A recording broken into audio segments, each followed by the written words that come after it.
All right, it is 7 p.m. and I will call the October 17, 2023 meeting to order. First item on the agenda is roll call. I see we have a new city clerk. If you want to feel free to take the roll. I will. She's shadowing for today. Sure. Okay. Or I can do it. Councilmember Cloven. I'm here. Councilmember Tillman. Here. Councilmember Tripiano. Here. Vice Mayor Diaz. Yes. Mayor Juan. I am here. All right. Next item is the Pledge of Allegiance.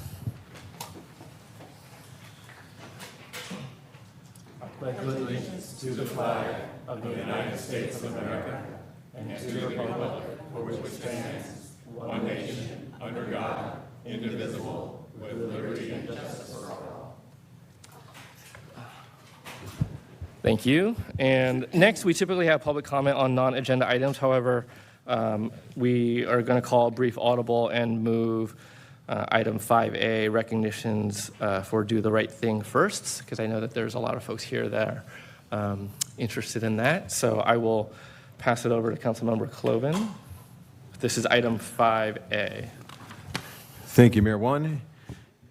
It's great to see your faces in here. It's lovely to have this chamber filled, and unfortunately, it's only during Do the Right Thing or something that's very controversial. So this is awesome. So thank you. This is actually for Supervisor Carlson. That's what it's about. Hey, just a little history. In September 2010, City Council passed anonymously and adopted Resolution 42-2010, supporting the implementation of a character initiative called Do the Right Thing in Clayton. And since 2010, now we've been 13 years into this, we've been recognizing students in our elementary school, in our middle school. We used to do it in our high school. We'll have to bring that back. But the initiative focuses on developing the community culture that is built on good character by focusing on 6 common character traits throughout the school year. The community as a whole is able to rally around the same trait at the same time. It's awesome, and the reason why I bring this back up is we had a chance, thank you to Principal Harris, to talk to the elementary school and all the teachers this past week and just reintroduce the program, and the teachers love it. And by seeing the parents out here and the students that are getting these awards tonight, it's amazing to see that again and keep reinstilling it, because by putting these values and showing these values and honoring these values in our children, we as adults can model that same behavior. So with that, I will start with the elementary school. And Sarah, will you come on up?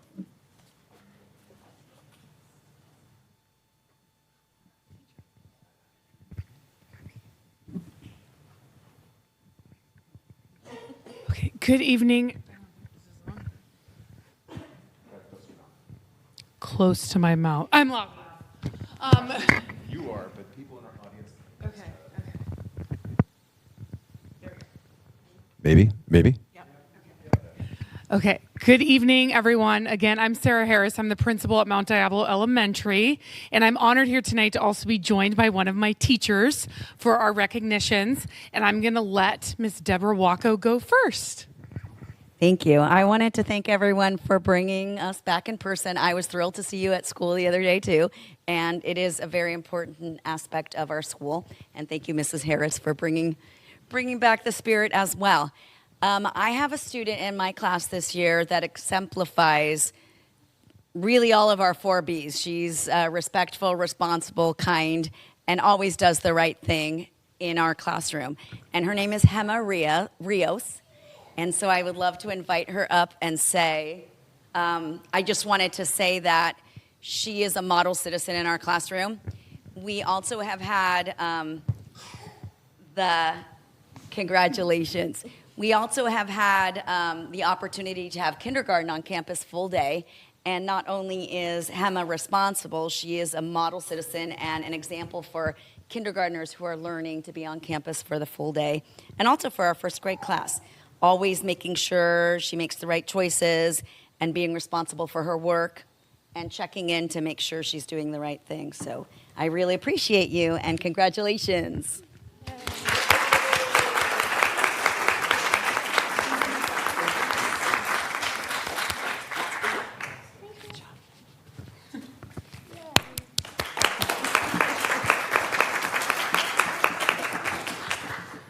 All right, and I am honored to recognize Carly Burkhart.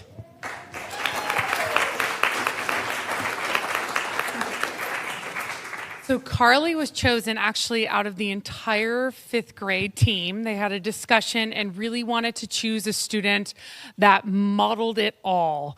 So these are the words from Mrs. Cheska to you. Carly Burkhart, a fifth grader at Mount Diablo Elementary, and a great example of responsibility. When you look into a classroom for an exemplary student, Carly would be that student.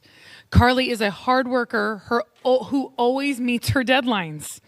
It doesn't matter what the assignment is, she will get it done, and it will look great when it is turned in. Carly has a strong desire to do well and get good grades. She also makes sure to help her classmates.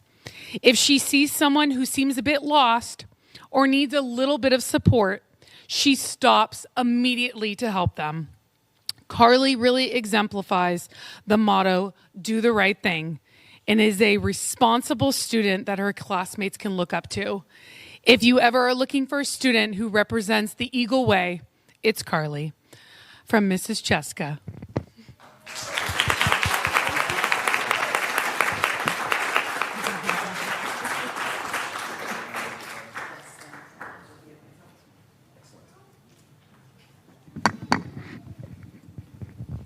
Thank you, Sarah. And with that, we're going to have Vicki Wilson come up because we have 3 students, one from each grade in the Diablo Middle School. Say that again 3 times fast. Good evening, everybody. So I have the privilege of being the principal at Diablo View Middle School, and we have 3 amazing students that we're going to be recognized tonight. First is Nicolette Pendelis. So she wants to come on up. Miss Krupa, her science teacher, wanted to say, I chose Nicolette as she always asks questions when she needs clarity. She never sits back and waits, and she takes initiative in her own learning.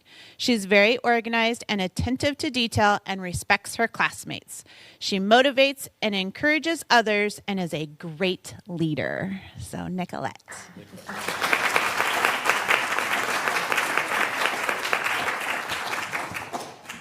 For our 7th grade, we are going to recognize Alexis Schmidt. And come on up, Alexis. And Mrs. Grover nominated her. She said, I chose Alexis for responsibility because the level of engagement and diligence she demonstrates towards school. She's the first to raise her hand, both to provide answers to questions and to ask for clarification when she is unsure of something. Alexis is very involved in school activities, and knowing these activities may pull her from class, she communicates these absences ahead of time and asks how to manage anything that she will miss in class. So, Alexis Schmidt.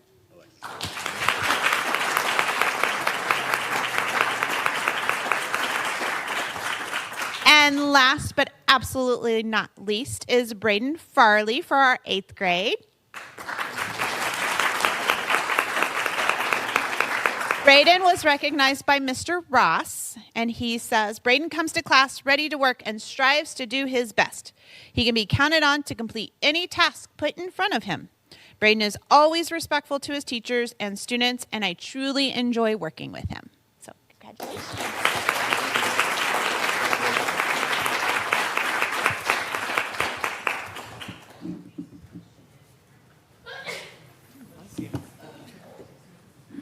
Thank you all. And next month, on the 21st November, we will be recognizing the trait of kindness.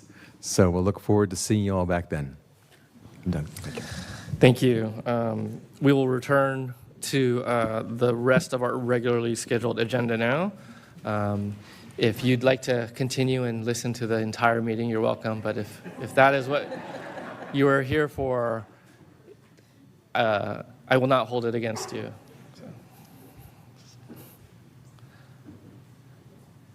Okay, so the next item on the agenda is item 3, public comment on non-agenda items. If anyone has anything any comment to make on an item that is not on the agenda, now is the time. I believe we do have 2 speaker cards. I don't have them, so feel free to call them. Keith, please come forward. Keith Hayden.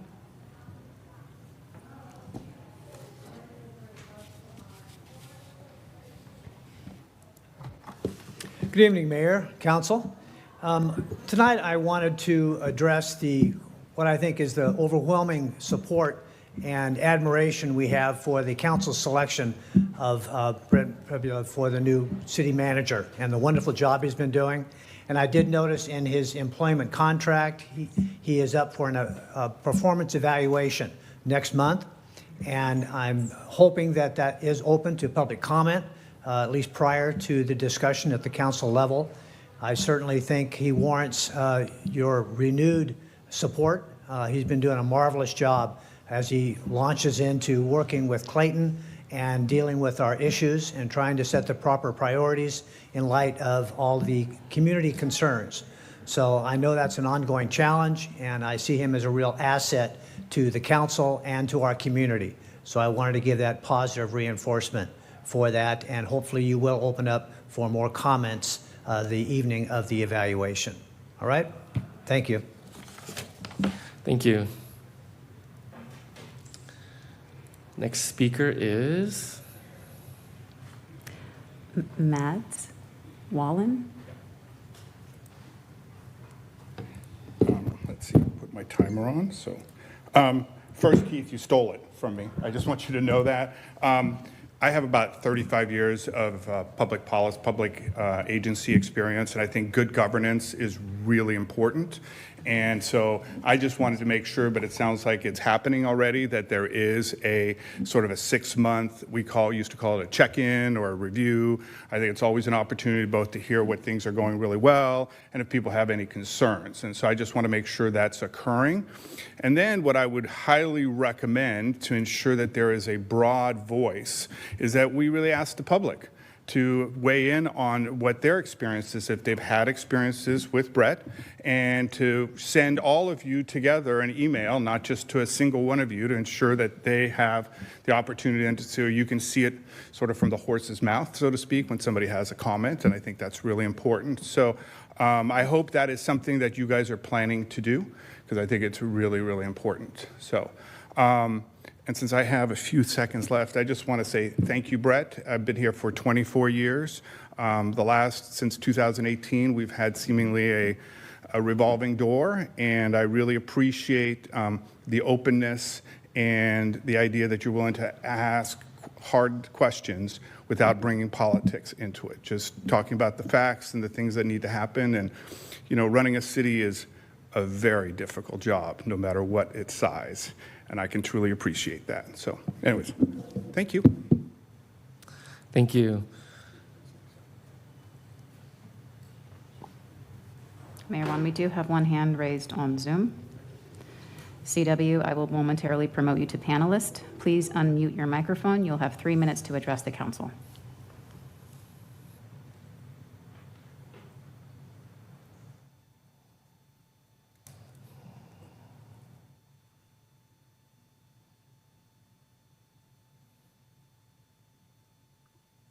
Good evening, City Council, City Manager, and staff. I'm C.W. Wolf, President of the CBCA. During our last executive board meeting, we approved a $1,000 donation to the Clayton Valley Garden Club for their Blossoms for Barbara effort. The CBCA is excited to continue our financial support of this outstanding organization. We have also had a plethora of new donation requests and are very happy to report that we're on track to reinvest our pledged $175,000 back into the Clayton community this year. And we have secured our permits to hold two of our three major festivals in downtown Clayton in 2024, the CBCA Art and Wine Festival in April and the CBCA Oktoberfest in October. And the reimagined BBQ and Brews Festival will be held at Oakhurst in June. The CBCA board also accepted an invitation to meet with the mayor and the ad hoc committee regarding the new special event fees, and we're awaiting confirmation details and reiterate our request to have the city manager present at the meeting. Our initial meeting, the interim city manager was present, and he was vital to the discussion, and we feel that our permanent city manager should be afforded that same courtesy. That said, we look forward to finally coming together with the city to discuss a path toward a regained partnership. And finally, don't forget, we're sponsoring, along with the Clayton Community Church, a trunk or treat event on October 28th from 4 to 6 p.m. at the parking lot of the church downtown Clayton. And this event is free. Come in costume. You can also bring your dog in costume. And we're looking for people to come and decorate their cars for the trunk or treat event. We want you to come and have some fun, and it's free. So thank you very much.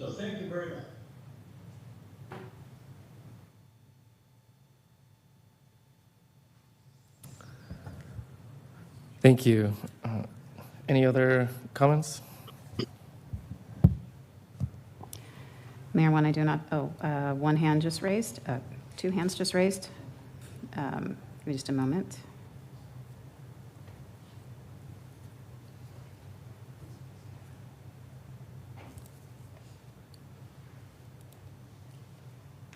All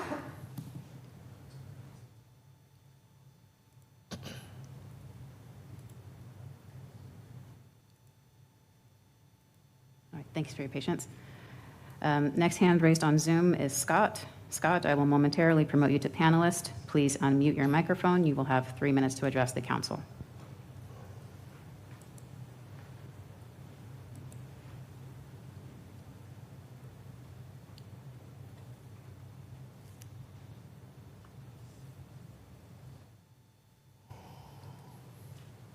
Hey guys, hope you're all having a terrific night.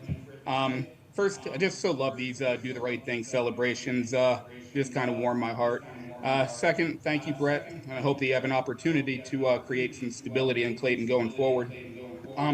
Terry and I have been here for about 7 years now.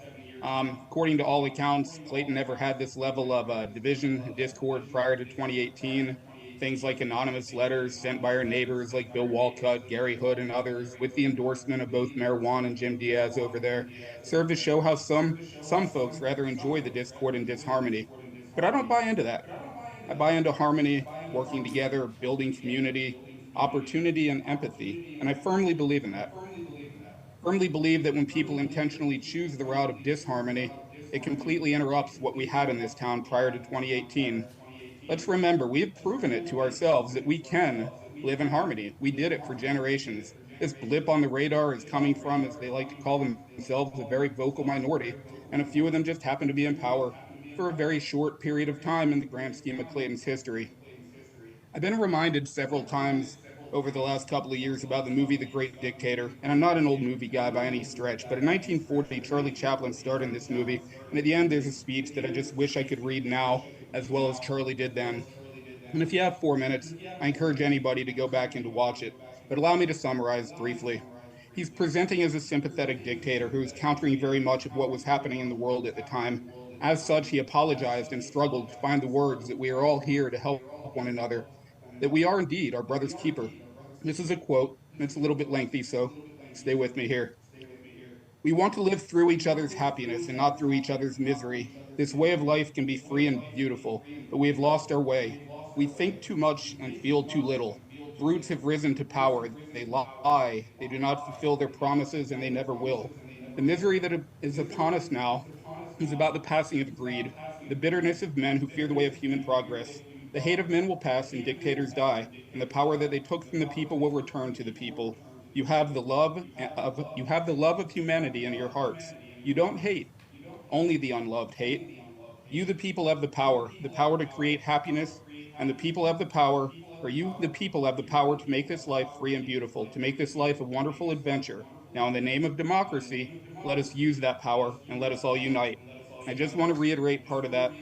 We want to live through each other's happiness and not through each other's misery. You have the love of humanity in your hearts. You don't hate. Only the unloved hate. Jeff, Kim, and Jim, You are loved as neighbors and as community members. Peace, love, and happiness to all, and thank you for your time.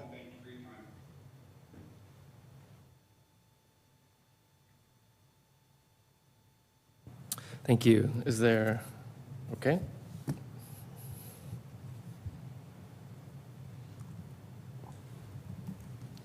Roy, I will momentarily promote you to panelist. Please unmute your microphone. You'll have 3 minutes to address the council.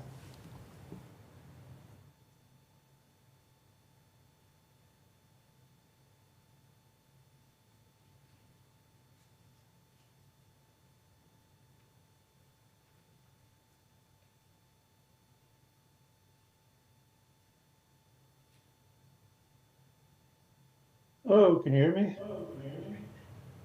Yes, please go ahead. Okay, thank you. Yeah, I just joined, about a little late, or a few minutes late anyway. Yeah, I heard Mr. Coleman making a few comments about kindness. I don't know, that's an elusive word, I think, that's used, thrown about, but, and I just heard the last. Hey, few Roy, can I comments. interrupt you for 1 second? It's a little bit difficult to hear you. If you could enunciate a little bit more loudly, I Sure. think that would help out. Thank you. Yeah, Thank you. is this better? Yes, please go ahead.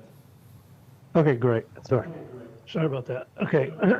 Yeah, just a couple of quick comments, reaction to the initial comments made here. And that is, first, I want to just, thank, congratulate, acknowledge the mayor, Jeff Wan, for doing the job that he's doing. And I think overall, the majority council that are doing in terms of cleaning up this town financially and dealing with some areas that this town has never looked at, from energy to others, and all together that I'm not going to list out, but there are certainly many. And the other thing I'll just quickly say is that the tenor, the voice that we hear week after week after week, CBCA, and the whining. Really, I'll just, if I can say that bluntly, okay, own up. You guys have not, the organization has not paid over the last 15, 20 years. Not paid up. It had been rent free. And now there's been, the city's come together, the council's come together. There's a majority vote, and the majority vote has voted as given its outcome, and we have what we have. And I think it's fair, it's honest. I don't know any organization who has rent-free and closed up streets, making it hard for people to come and go. And that's, and it's getting old. You need to stop that. You need to stop and just, deal with it. That's reality. That's the marketplace. And then to hear some of the innuendo that happens from meeting to meeting in many instances, the cynicism, the pejorative kinds of expression and cynicism, it's just so not right.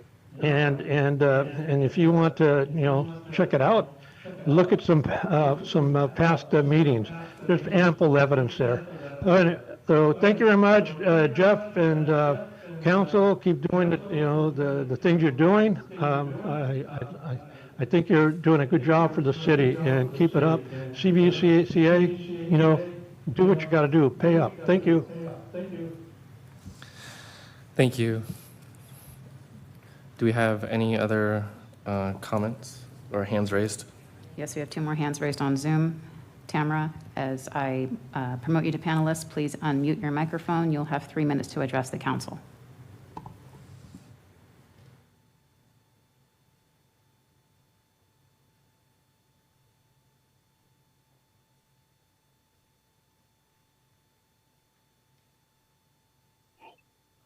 Can you hear me? Yes, please go Hello? ahead. Okay. I just wanted to build a little on what CW said. Hello, council. Thank you for giving me a few minutes.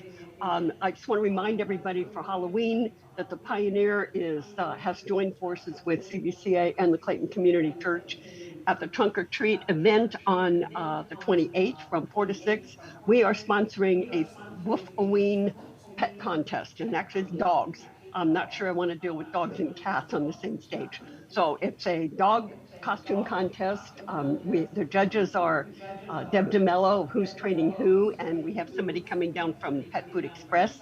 So there would be prizes. We will do a walkabout town on the sidewalks, no parade, just a walkabout. And then we'll come back to the church at 5:30 and crown the winners and eat some candy and go home. So bring the pups down, dress them all up, and give them a shot at Halloween. Thank you. Thank you. Next in line is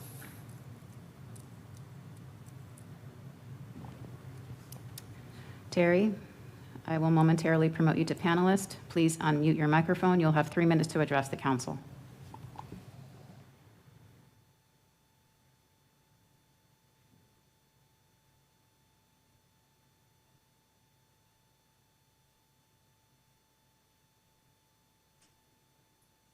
Good evening, council members. I've got two items that I want to comment on. First being a reiteration of what I spoke about during the last council meeting. Just to remind folks, since 2019, we have had 4 different city managers, numerous interim city managers. I want to say 4 or 5 finance managers, a good couple of community development directors. Needless to say, a ton of turnover in our organization that didn't exist prior to 2019. I've watched the previous city manager who came in with a lot of passion and uncovered to the public a lot of challenges that the city is having, largely around budget issues and other structural issues and resourcing. And I watched different folks on this council try to berate her on social media until she finally left. Unfortunately, we're seeing the same behaviors now with Brett. Brett has come into this community and he's reached out to the residents. We appreciate his passion and his willingness to be open with us and talk to us about the structural and financial issues that are happening in the city, where we appreciate that he's willing to share with us the resource challenges and put forward a plan to address those.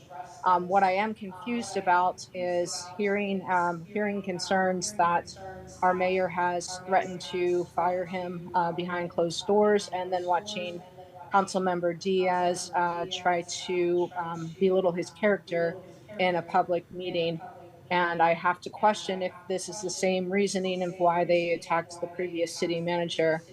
Similar to what other folks said, I hope when his review comes up, you will give an opportunity for the public to speak on his behalf. I assure you, you will fill the room. And I hope, Mayor Juan, that you will not take the same approach that you have when the room has been filled on earlier topics this year and you have heard the community's voices and ignored them. We support Brett. We support what he's doing. He's a good city manager. Please don't try to fire him just because he's making it known that we have issues that need to be addressed.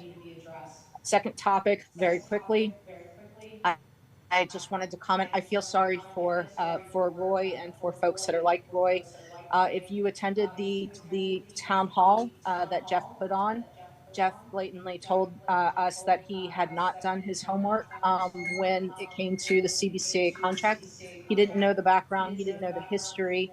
And when he was challenged about why is he putting a message out there that's untrue, and would he retract it, he refused to retract it. So I feel sorry for those in the community that are blindly following what they're reading on Jeff's Facebook post rather than really digging into the background of what this situation is about.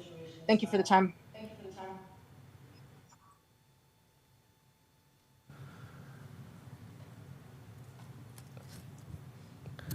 other hands raised. We have no other hands raised on Zoom. No other hands on Zoom. All right. I believe we have another speaker card here. Thank you.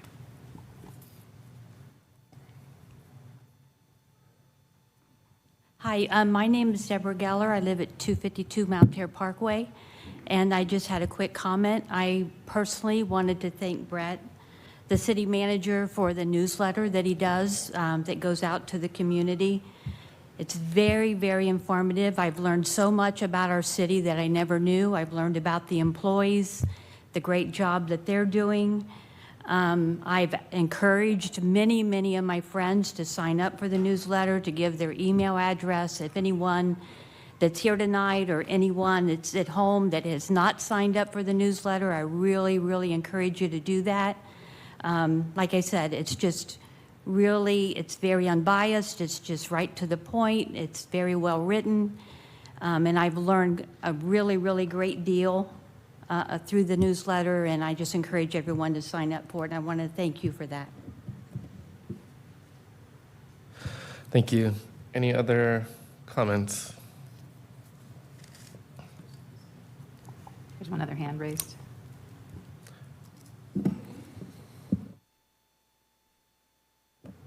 Hi, my name is Howard Geller, past mayor of Clayton twice, and I was on the city council for 8 years.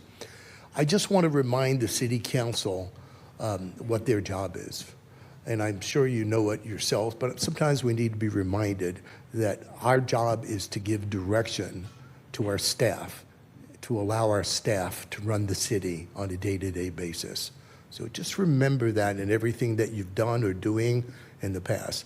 I also want to clarify a statement that Roy made about the CBCA. The CBCA has never skirted or not paid any fee that was given to them. They were on a fee-based schedule. They paid it every year. When we had police service, we paid for the police service. When we did the concert, we paid even for the toilet paper that was extra used in the extra cleaning of the toilets. So we never skirted anything. And, you know, when the deal is over or when somebody says, oh, gosh, you know, you guys have been getting away for a long time, you don't go back and say, oh, well, you owe us for the past because that was the deal. But you sit down in good faith and you negotiate.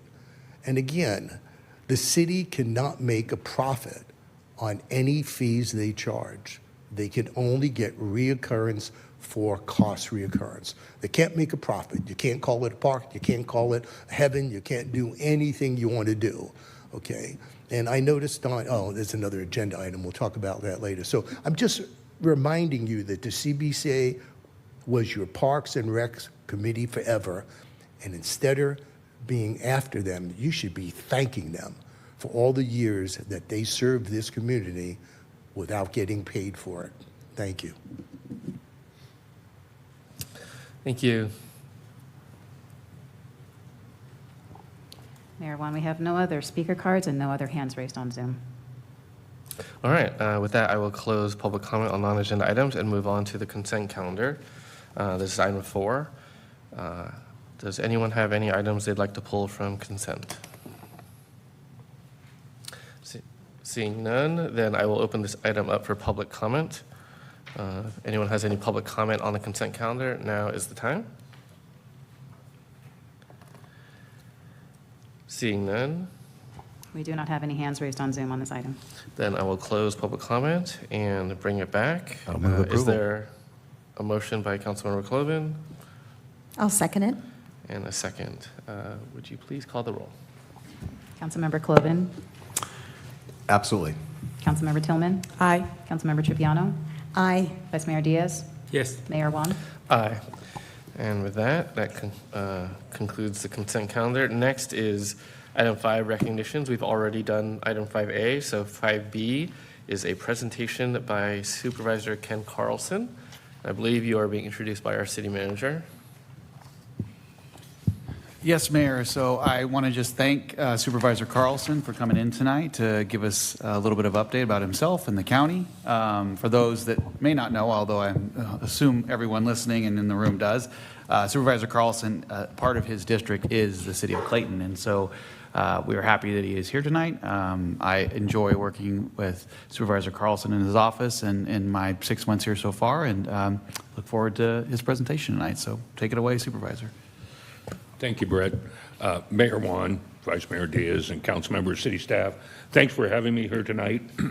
I think we have a PowerPoint. Are we able to put it up? All right. I have no control. Give us one moment here. Yes, so our community development director will put it up, and then just let her know when you want to advance. I'm familiar with the great and wonderful Oz in my time over at the Pleasant Hill City Council. Real quick, let me just start off by just praising the city of Clayton and this council for the Do the Right Thing. I think it's just amazing, and that's one of the privileges we have in elected office is interacting with our youth on many levels and recognizing them for their citizenship and their quality of life, skill sets, and everything they're developing. I think it's really important that we play a part in that. Last night I was privileged to be at Northgate High School, which plays a part in LGBTQIA+ History Month, which is this month. I was a small youth growing up in this county, but in 1978, Supervisor Harvey Milk came and debated Proposition 6 right on the campus of Northgate High School, which was an initiative to ban, LGBTQ individuals from being in our school system, whether that was in the clerical staff to the teaching staff.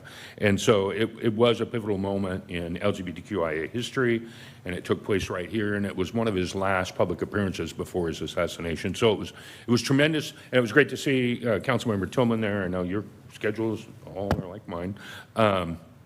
But to recognize that and to have Stuart Milk there and the Milk Foundation a part of that was truly exceptional. So the students taking initiative and doing things is truly amazing to me, and that's one of the greatest parts of the job we do.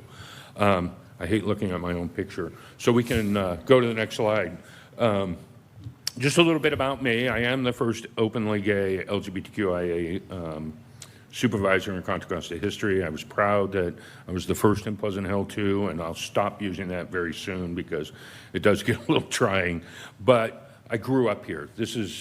Contra Costa is my home base. I've been here 98% of my life. I disappeared for college a little bit, and I did serve some missionary work in Asia, but essentially my whole life has been right here, and it's the community I want to serve. I went on to a 29-year career in law enforcement, working for the city of Concord as a police officer, and then following family tradition, I ended up in politics, and I landed on the Pleasant Hill City Council for 10 years, twice serving as mayor.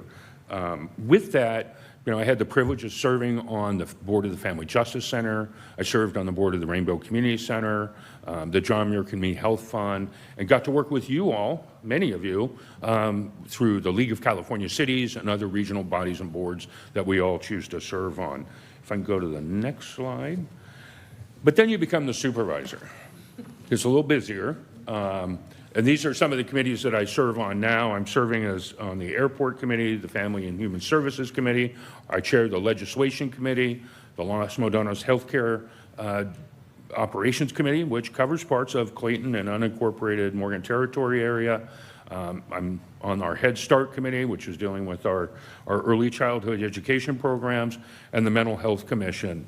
What I will say, when it comes to the Legislation Commission, committee, we are here to support you. So we're a tool that feel free as you're doing federal and state advocacy. Don't hesitate to reach out to me personally, and I'm happy to advocate for those things that we align on. And if they are not in the county's legislative platform, whether that's state or federal, we'll talk about getting it in, and sometimes we can work around that. But we're here to advocate for and with you on those things that matter. If we can go to the next slide, I'll talk a little bit about some of the regional bodies and boards. I do serve for the county on the ABAG.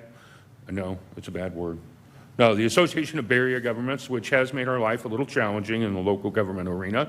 The Bay Area Counties Caucus, the Bay Area Air Quality Management District, Solid Waste Authority, the Transportation Authority, the Joint Powers Authority over at the Pleasant Hill BART Contra Costa Center, TransPAC as well.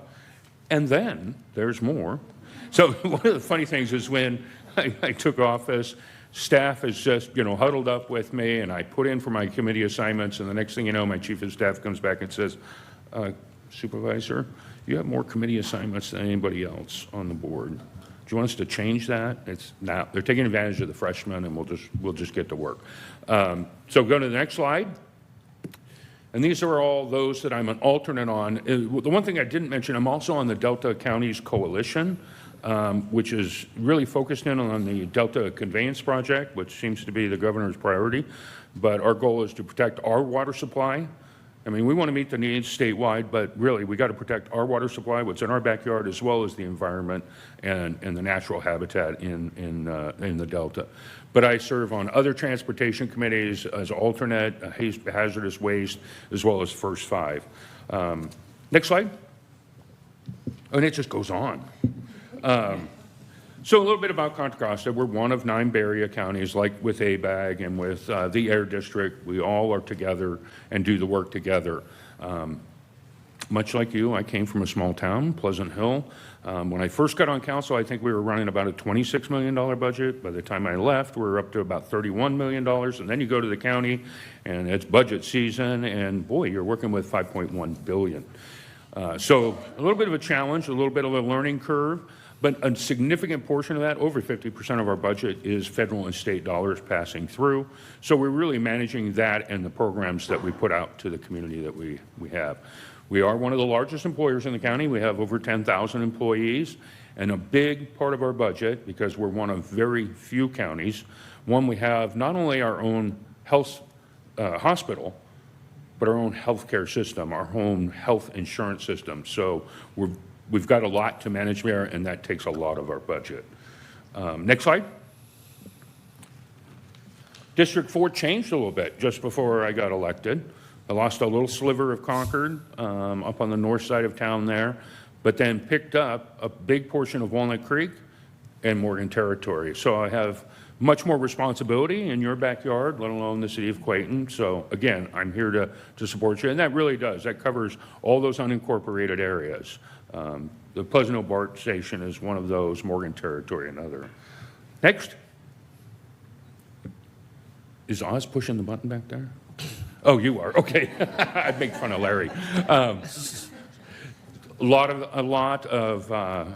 of services and departments. So again, coming from City Hall to the county, taking on the tax collector, the tax assessor, the auditor, taking on things like employment and human services. Many of those departments we didn't have in our cities. Taking on a fire department, those types of things. So there has been a pretty steep learning curve for the last 10 months, but feeling really good about the work. So we have a lot of departments and services that we provide across the county. Next, please. I hope you all know what I do, but just in case you don't, we do hire, fire, and appoint our department heads, which was a little unique for me because it was our city attorney and our city manager were our 2 employees as council members. We, of course, approve the budget. We work just like you on ordinances, regulations, and policy. And then, of course, I think the biggest thing that we really do, and this is where my staff really comes in, is we help residents navigate the systems and the services that the county provides. It can become overwhelming and daunting in many respects because we do a lot and there are many out there with needs. And of course, I do my very best to get out to every community event I can. That's the other one where I feel bad for my staff. As a matter of fact, I just celebrated a birthday and their gift to me was a big red no button. Because when we have staff meetings and it's, hey, there's this activity and that activity, I just go put it on the calendar, we'll get there. No, they want me to start hitting the button, but it is what it is. And of course, then I'm always available to meet with you all, let alone the residents. Next, please. Some of the things just in this first 10 months been able to accomplish or take pride in. Stand Together Contra Costa. I'll share really quick. We did move the district office out of downtown Concord and we moved it over to downtown Pleasant Hill. Part of that is because that's my hometown. Part of it is we wanted to be a little more central. But what I learned as we searched for a new location is the federal government is opening a new immigration court in downtown Concord. Did they tell us? No. They didn't even tell our congressman that this was happening. So it was quite a shock to all of us. And what I learned is that many of our undocumented population are seeking asylum. They do face having to go to immigration court, which is not really court, it's an administrative hearing, and they have no right to legal representation. So we do have a program, Stand Together Contra Costa, where we do provide limited legal representation to the undocumented population seeking asylum and facing immigration courts. we were able to expand that and actually add additional staff and an additional attorney to expand that program a little bit, because we're anticipating a significant influx of those immigration hearings happening right here in Concord. We also, based on some of the work that the state is requiring out of our criminal justice system, we expanded the district attorney's office by 5 additional attorneys, as well as the public defender's office. And of course, I was very proud to lead the LGBTQIA presentation. We managed to pass a balanced budget, and we just now have appointed, in the last October 3rd, appointed the co-directors for our Office of Racial Equity and Social Justice, and I'm looking forward to that moving forward, because it really will influence across the board everything we do as a county to be a fair, equitable, inclusive way of doing business. Next, please. Another accomplishment is CORE has expanded their hours. We are now 7 days a week, 8 a.m. to midnight. They're serving, as that entry point, so they're making contact with those that are unhoused on the streets, providing them some of their essentials, and/or trying to get them into services and/or shelters. Our H3 annual report is out, and one of the new things that they did, they've always done a point-in-time count, but what they did was kind of put a story map in there, individual stories of lived experiences of those of our unhoused population. So it's an interesting read to hear and read some of those experiences that are shared in our annual report. Next, please. Measure X. Everybody know Measure X? Measure X, half-cent sales tax that passed back in 2020. We do have a citizen advisory board that looks at those specific dollars and makes recommendations to the board as to how we should allocate those. Our departments do play a part of that. Fun part for me, on September 19th, we did have a meeting. We have $4.7 million in unexpended Measure X dollars sitting waiting for us to allocate. County departments showed up. They have 17 proposals for a small $56+ million. I haven't figured out how to turn 4.7 into 56. We're working on it. But we've still got more work going. So our Citizen Advisory Board will be joining us on November 28th after they've gone through their meetings and their recommendations that they'll present to us on the 28th. And ultimately, by December 12th, we should make additional allocations. There's two little pieces to that, in that there are anticipated funds coming in. We're not allocating them until we actually have them in hand. Right? So if those funds come in, then we will make additional allocations. The other thing we'll do is review those allocations we did make under Measure X over the first disbursements, and potentially, if it's unspent, bring it back or make decisions as to roll it over. So there might be the retrieval of some funds that we would be able to allocate out in different ways. Next. I know. We are in the midst of our general plan. Matter of fact, I got the email late this afternoon. The draft general plan is out today. So I'll be taking a look at that. But part of that is our housing element as well. And that's why I know we all kind of roll our eyes. We were all facing the challenges of housing in Sacramento with HCD. I don't know what the answer for that is. Matter of fact, I recently met with Rebecca Bauer-Cahan, Assembly member, and when I said HCD, I think she almost got up and ran out of the room, because we're still trying to figure out the answers of what they really want from us. But that is definitely a part of our general plan. The general plan, again, sets the future for the county for the next 20 years. So with the draft coming out, it is open for public comment and scrutiny to look at all those elements of it, whether it's transportation, whether it's housing, whether it's sustainability or other issues. It's open for public comment, and we just want to make sure the public's aware of that. You go to envisioncontracosta2040.org. It's there for you to review and make comment on it, and I'm happy to take those comments. So around the county, we do every January host our Martin Luther King Jr. ceremony, and that's where we recognize one adult and one youth as basically Humanitarian of the Year. So nominations are still open. We have until the 23rd. If there's someone you can think of that fits that bill, feel free to get that nomination in. Of course, there is a new vaccine out, and Contra Costa Health is recommending that everyone 6 months and older, it's not a booster, it's a new vaccine, and it is available now. And then save the date, November 7th, we have a veteran celebration coming up at our board chambers at our November 7th meeting, and we're going to celebrate the 50th anniversary of the end of the Vietnam War. Just make sure I got it all. Some other things I just real quick want to acknowledge. It feels like it's Brett night, but I do want to share that, you know, I was impressed quickly. After coming on board, Brett reached out, and you actually created work for me. No, in the sense of, you know, coffee with the city manager, my staff comes running in. We're going to have to do coffee with Ken. So we're following your lead, and we're going to be working around the district to get out. We held our first one in Walnut Creek, and we'll be coming to Clayton soon, and we'll definitely make sure you get it. But, you know, getting the newsletter, seeing what you guys are doing as far as transparency and all the other work you're doing, you know, bringing technology, as much as I gripe about it because the county just moved to I legislate. I've had it for 10 years, so I've moved right into it. But if you watched our meeting today, you would see the hiccups of the learning curve. Yeah. So again, and what's really important to me, being a former city employee, I'm sorry, I skip right past you, and I always go to the highlight of who's the employee of the newsletter that week, because that's really, as an employee, being recognized. And so I'll take just a moment, one, to introduce Alejandra Sanchez, who is my representative for the city of Clayton and takes on animal services and several other departments that she monitors and coordinates for me. Feel free to reach out to me. You can get me on Facebook. You can get me on Insta.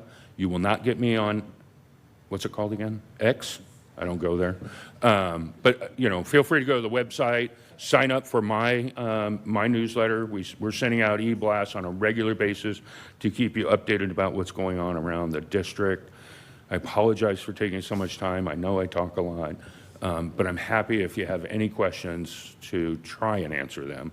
I will, one more thing, I do have to give a shout out for my staff because, you know, coming on as a new supervisor and staff, you know, hiring staff or carrying over the staff that was with my predecessor, still bringing on a new supervisor and managing someone you've maybe never worked with before, let alone onboarding throughout the county has been exceptionally challenged. And then I threw, we're moving the office too. You know, they got me through all of that tremendously, and we did celebrate our open house on October 12th.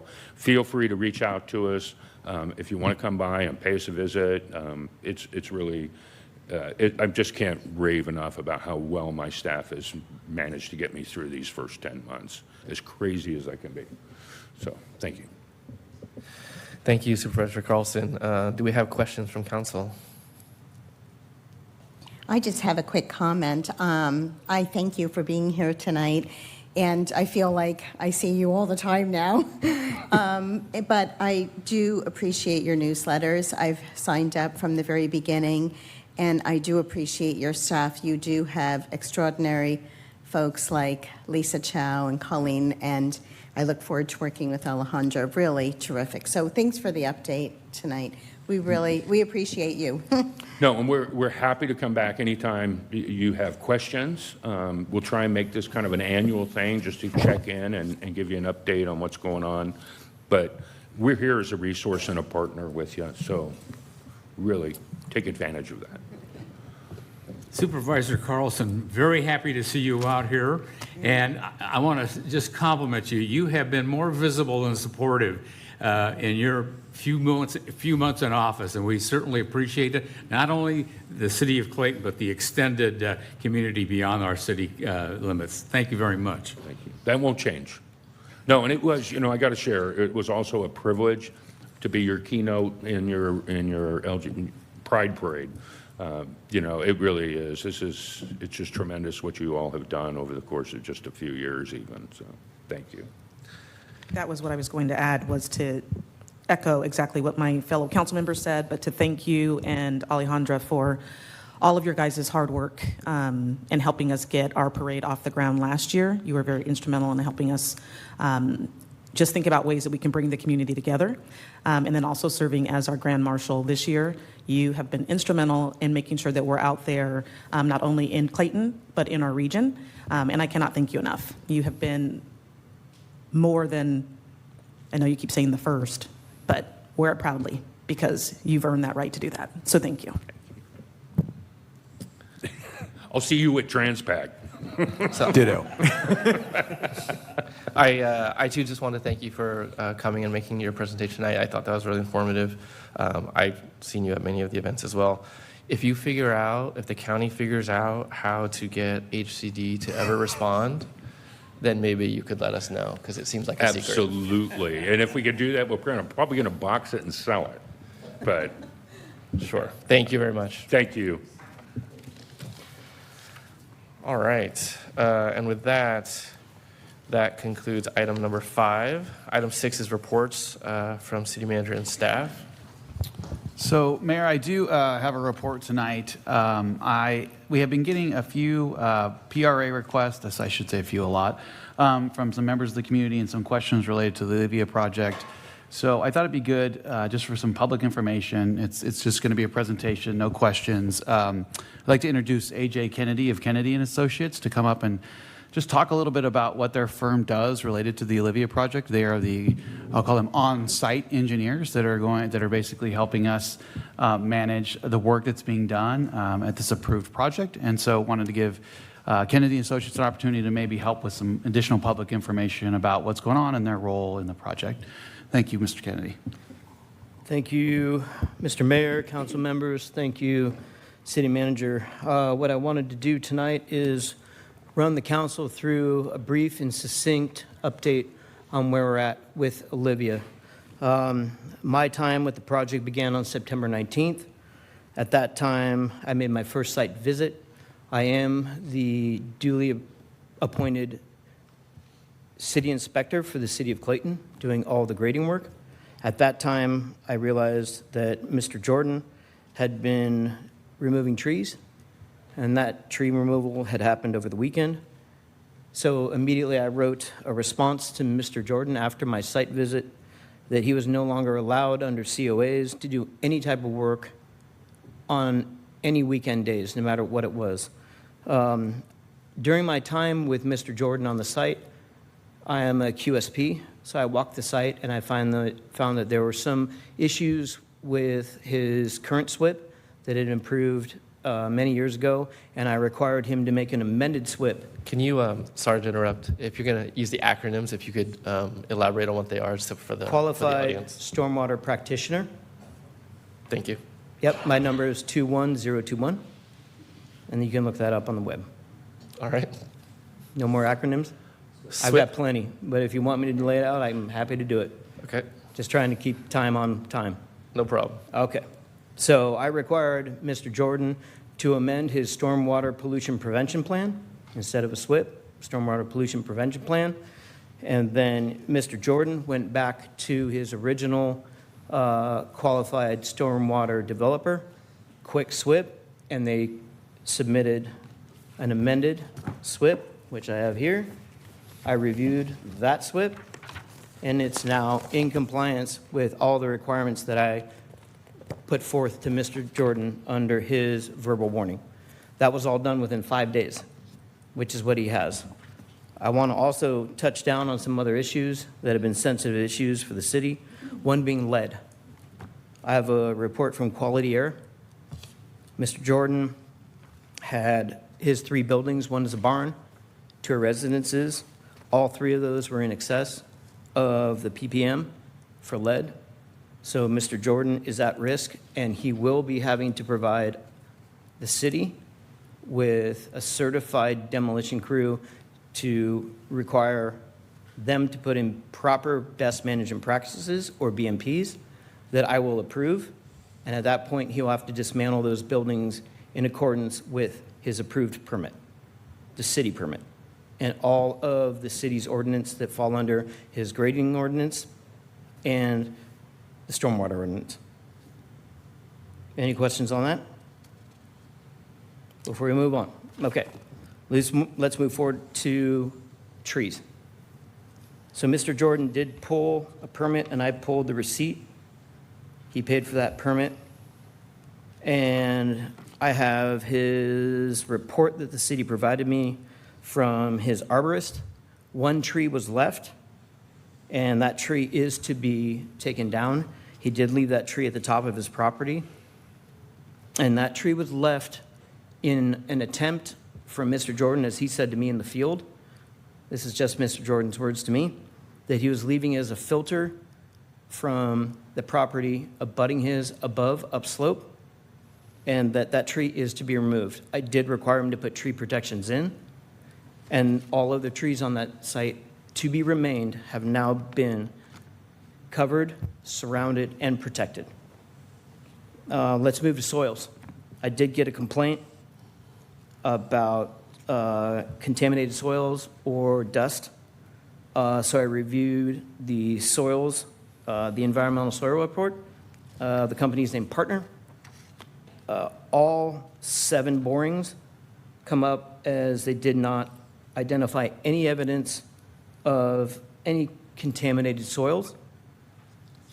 So I was able to allow him to continue on. But again, I did increase my requirements for his best management practices on the site and required that hydro seeding be installed on site and increased stormwater control, erosion control pieces. I also required that he install increased sediment control, which required him to put yellow jackets, which is a BMP that essentially goes into any storm drain inlet, which were not part of his original SWIP.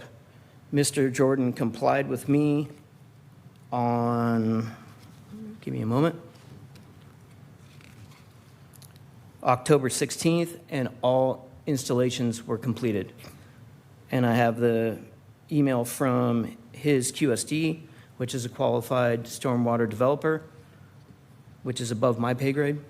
And that was all done by October 16th, and I did photograph that when I inspected it. So all I can tell you guys is that I understand this is a very sensitive situation for the city. I work as a duly employed employee of the city of Clayton.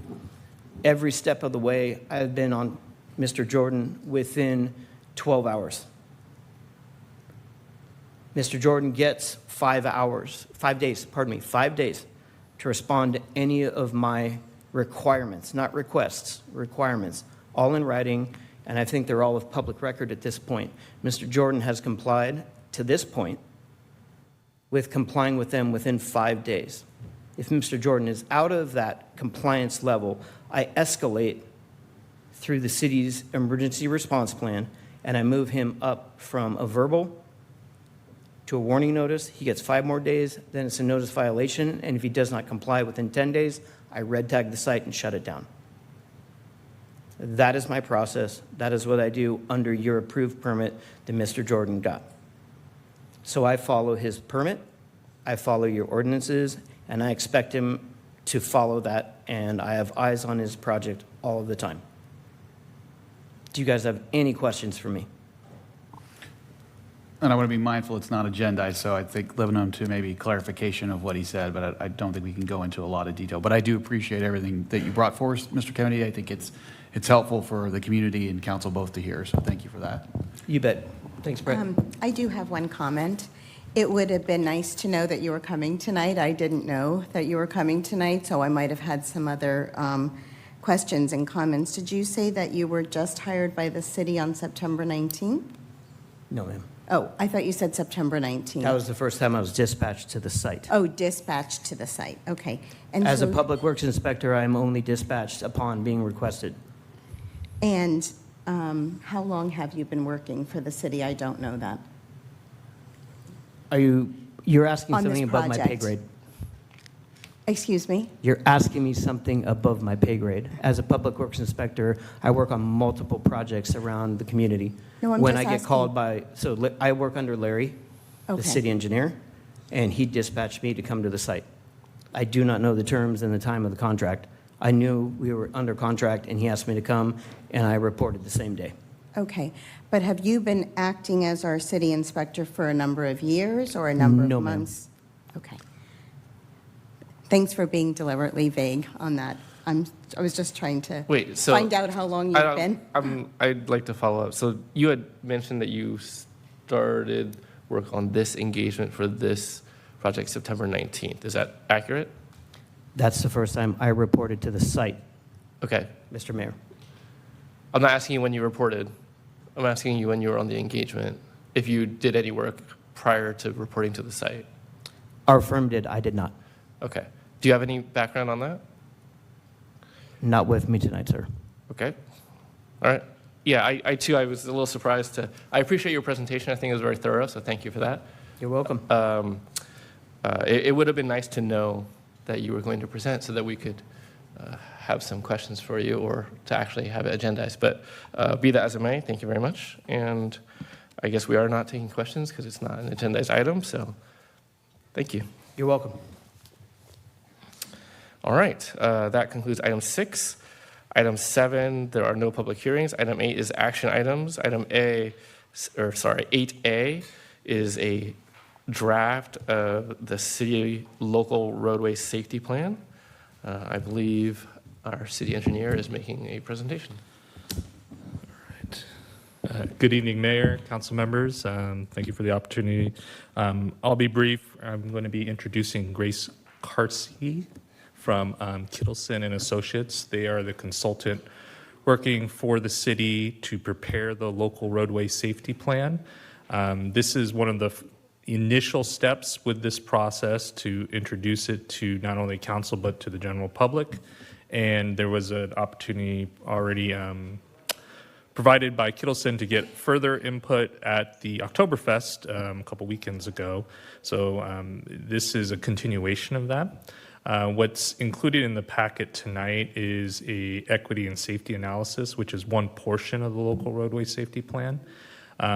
Background-wise, the LRSP is an item that is basically being required of every local agency in order to receive future safety-related funds, either through MTC or federally funded, or at the state level as well. It's meant to be tied to a effort to focus on greater safety, mostly related to bicycle and pedestrians, where there's more severe injuries or fatalities related to those. And to have the city then come back in probably a couple of months after we have the feedback here and complete the analysis and provide potentially some projects that the city can consider to improve safety, and also have a long-term policy of what the city would like to, a goal, so to speak, going forward, you know, in terms of like Vision Zero. I'm sure you've heard at the state level and the county level are other type of goals, and the city will need to adopt something similar. It doesn't have to be exactly that goal, but the consultant tonight is working with CCTA, and we're sort of piggybacking on their efforts to do a county-wide sort of safety plan. And we're one of the 4 cities that did not have an LRSP already approved. So we're utilizing not only what CCTA needs, which is having complete coverage of the county, but we'll take that element for Clayton as our own, and then they're going to take that same information to become part of the supplemental section of the overall county. So we were able to kind of merge the two because of the opportunity that CCTA asked the remaining agencies that did not have LRSP. So I'm going to turn it over to Grace. She has a PowerPoint presentation. It should be, it was included in the staff report. You can follow along there. And we encourage any questions and also any feedback from the public tonight. So go ahead and turn it over to Grace. And do you have the presentation? So hi, my name is Grace Carsky. I'm a planner with Kittleson and Associates, as Larry introduced me. Thank you for your time tonight as I go through just kind of introducing the project, what a local roadway safety plan is, what we've the work we've conducted already and the next steps for our project. You can go next slide.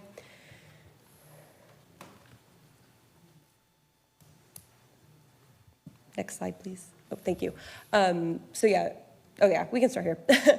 So a local roadway safety plan, and you're going to hear me refer to it as an LRSP pretty much the rest of this presentation, as Larry said, is becoming a requirement not only at the state level for HSIP funding, where agencies need to have an LRSP or an equivalent safety planning document, but actually at the federal level as well. To get those Safe Streets for All funding, a safety plan is required. And so an LRSP is a local equivalent of the state safety plan, which is the state highway safety plan. And creating an LRSP is part of the Federal Highway Administration's proven safety countermeasures. Next slide. So an overview of an LRSP, and I think the safety analysis is what you've seen in the package today. A couple other components of the plan is a vision and goals. So this is establishing what you all would like to see the city of Clayton look like in terms of transportation safety. And then it also sets goals on how we get to that vision. The plan development is engaging stakeholders in the public, which I'll go a little bit into detail, and also what I'm here for today. The safety analysis, which you all had the opportunity to review, incorporates our the crash history in the city, and identifies not only priority locations, but also emphasis areas of where the city could focus safety improvements. Next slide. And so after all of that, we look at those priority locations, we look at those emphasis areas, we identify some engineering and non-engineering safety strategies that can enhance safety on the roadway network in the city. And so this plan isn't something that sits on a shelf and collects dust. We also draft an implementation and evaluation. So this will identify action items and performance measures that can help implement what we are recommending in the plan, and the ability for the city to actually monitor if that plan is successful or not. Next slide. So to start, we've drafted the Clayton's vision and goals, and this is one item that we would like feedback on. So the vision that we are proposing is just for the city of Clayton to enhance the existing roadway network to promote traffic safety, meet the needs of the community, and enrich the lives of the residents. Next slide. Here I have just a list of goals, example goals that could be implemented to meet that vision. So the first one is, aim to have 0 fatal and serious injury crashes on city roads by 2050. A Vision Zero goal, as Larry had mentioned, is something that is required for Safe Streets for All funding at the federal level. It is also parallel to what CCTA is, I think, put forward already. They have a vision goal of their own for the county. Some of the other example goals would be to monitor and evaluate those emphasis areas, to make sure that they're matching what the data is saying and what the community is asking for, and to prioritize those opportunities to reduce crashes in the city. You can also, a goal would be to implement those safety countermeasures that'll be recommended in the plan, to partner with other local agencies such as your police department, your health department, the school districts, to promote roadway safety within the community. And then to provide opportunities for citizen engagement in identifying other issues and developing solutions. So again, it matches the needs of the community. Next slide. So as I said, we've gone through those kind of first 3 things, the vision goals. Next was the existing conditions, which is the safety and equity analysis report that you have in front of you. We use collision data that's collected. It's SWITRs or TIMS for the UC Berkeley. So that's just crash data that's collected through crash reports. So we looked at the latest 5 years, which is in line with what most grant applications are looking for. Through that crash history, we identified priority locations. And so this map is showing that Clayton Avenue, Marsh Creek, and then there's 2 intersections, one on Mount Terre and one on Oakhurst, that kind of popped up as priority locations due to the high number of crashes in those locations, and also the higher severity that those crashes resulted in. Some of the emphasis areas that also came up out of the collision data analysis were pedestrian safety. So there was a bit of an overrepresentation of the number of pedestrians as victims in crashes than there were, or for fatal and severe injury crashes than there were of total crashes. Similarly, we saw a bit of an overrepresentation in improper turning, in unsafe speeds or aggressive driving, more crashes occurring along principal arterials like Clayton and Marsh Creek. And then we also saw a bit of an overrepresentation in drivers aged 25 to 39. And then the asterisk there is just showing that the emphasis areas of pedestrian safety and the unsafe speed and aggressive driving is in alignment with California's state highway safety plan emphasis areas as well. Next slide. As Larry mentioned, we also got the chance to actually attend Oktoberfest 2 weeks ago now. So we had a pop-up booth. We were with CCTA, and so we got to put up that map that shows those priority locations and ask just the rest of the community, what are your other safety concerns in Clayton? So gave them a bit of overview of what the project is and what we've done so far as well. And a lot of the feedback that we had gotten were around speeding concerns, specifically on those larger roadways, higher speeds, multiple lanes. Also a bit about speeding in neighborhoods and then speeding near schools were the concerns we had gotten. Next slide. And then a couple other concerns were biking. A lot of folks who said that they enjoy biking around Clayton, but do desire maybe some safer biking facilities or a more connected bike network. And then just some other things that we heard that I thought I'd mention were some sightline issues. I think people turning in from neighborhoods onto those major roadways, maybe not able to see down the road as well as they'd like to, and kind of know when they have a good point to turn onto the roadway. And then congestion around schools, which might not initially sound like a safety issue, but can pose safety to kids as they're walking from cars to the school front. Next slide.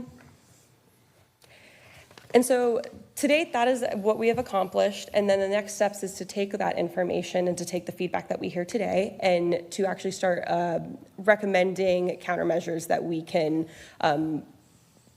that could be implemented to enhance the safety in Clayton. And so engineering countermeasures are mostly the physical things we can do, the construction and pavement striping. And so the list that I have here is just kind of a starting list. These are countermeasures that would address the speeding, that would address the pedestrian and bike concerns. So things like pavement marking and signage, traffic calming, whether it be curb extensions or more striping that just reduce or encourage people to slow down on the roadway. Signal upgrades, if you can make the signals a little more visible. That encourages people, if they can see the signal, then maybe they can abide by the traffic signals and signs. They're not making those turns when they shouldn't be. And then with pedestrian crosswalks and separated bike lanes, these are just enhanced facilities that allow pedestrians and cyclists to cross with more comfort and more visibility. Non-engineering strategies, these are more targeted kind of education. They're not really like the physical things we can implement, but safety education programs to target, educate younger folks or newer drivers to encourage them to drive safely and know the road rules and know how to share the road with other users like cyclists and pedestrians. Emerging technology for things like speeding, you can have the speed feedback signs. So people can kind of see how fast they're going. Maybe they're aware of it, maybe they're not, but that visual thing can sometimes help. And then targeted enforcement. So kind of going back to that comment on speeding around schools, if we need to, if we want to kind of patrol the area to make sure people aren't speeding, maybe we target it in those areas where there is the highest concern, like schools. Next slide. And then finally, we'll help draft how we can implement and evaluate all of this work. So this will go into identifying the action items and the performance measures that meet the vision and goals. We'll also include a list of funding sources for the project implementation. So that hopefully kind of gives you a little toolkit on where to look and how to apply for that grant funding that can help fund this, the implementation of this plan. And then we'll also develop just a template and framework that hopefully will be useful to you all in tracking your work and monitoring safety in the future. I think that is all with my presentation. Excellent, thank you. Did we have questions from council, or were you gonna, Larry, I don't know if you were gonna add anything to that? No, I don't think we have anything to add at this time, but I encourage the council, if you have any questions, and obviously take public comment so we can get additional feedback. Okay. Feel free. Yeah, Larry, I do have a question on, and maybe you can answer it. It's on the first of the next step pages. So it's the second to the last slide. And on there you have signal upgrades. And my question is, I noticed in Concord, they now have a yellow band around the traffic signals. Is that going to be included in some of our traffic signals? Go for it. Yeah, generally that's a practice that's been implemented probably I would say in the last 2 to 3 years, or I think since COVID, where a lot more agencies are now adding the. Yeah, that's one of the comments I got, that they're more visible. They catch people's eyes a lot. I think that's the purpose. Yeah. Generally speaking, it's one of those things as maintenance is being done on those particular areas, the reflective yellow tape is being added. I think that would be something that's easily can be done. We just need to work with the county signal shop to add that to their sort of maintenance list. I'm not sure, I can't recall which signals may have already been done, but certainly we should try to get all of them done. It's a pretty prevalent now standard across, I think, with all signals. Thank you. Sorry, I was just going to ask another question in relation to that. If that wasn't the idea, what signal upgrades are being proposed? What do the signal upgrades look like? The retroreflective backplates. So that is exactly it? Yeah. So Okay. just making them, that's one thing to make them, you get those kind of yellow borders, it makes it a lot more reflective, especially at night. Mhm. You can also increase the size of the signal head. Same thing, I think as I was driving, I'm like, they seem big enough, but you can get bigger size signals if that is helpful in just making them that much more visible. Okay. Any others, or are those the only two options? Those are the main options and the ones that I know that the state will help fund if you apply for that funding. Not my comment, or not the question I was going to ask, but along those same lines, I was on some county road down past Brentwood, and they've replaced all their stop sign poles, and now the poles themselves are bright red and reflective. Have you seen this before? Is this a thing that's Driving coming? through the state. I don't know how often it's being implemented. I've seen it more on like really rural roads as I'm driving through like the Central Valley or something. But yeah, they're It starting really to does pop up. stand out at night, for sure. So something to think about. Councilmember Clayton, did you have any? Okay. I was hoping that, I thank you for the report. I thought it was very thorough and informative. So can you, or maybe Larry, it would be more appropriate if you walk through like what you're asking for here tonight, and then like, can you wrap it to, because I heard all the recommendations and the plan of how you're gathering information.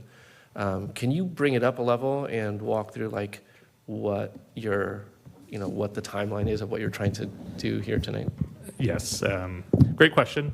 We're not asking for any approval tonight. This is an information gathering purpose. It is, a recommended step in going through and developing an LRSP that you have community outreach. So the Oktoberfest, and one of these sort of grant requirements is that you do it in a maybe some sort of non-traditional, just regular council meeting, no offense, but that's why Oktoberfest, other opportunities to, engage outside of what we're very used to. But this still does provide a very public forum where, these are all agendized, anyone in the member of the public can see it, where the Oktoberfest is if you happen to be there, obviously. So relatively small community, we do not expect to have, and frankly don't have the budget to go neighborhood to neighborhood. So this is the opportunity for the council in particular, but also the public to, if there are known areas of concern that we can look into over the next couple months before we come back with a finalized or final draft for your approval along with the policy. Our expectation that would come back in probably December, maybe at the beginning of next year, depending on the timing. But you're able to see based off just the number data that was included in the staff report where you're seeing in the last 5 years, just from a quantitative standpoint, where those issues tend to arise, which is not surprising along the arterials. But the 2 intersections that were identified were something that was something until you look into the data you wouldn't necessarily know of. So that was interesting. But there's also qualitative, input that, near misses are never recorded, as a police report. So granted, if there's a lot of near misses, that would be a good opportunity. I've heard anecdotally over, certain requests from neighborhoods for traffic calming, certain areas of reducing speed or areas where they feel like it's a difficulty of exiting a particular side street to get onto it. The intersection at Mount Terra Parkway and Mount Duncan, which is identified on here, was one of the intersections I've heard a call about of exiting. It's hard to see because I think the roadway itself geometrically is a little difficult. So the data does show, unfortunately, there had been some accidents there and the severity of it was higher. So that's a good one to focus on. And the data does show it doesn't appear to be a huge problem, but it could contribute to not only looking at maybe adding stop signs, which is something we're going to talk about later, or other measures that could be to improve the situation, right? Is it lack of sight distance because of obstructions, because of someone's front yard tree or something like that? Those are the type of things in general, right? Not speaking specifically of that intersection. So those are the ideas that we would like to hear from the community for us to, at least look at and then come back to the council with, with some feedback from the residents that, you can evaluate if you want to consider a project at that location. That is our hope, is that eventually we'll use this plan to then justify asking for grant money from the state or from the federal agency level. So tonight is really just an open forum to provide feedback, and all you guys are obviously members of the community, and we're hoping that if you see anything in the data or anecdotally have something you would like us to look at, this is a great opportunity. Thank you. That's very helpful. I think we all kind of live in different parts of the community.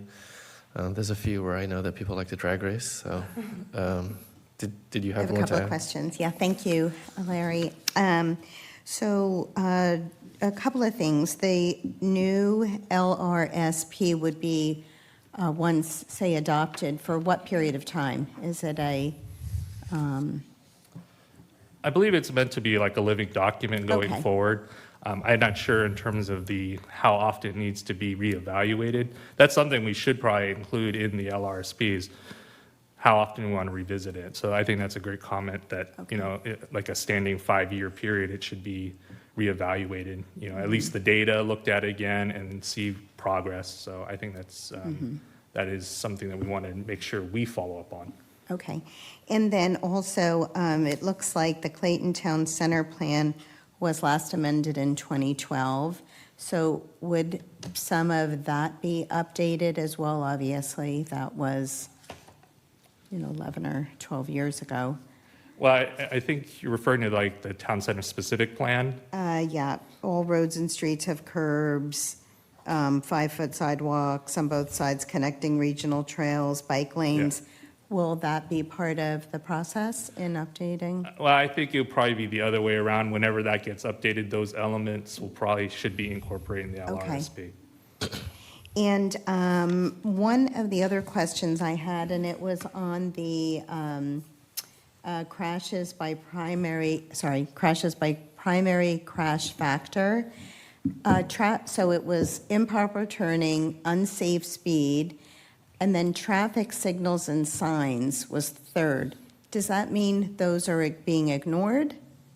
For the most part, yeah. For the most part, okay. So somebody blew through a light Stop or... sign, a light, ran turned through a when they stop shouldn't, sign. yeah. Okay. And my very last question is about the Vision Zero leadership. You sort of referenced it earlier, so is that it sounds like it's a state. Well, it's, I admit I would need to know a little bit more research as to what level. I know CCTA has adopted a Vision Zero safety plan. The city will need to adopt, like I said, a goal, and in order to adhere to grant requirements, we'll have to adopt some kind of goal of reducing fatalities and injuries to zero. Time frame wise, that's something that we can make suggestions. 2050, is obviously a little ways away, but and it could be a reasonable amount. But that's for anyone to provide feedback. I think it's intended to be an important goal. Like anything, you start with something that you really want to achieve, and sometimes it just takes a long time, and but you have to chip away at it. And I think that's a lot of the intention with these Vision Zero approaches, the LRSP, the SS4A grant itself is related to that too. So I think what we plan to do when we bring this back is to provide you, we did give you a kind of a general vision as part of it, and we can be very specific with a document that will be part of this overall plan, which you are going to be approving. And so, at that point, we may want to tweak whatever commitment the city wants to use going forward related to roadway safety. I don't think anyone's going to be following up on the metrics of it, but it is something that the city as a long-term entity wants to continue making strides toward, and providing those incremental improvements for safety. And different safety improvements have different side effects, so not everything's going to be a one-size-fits-all.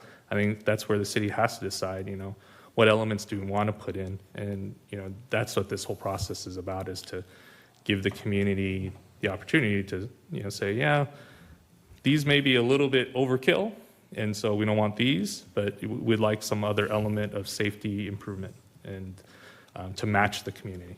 Okay. And I'm sorry, I have one more question that I wanted to ask. So I know the data is reflective of the last 5 years.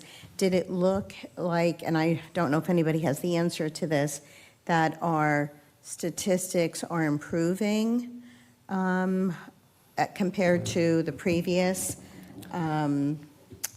say, 5 years or 10 years? Do we know the answer to that? Or have we gotten worse?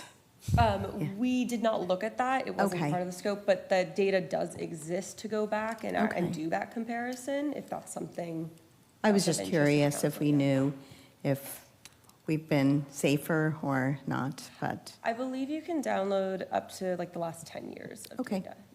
thank you. Isn't our crash count for the last 5 years on your presentation, slide number, page 8? We're talking about just general crash count. Yeah, I was asking prior to the last 5 years. Have we improved or are we getting worse? We could look at that. I think Okay. that's, it's just pretty simple data. I Okay. think just people understand, essentially when the police officer comes out, writes a report, all that data from an accident, and it's scrubbed of personal information, so it's meant to just be sort of anonymous data, gets loaded up into what's called the statewide integrated traffic SWITRs. And that data is also used by a website called TIMS, which was Grace mentioned. It adds it to a GIS element where you can see exactly where the locations are. And it's a really good tool. And that data is usually about a year and a half behind because it has to take time to come from each agency to be loaded up in the system. So like 2022 is pretty current. And so you can look into about a year, up to a year ago, and then, as Grace mentioned, there is a certain time period that they keep the data. So we can look back however far it is and then see if there's any trends. I mean, obviously, there could be a lot of environmental factors like COVID, obviously, in terms of, the amount of travel is probably reduced during that time period. Well, you could see that in 2020, Yeah. when you dug a little bit deeper. And Grace, thank you. The presentation was terrific. Appreciate it. Other questions? Okay, then I would open up this item for public comment. If anyone has a comment on this item, now is the time. Mayor, one, I don't have any speaker cards, and I don't have any hands raised on Zoom for this item. Okay. Give folks just a second because sometimes an idea strikes them. Would you like to make a public comment? Yeah, I'd just like to make a statement on the... Can you do it at the mic, please? You can get it on the record. Oh, thank you. I'd just like to make a statement, Howard Geller, 252 Mount Airy Parkway. I live on the corner of Mount Airy Parkway and Mount Duncan, and it is amazing that I've only seen 2 accidents there. When you're coming up Mount Airy Parkway, there's a curve right at the corner that sticks out that prevents you from coming up the parkway from seeing anyone coming up Mount Duncan. And anyone coming up Mount Duncan stops at the corner, but there is no stop signs over there, and then they just roll out, and it's just an accident waiting to happen. We definitely need a stop sign on those 2 corners to prevent an accident in the future, and thank you for addressing that. Yeah, I'm definitely familiar with that intersection. I had family that lived on that street, and they visited it, so I concur. So, any other public comment? All right, well then with that, I will close public comment and bring it back for discussion. I think, first, I just want to clarify, you are not asking for an action, but you are asking for, I'm trying to look at what the recommendation is here, just to make sure you get what you need.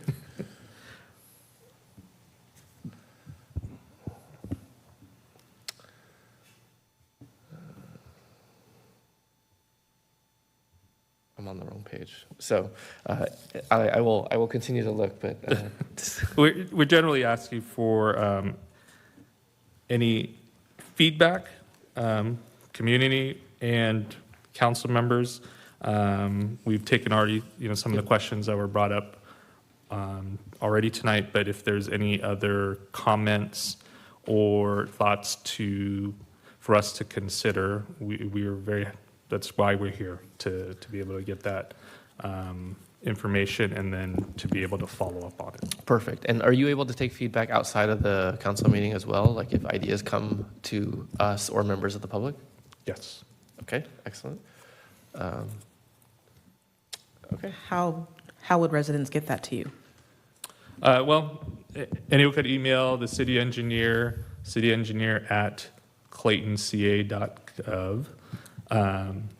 And that will get to me, and I can work with Kittleson. And then any follow-up regarding, or you can contact me through the city's website. My link for the email address is there as well.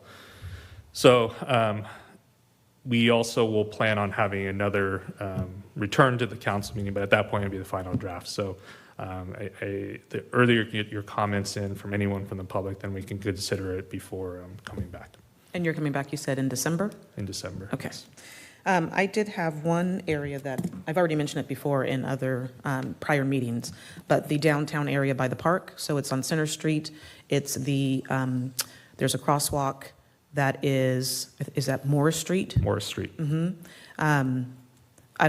Putting a stop sign there seems like it would keep people from actually pulling out of the parking spots, but if that can be looked at again for some consideration, because you have children who are running across the street, and adults do it too. They just walk out from the Grove Park to the post office and vice versa, or you have children either darting out off the sidewalk into the street on their bikes or running. They're not using the crosswalk that's right there.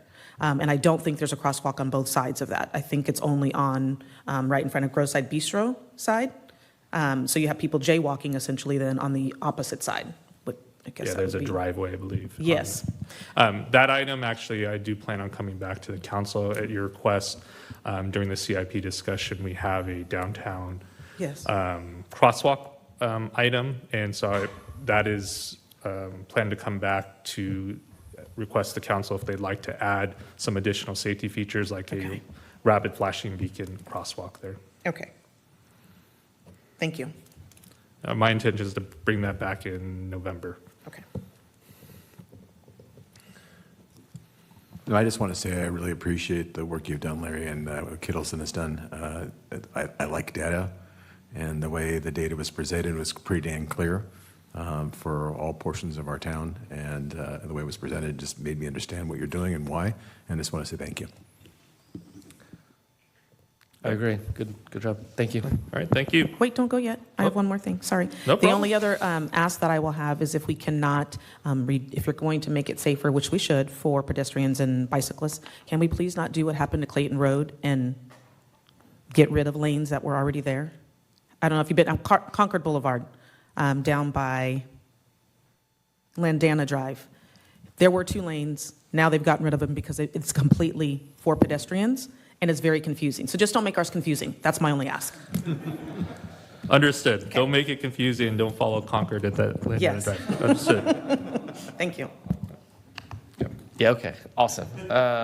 Thank you very much. So look forward to hearing back, and if anyone has any other additional comments, you'll be sure to hear, so thank you. That concludes item 8A. Next is item 8B. This is a service agreement with Granicus 311. I believe, Ms. Walker, you are kicking us off. I am. Good evening, Mayor Wan and council members. Tonight I am excited to be introducing Mike Schultz from Granicus. He is here tonight to talk about the 311 platform. This is a platform, I don't want to steal his thunder, so I won't go into details, but this is a platform that I think will really enhance streamlining service requests that we receive from citizens in the community. So with that, I'll turn it over to Mike. Thank you, Amy. No, that's it. That's all I need. So before I get started, does everyone have the PowerPoint presentation up? There's a lot of language here. I like to talk to it. There's a few diagrams I think speak much more than paragraphs would, and ultimately just get to questions to help make you feel more comfortable about the solution. For those of you that are new to Granicus, we are a member of the GovTech 100. Our customer base is strictly government. We cater to government. Our products are built for government. What's great about that is that, next slide, please. What's great about that is none of our customers compete with each other, and they're all willing to collaborate, give insight to their experience when working with us or working with specific solutions, so that you know that you're not the first to do it. It's a data-rich environment, which allows for you to feel comfortable in your decisions and ultimately, get to what matters most, which is the desired outcomes for residents. In this diagram, you'll see us here in the center. I mean, between the 300 million citizens within the country and the 500,000 governments that are involved, Granicus supports 6,000 governments, a lot of that being local government. Later on in the presentation, you'll see for this specific solution, local government that is under 75,000 population that is leveraging this tool. Just a quick background to me. Mike Schultz. I am an Alameda County resident. I support Central and Northern California, so I oversee this tool amongst a few others. What we care about here is ultimately being the digital front door for government. So where you're here doing the hard work, we want to help give that digital layer so that residents can either get to resolutions after hours or submit requests that can ultimately be in your inbox when you start your day. Next slide.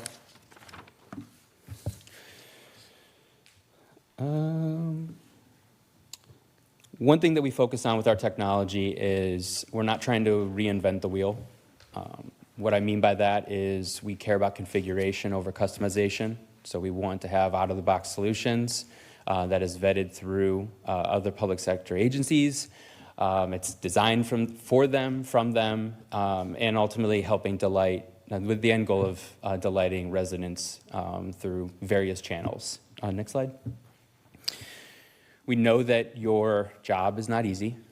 We want to help you reach goals, whether it's to serve the residents or encourage them to engage with you, bring them the information that they need that you already have. It's just the channel of getting it to them.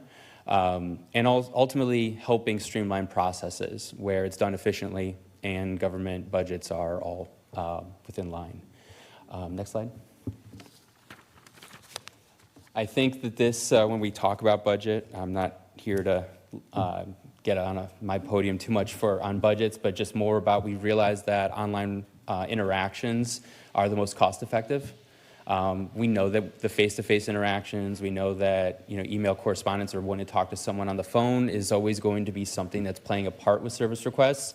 But we know that in the age of smartphones and people walking their dog, when they see a pothole or they see a downed tree limb, they're more inclined to submit it then while they're with their phone in hand over going home, remembering to go to their computer and do it. We have these mini computers in our pockets, and we want to enable them to help give you the eyes on the streets that help your public works and the people that are addressing these problems, solid data through photos, videos, but also follow-up feedback. Next slide. And next slide. It's a lot of slides. We can just keep going on a few. Keep going, please. So this solution, there are acronyms, so I'll keep it quick. I mean, the main things to keep in mind is the constituent relationship management piece. So it is a log of interactions. It's the person having a login, having a user account, seeing the cases that they've submitted, whether it's things around their local neighborhood, around downed tree limbs, potholes, or uncut grass. And then there's the other side, which is actually managing the service request itself. We care about efficiency. We care about the ability to give crews accurate information, whether it's dropping a pin on a map, giving them photos, or asking them ultimately, hey, can you elaborate more on your request? Can you give us more information? Having that channel for them to go back and forth to get the crews the information they need. And then when they're taking the photo on a completed job, now you have a start to stop case and showing how city has acknowledged something, given clear communication on where the request sits, and then ultimately notifying the resident when it's closed. The great thing here, let's see. Can you go to the next slide? Thank you. Clear communication is key. From the starting of a request to closing, and ultimately the reporting aspect back to City Council to show the efficiencies of the crews. It's going to give you hard data. It's going to give you reporting, whether it's bi-monthly, bi-quarterly, bi-yearly. But really, it's enabling and empowering leadership to understand, how efficient they are and how improvements can be made. But without data, it's kind of we're shooting in the dark here. We offer this solution in a few ways. It's ultimately meant to scale. Okay, so and what I mean by that is typically local government would start with the One View Essentials program, which is everything that I've talked around the constituent relationship side, the service management side, the robust workflows so that automation is moving the request to the correct parties, whether it's around code enforcement, whether it's around potholes, maybe graffiti, things that maybe are handled by different groups. All on the configuration side, it allows for you to set these on the front end and let the system work for you along the way. There is no limit to users, whether it's city or resident. There are levels of usership so that there are people that are going to be admins, there are going to be people that are viewers, council staff that wants to just get the report monthly, quarterly. It allows for you to stay informed. The integration library is important for other technologies that you already have in place. It's about being additive. We're not here to make things tough. We want to see what technology you already have in place, and if we can work with it and integrate it into our system, then we would just want to be additive in regards to the results. We have our enterprise solution, which adds some extra tools, whether it's our API tool, surveys for customer satisfaction, or single sign-on for staff. If you look, you don't have to go now, but if you're wondering what it is that we've presented, in the appendix are the main tools for what the budget proposal is. So you can see what the functionality is behind there. But yes, OneView Essentials is the tool that is presented to staff. Next, please. Now, just to be clear, the mobile app is part of the package. Okay, so that's going to be the eyes and ears on ground from residents. Downloading the app from the App Store. We support Google Play as well as Apple. And the other piece here would be also messaging. Okay. Now there's communications that are part of each service request, but when it comes to messaging, let's say that you have an Oktoberfest event where there's going to be street closure, you have construction coming up, you can actually outbound message to residents through this platform so that they can stay informed on things that could ultimately affect their commute, whether to work or to home. Next. I mentioned earlier, how diagrams can speak much more than I ever could. I know I've already spoken way too much already. But this helps you understand, where OneView, this solution is going to sit right in the center. Now, inbound requests can come from the app, they can come from email, they can come from phone submitted through staff. But what you'll see here is, there's an integrations piece, the workflow that is going to help delegate these service request types.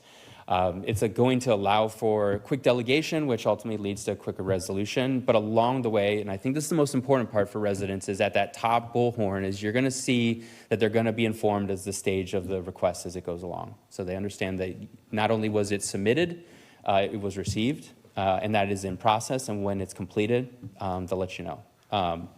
All of that sent in the same channel that it's been received through email, the app, as well as text. Okay, for council, the bottom right, that leadership, that reporting piece is very important. It's giving a single source of truth. So when inquiries come on, hey, I've been talking about this down tree limb for 2 months now, and it's still there. One, you can validate it with saying, hey, here's the requests we have received.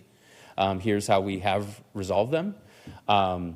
And if it's something where it's more of protecting yourselves from future inquiry, at least you have the system of record to help address that. Okay, next slide.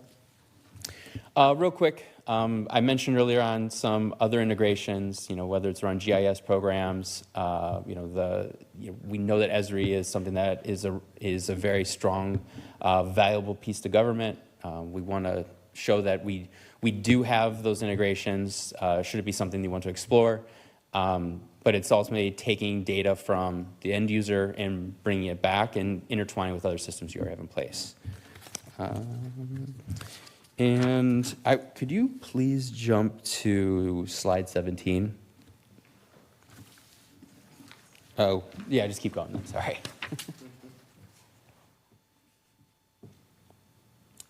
Keep going. There.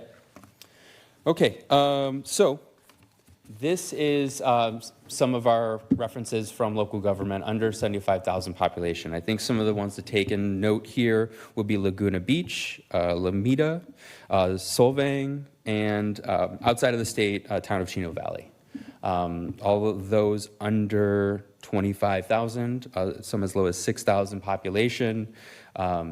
Just examples of, it's not just about, supporting larger cities. We care about local government and have public sector use cases that are happy to share their experience.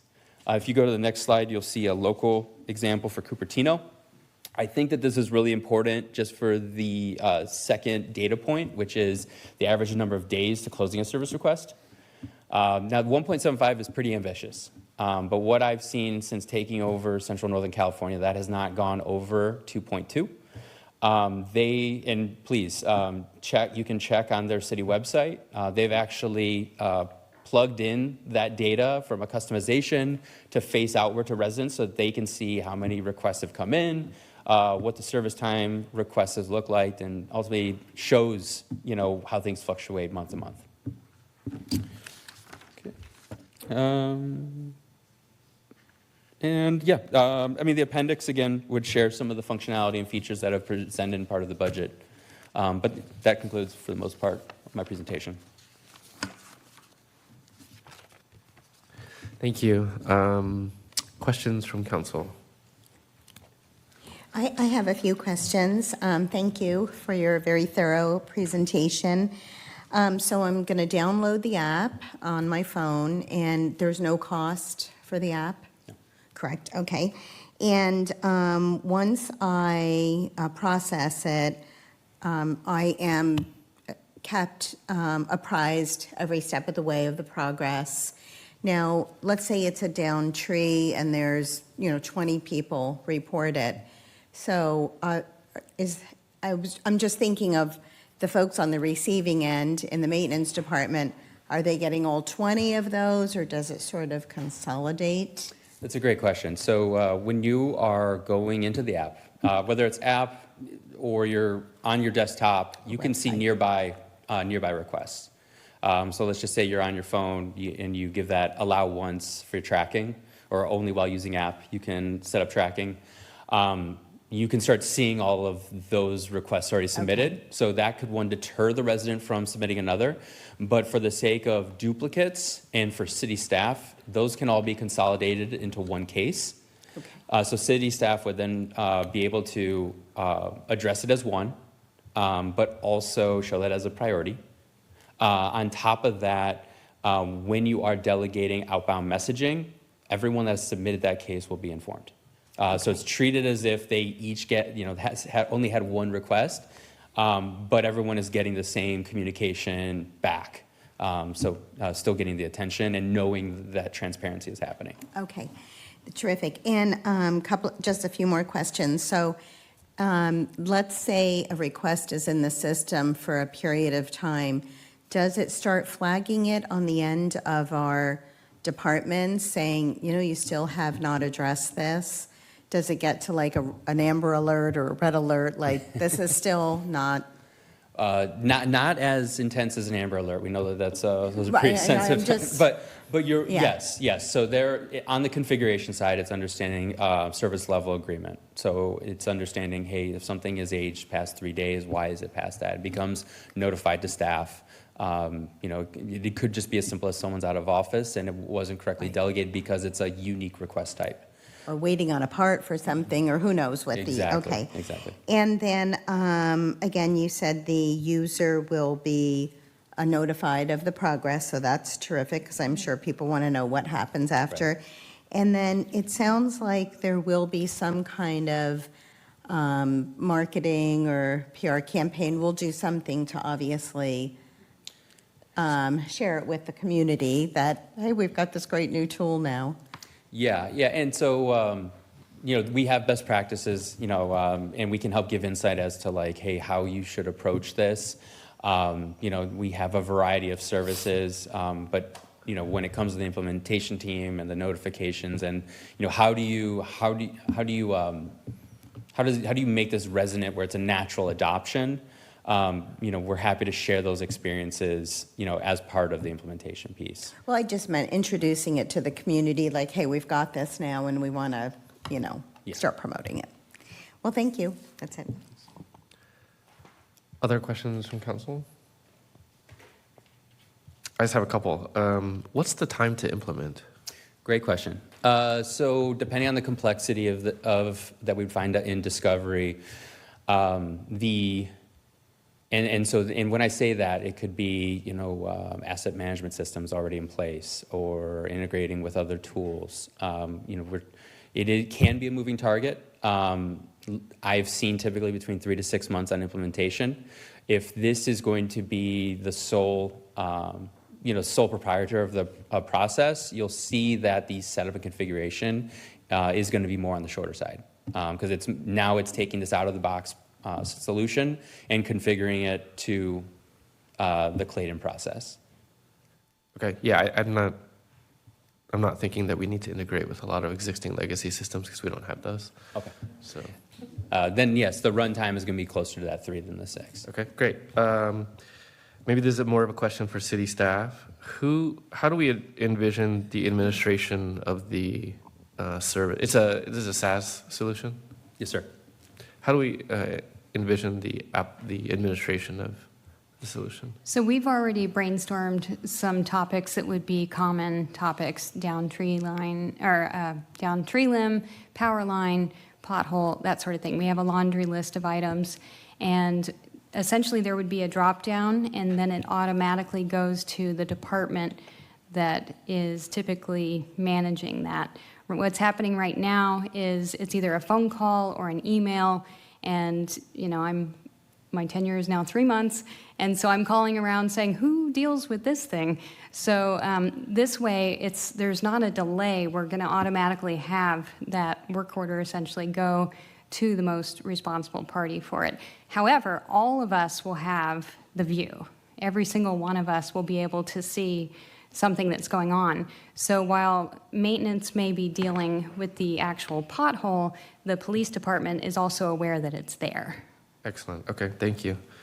And then you mentioned that users could see other users' reports. So yes. Can you elaborate on that a little bit? Yes, sir. So, okay, there's a few things that go into that. There is seeing nearby requests. There is a couple of ways that can be submitted the request. You can submit a request anonymously. You can submit it through your own user name, knowing that there's sensitive topics that you want to be you don't want to give your identification during that. So yes, you would be able to see from here's this request from user 1, 2, 3, 4, 5, 6. Here's a photo from that section or from that piece, and here's the roll of dialogue that came with that case. Is there maybe something else you had in mind or? No, I'm just wondering. Our assistant to the city manager mentioned that the staff could see all the reports. Could the public see all the reports as well? For they can see open and closed, and then you can set like the level of transparency on it or what's active. There's also, you can do internal earmarking of cases. Let's say, Public Works goes, hey, we're working on this pothole here. So whenever if something comes in and it's something we already have earmarked to work on, staff will know that it's being worked on, and then the information will still be designated to residents that it is being worked on. Okay, great. Okay, that's all my questions. I would open this up to public comment. If anyone has any public comment on this item, now is the time.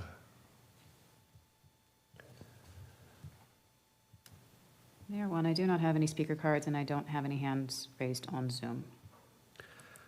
All right, seeing none, then I will close public comment and bring it back for discussion. Any discussion from council regarding this? I think the recommendation on the table is to authorize staff to contract with Granicus for the 301 services. The amount being proposed is approximately $47,500 for a 3-month agreement. 36. Sorry, 36. So about I meant 3 years, and I said the wrong thing. 3 months would be a very lucrative contract. So there's that. Is that planned to come from a specific budget, just out of curiosity? Are we coming from one-time funds like ARPA? Have we talked about that? Yeah, so we think because of some staff vacancies, we're going to have enough for this year to deal with it, and then we'll budget future ongoing cost of it appropriately in future budget discussions. I assume it's an upfront cost of the 47 versus an annual cost of 18 approximately. 47 is the total of all three. Yeah, go ahead. So I don't have it right in front of me, but the 47,000 is the total for all 3 years. Oh, thank you. That's what I figured. So there is the one-time setup and configuration. So doing the rough math, that's 19,600 for year one. Year two is 13,482, and then year three is 14,425 and change. Perfect. So, no, we feel it's a pretty worthwhile investment. It is from personal experience of somebody who has reported cracks and raised sidewalks, somebody who's reported burnt out lights and broken limbs. The communication via, here's a picture from my phone, to an email, to a text, to a return telephone call. It is every bit of the cost you were talking about in terms of the time and labor. So a tool like this is phenomenal from a push to response. So I'm going to acknowledge that. But I'm also going to be very clear that in light of our conversation last week, and the challenges that our maintenance department has in terms of labor and lack of labor thereof, just having a response time of 1.75 days is Ambitious, yeah. Incredibly ambitious. And so I think as we roll this out, and I think the need is there, because again, that will reduce your labor load as a staff in terms of just understanding the amount of work that's out there. It'll also further shine a light on the amount of maintenance that is actually required in this town that we need to figure out how to fund and bring a very necessary bright light to disinfect the lack of transparency of the problems we have in our town.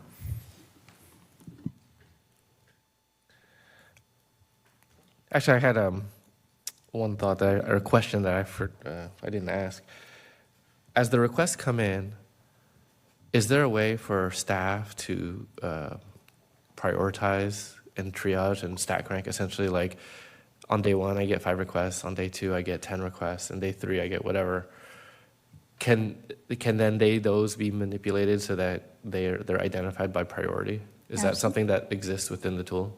So you can look at all of the requests and you can sort, filter by age, by, you can have these earmarked for like priority.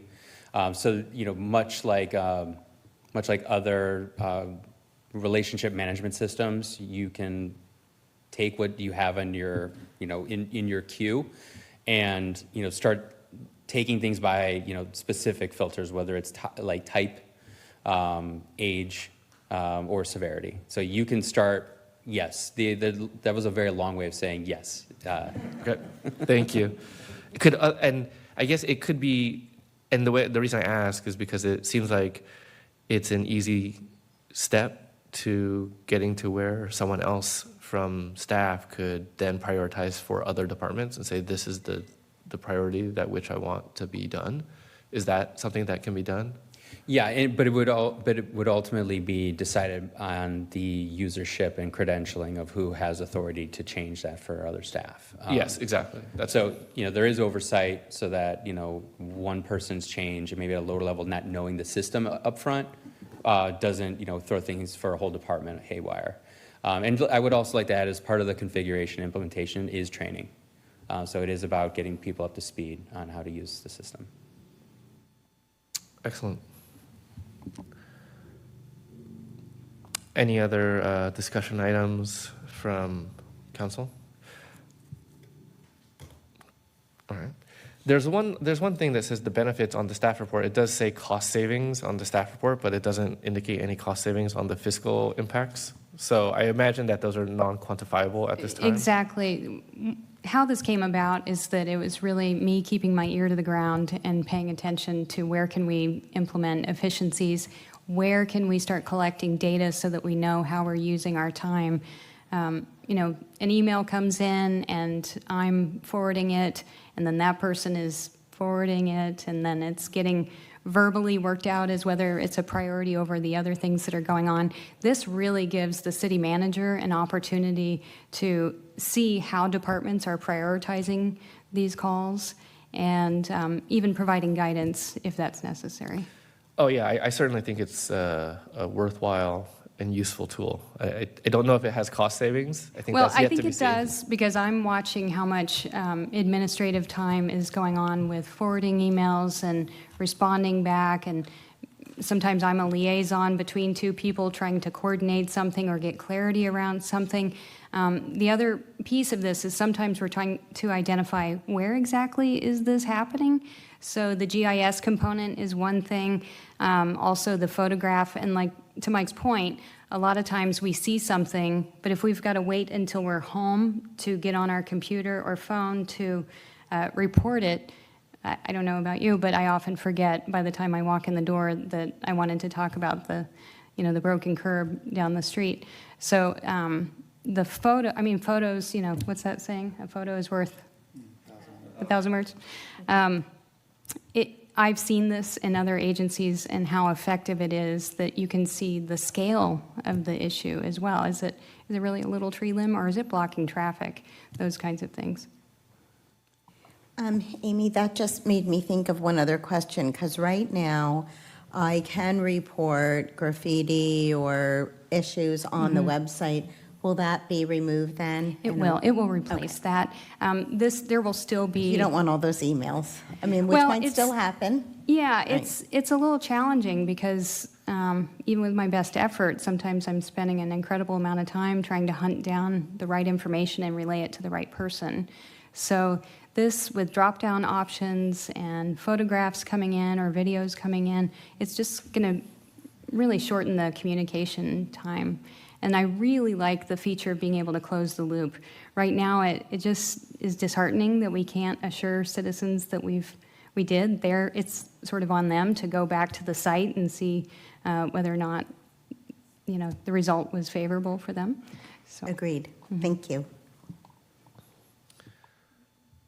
And I would have to imagine that this also frees up time for the police department, because if they're getting calls, if it's after hours, et cetera, how will that work if it's after hours and there's something, would people still use the tool or? They would, Okay. yes. Mhm. Okay. And again, all of us would have, we're a pretty flat organization, Yeah. so we would all have access to this, and there's an opportunity for us to communicate internally, especially if there's, a two-pronged approach is necessary. Maybe police need to stop traffic while the maintenance crews are out there performing a repair.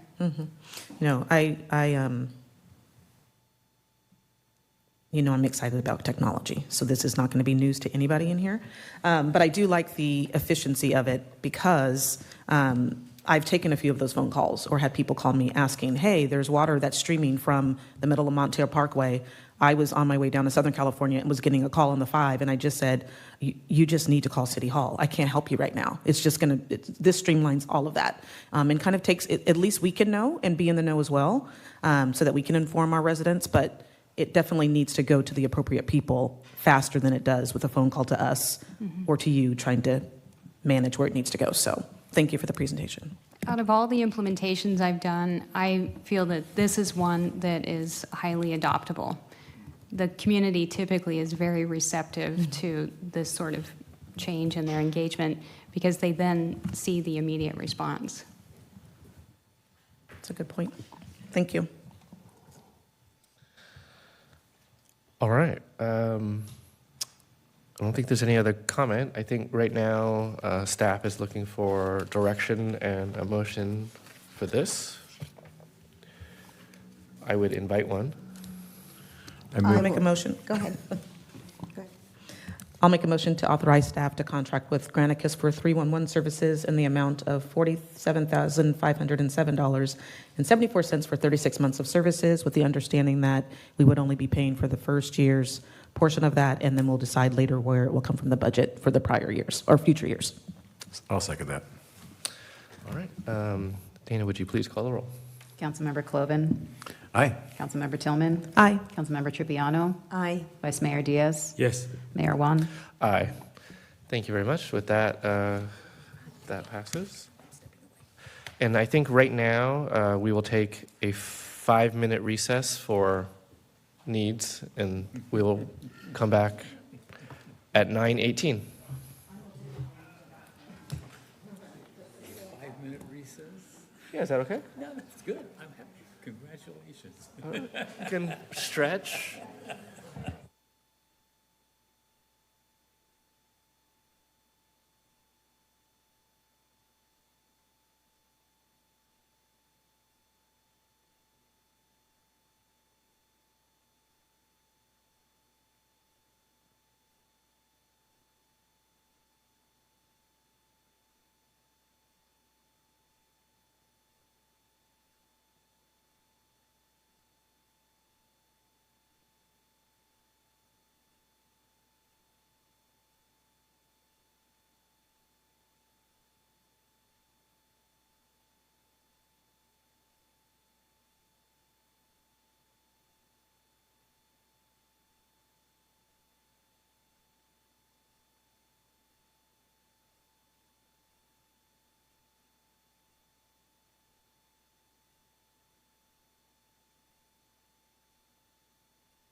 All right.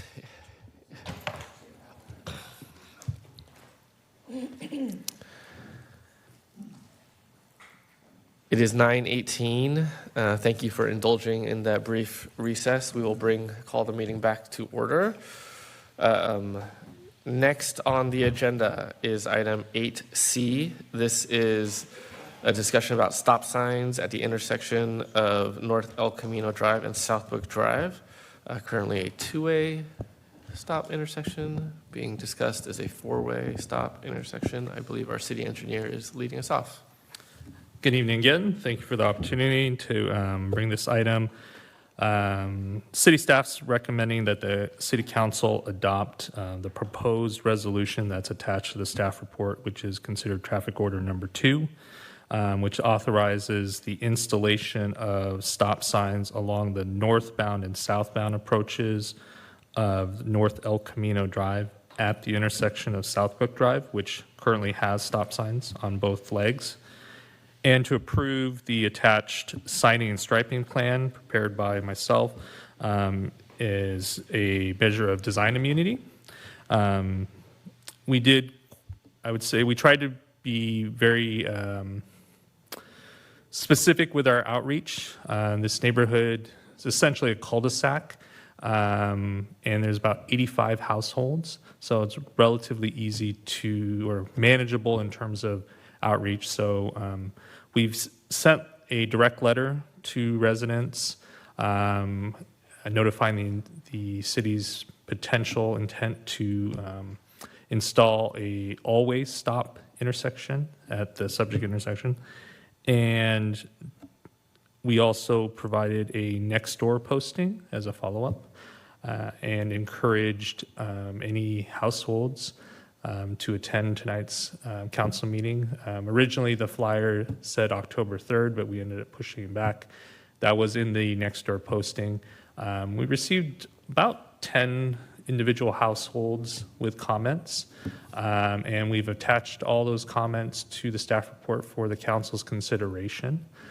And those 10 that provided email addresses, I sent copies of the staff report directly to them last Friday. So they were able to see and know that this item is coming before them. So I don't know if any members of the public or from the neighborhood will come and speak to the item, but they were encouraged to. Generally speaking, the item was evenly split in feedback from the neighborhood, roughly 5 to 5 that wanted the stop signs and 5 that were against. There were a couple clarification questions about placement of where the stop sign would be or impacts potentially to landscaping. The city has its own stop sign warrant analysis. The overall, all traffic control devices are subject to what's called the Manual of Uniform Traffic Control Devices, which is a 1,000-page guidebook with very specific regulations of implementation for any type of traffic control device, and stop signs being a major one.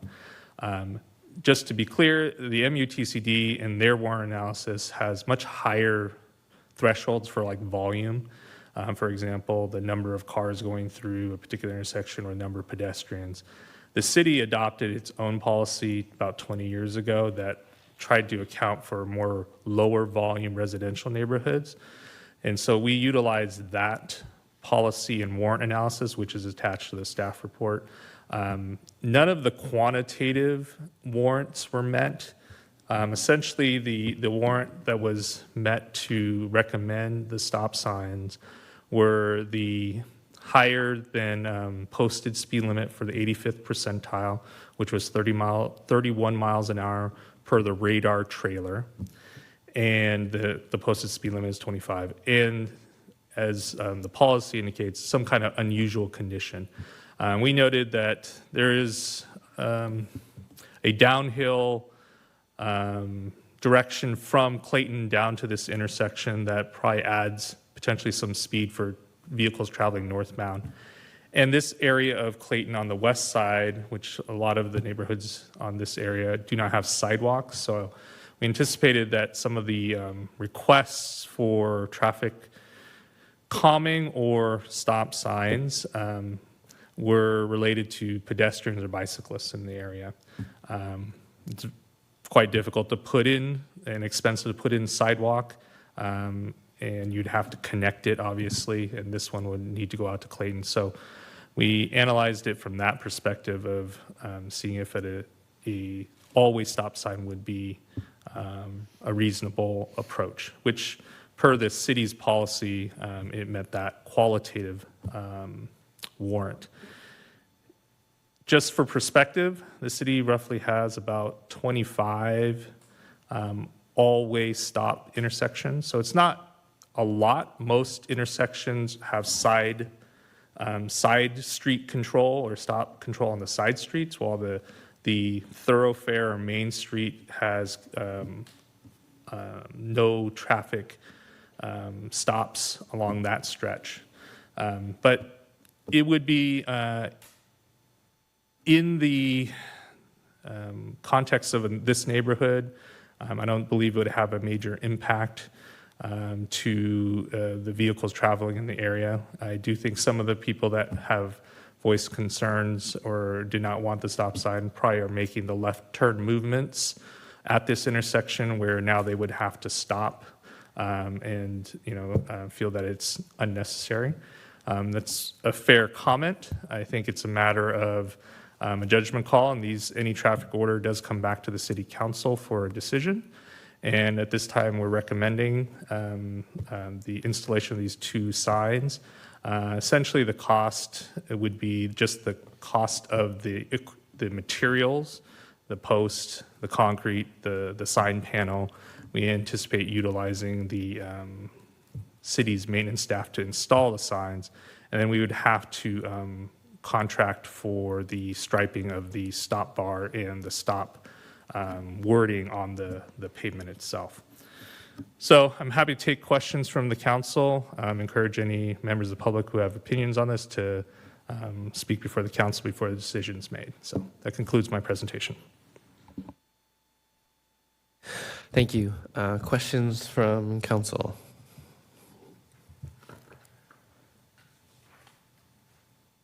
Nope. All right. I just have one. It looks like there was at least one resident that asked for this to be looked at. I don't recall seeing this as an issue with any accidents from our prior presentation. Have there been any? Pardon me. There's no recorded accidents. That was part of the warrant analysis. So it didn't meet the threshold, and there were none in the last 5 years. Okay. Are you able to share with us why a resident was asking? I know that they were concerned about pedestrian safety, et cetera. Can you just elaborate for those who might not have seen it, what the issue was? We received, I believe it was either email request through the city's website. I think it was anonymous actually, but the person requested stop signs at this particular intersection. They were citing speeding concerns and that they were almost hit by a motor vehicle, and I believe they were a pedestrian in that area. And so after that, I worked with the police department to to do the analysis per the warrant policy, and we collected data for the speeds.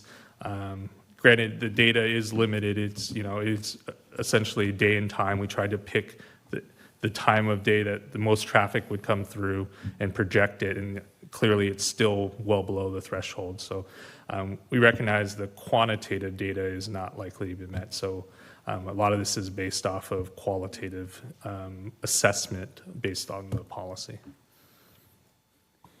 And then are there any cons to installing these stop signs at that location? The cons that we're trying to address is the city enacted its own policy. This does not meet the MUTCD policy. In an effort to try to reduce liability, we included a plan that's stamped by an engineer and that we would like the council to specifically approve. to potentially, if there is an accident at this location, and then someone questions why a stop sign was put in because of whatever the reason, how the accident occurred, that we can then say we went through this specific process and that there's design immunity involved in having an approved design. And that usually helps address claims in the future. And so that's the potential con. We try to address it, not only with this plan, but any change obviously could create potential liability, but I don't believe any design cons. I do think it is a measure that is relatively simple and cheap. I do think in general, and you'll probably see this longer term in the future, that the neighborhoods along El Camino and Lydia Lane, which don't have sidewalks, and I've heard some residents ask, well, why don't we have sidewalks? Well, those neighborhoods weren't developed with sidewalks at the time, and it's very, difficult to put it in. Usually you have the right-of-way and space to put it in, but it's expensive, and a lot of people don't want to lose their front yard, which is understandable, because typically you're going to put it behind. Some of the neighborhoods have curb and gutter, and you would put it behind that, but then people would lose probably 5 to 6 feet of their front yard landscaping. So I understand it's controversial in that respect. No, thank you for that. A non-starter. Thank you for that. What I meant was, to me, the pros of putting these in would be to avoid accidents and pedestrians possibly being hit. The con would be it might take residents a few more seconds longer to get out of the neighborhood. So along those lines, other than them having to actually stop and get used to using a stop sign, Yes. Is there any other negative impact that a resident could feel from that?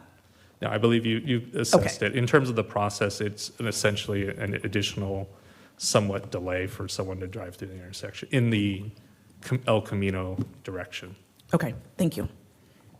Yeah, and Larry, I did just have one question. So I drove the intersection, and when you're coming out of Morningside Drive there, which is almost looks like a private road. It is.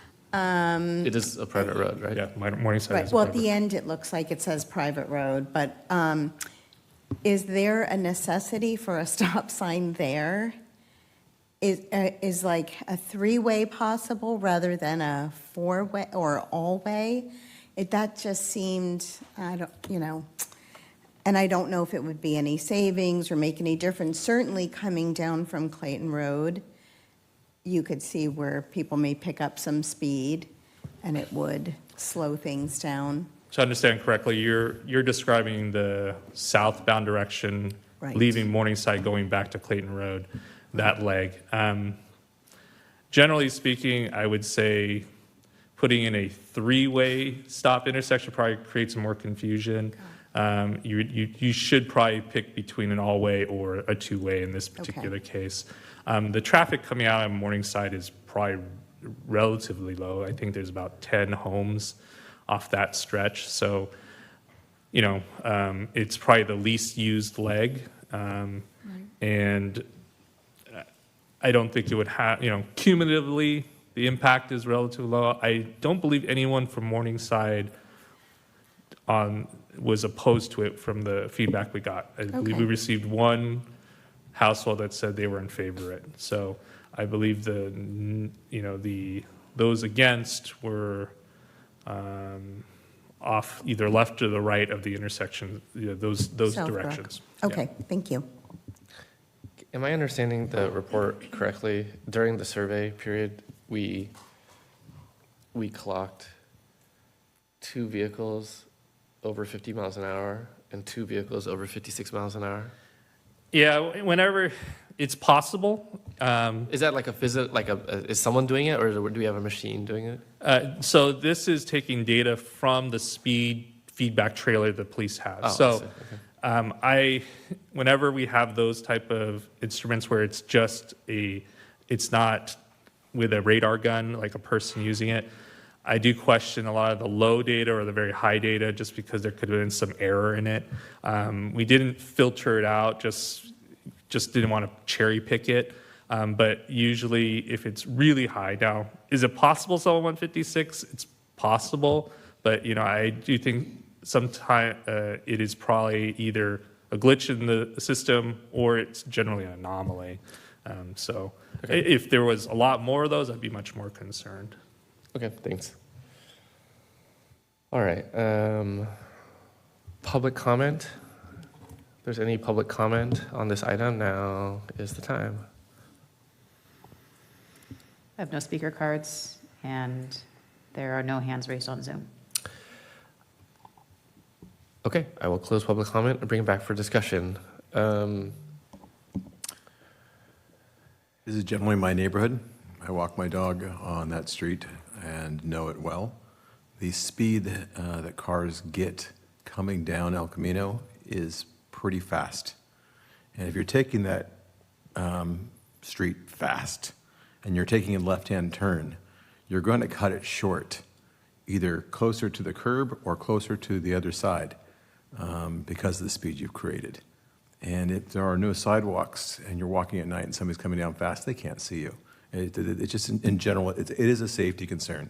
And if somebody's complained about, I'm concerned about, or not doing something potentially gives us liability associated with that, it's a relatively inexpensive fix just to tell people, stop at that intersection. Just know you got to stop at that intersection.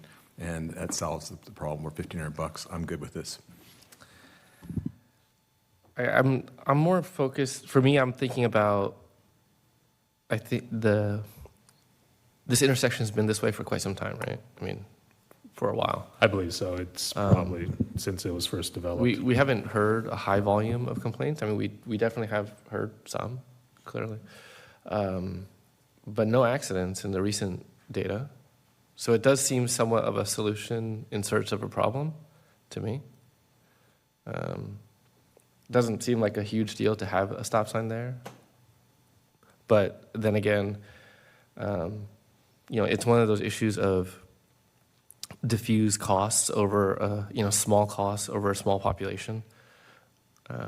But it seems like you have a comment. I'm curious to see what your experience in the area is, because I don't live in the area.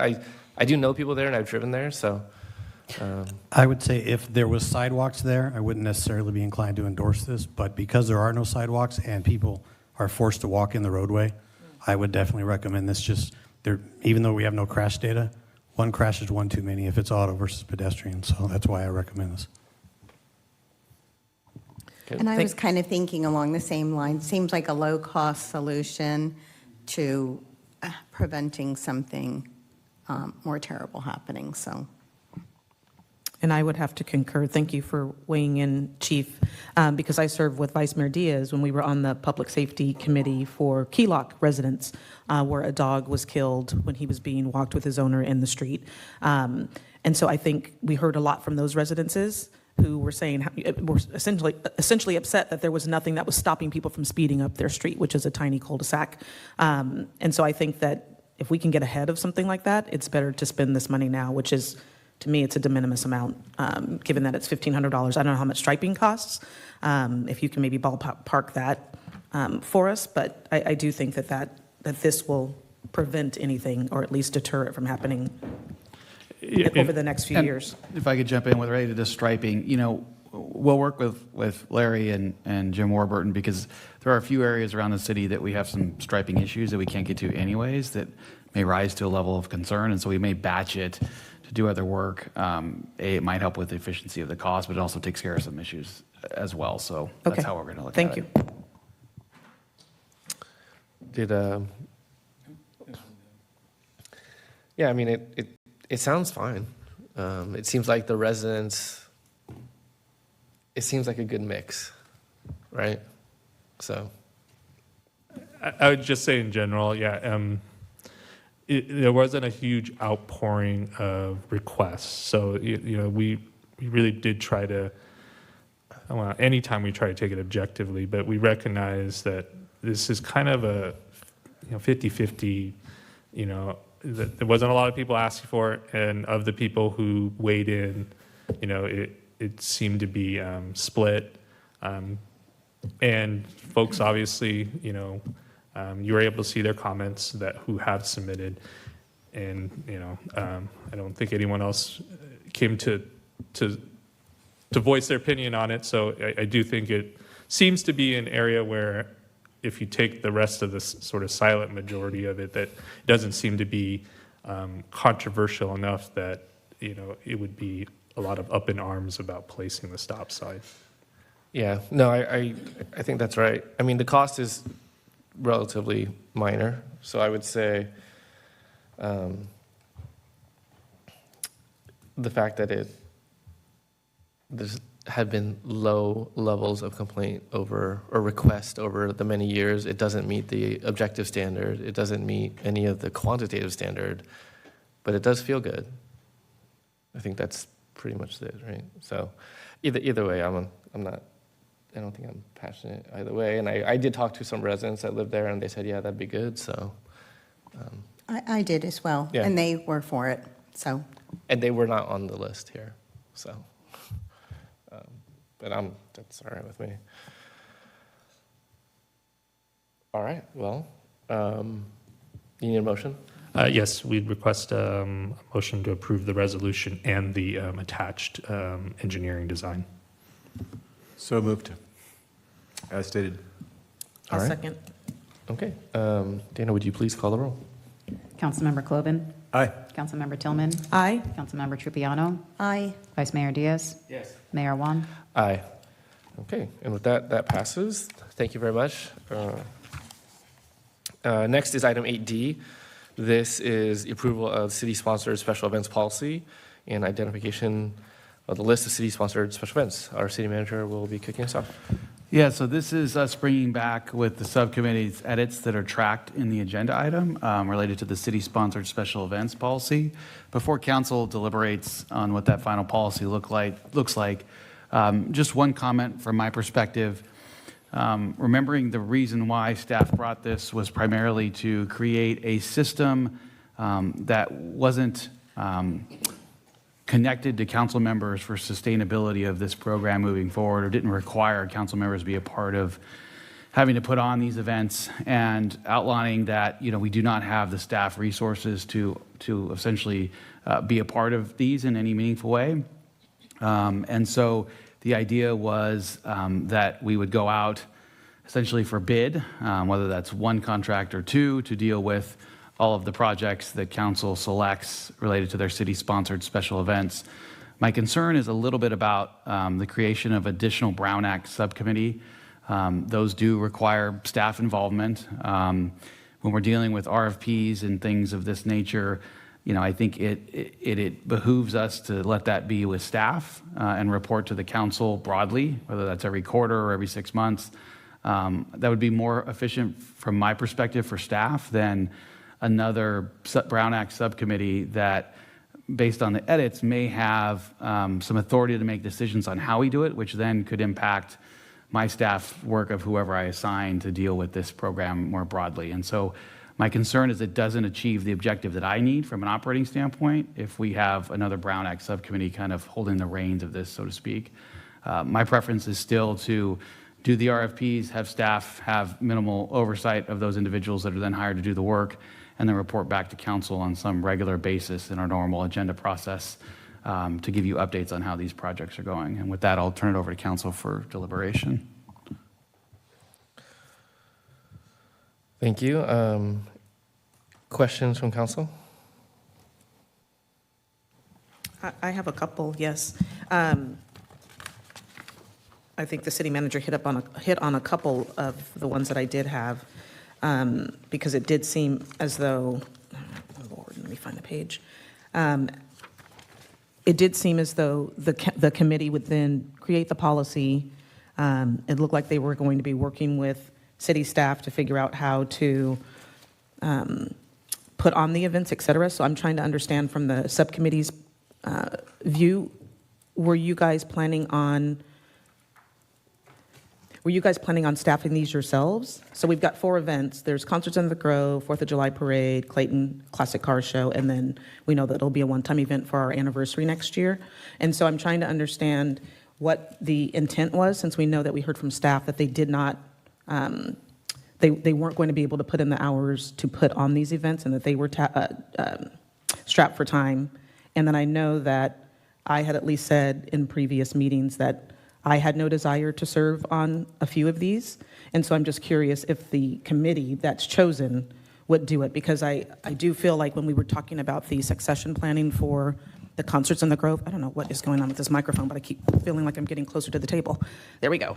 That we needed to have succession planning for the concerts in the Grove and trying to figure out and making sure that council itself wasn't running everything. This is back when it was Vice Mayor Diaz, Howard Geller, and Julie Pierce doing it before this last year that we had it.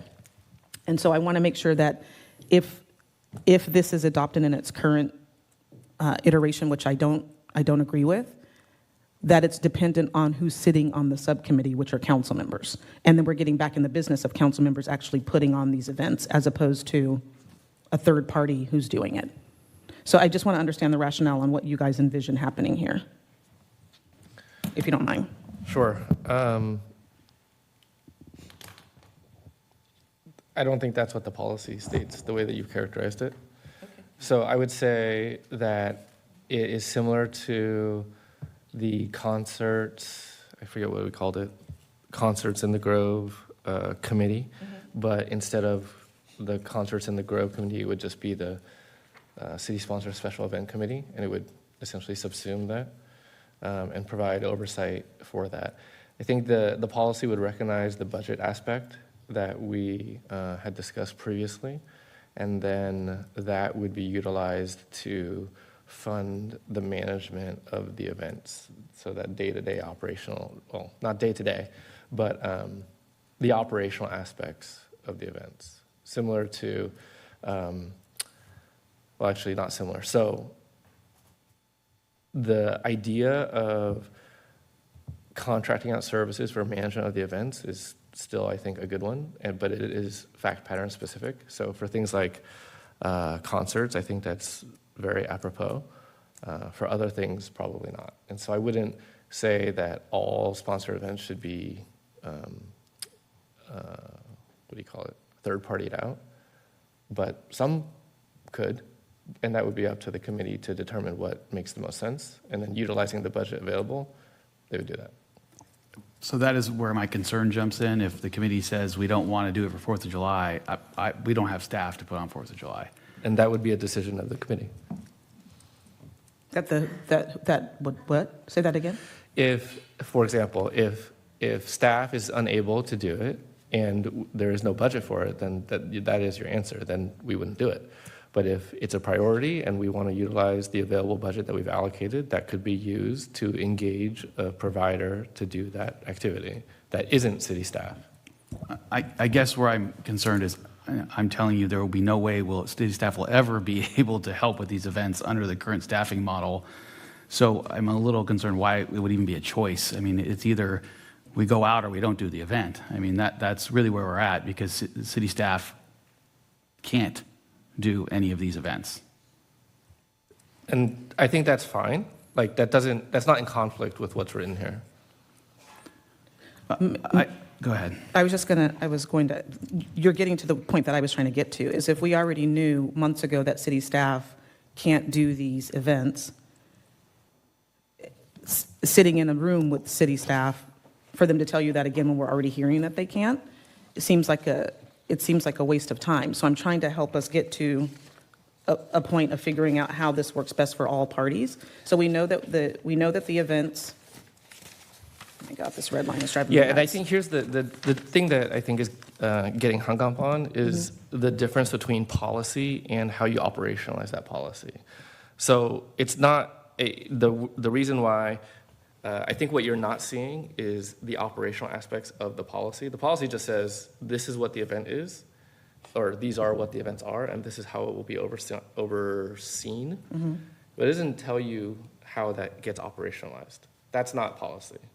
So it reads, I hear what you're saying slightly, because we went through this iteration a little bit a few months ago. And it says, creating a structure and process around the operation and organization of each individual city-sponsored special event will be the responsibility of the committee. It's the creating a structure and the process around the operation.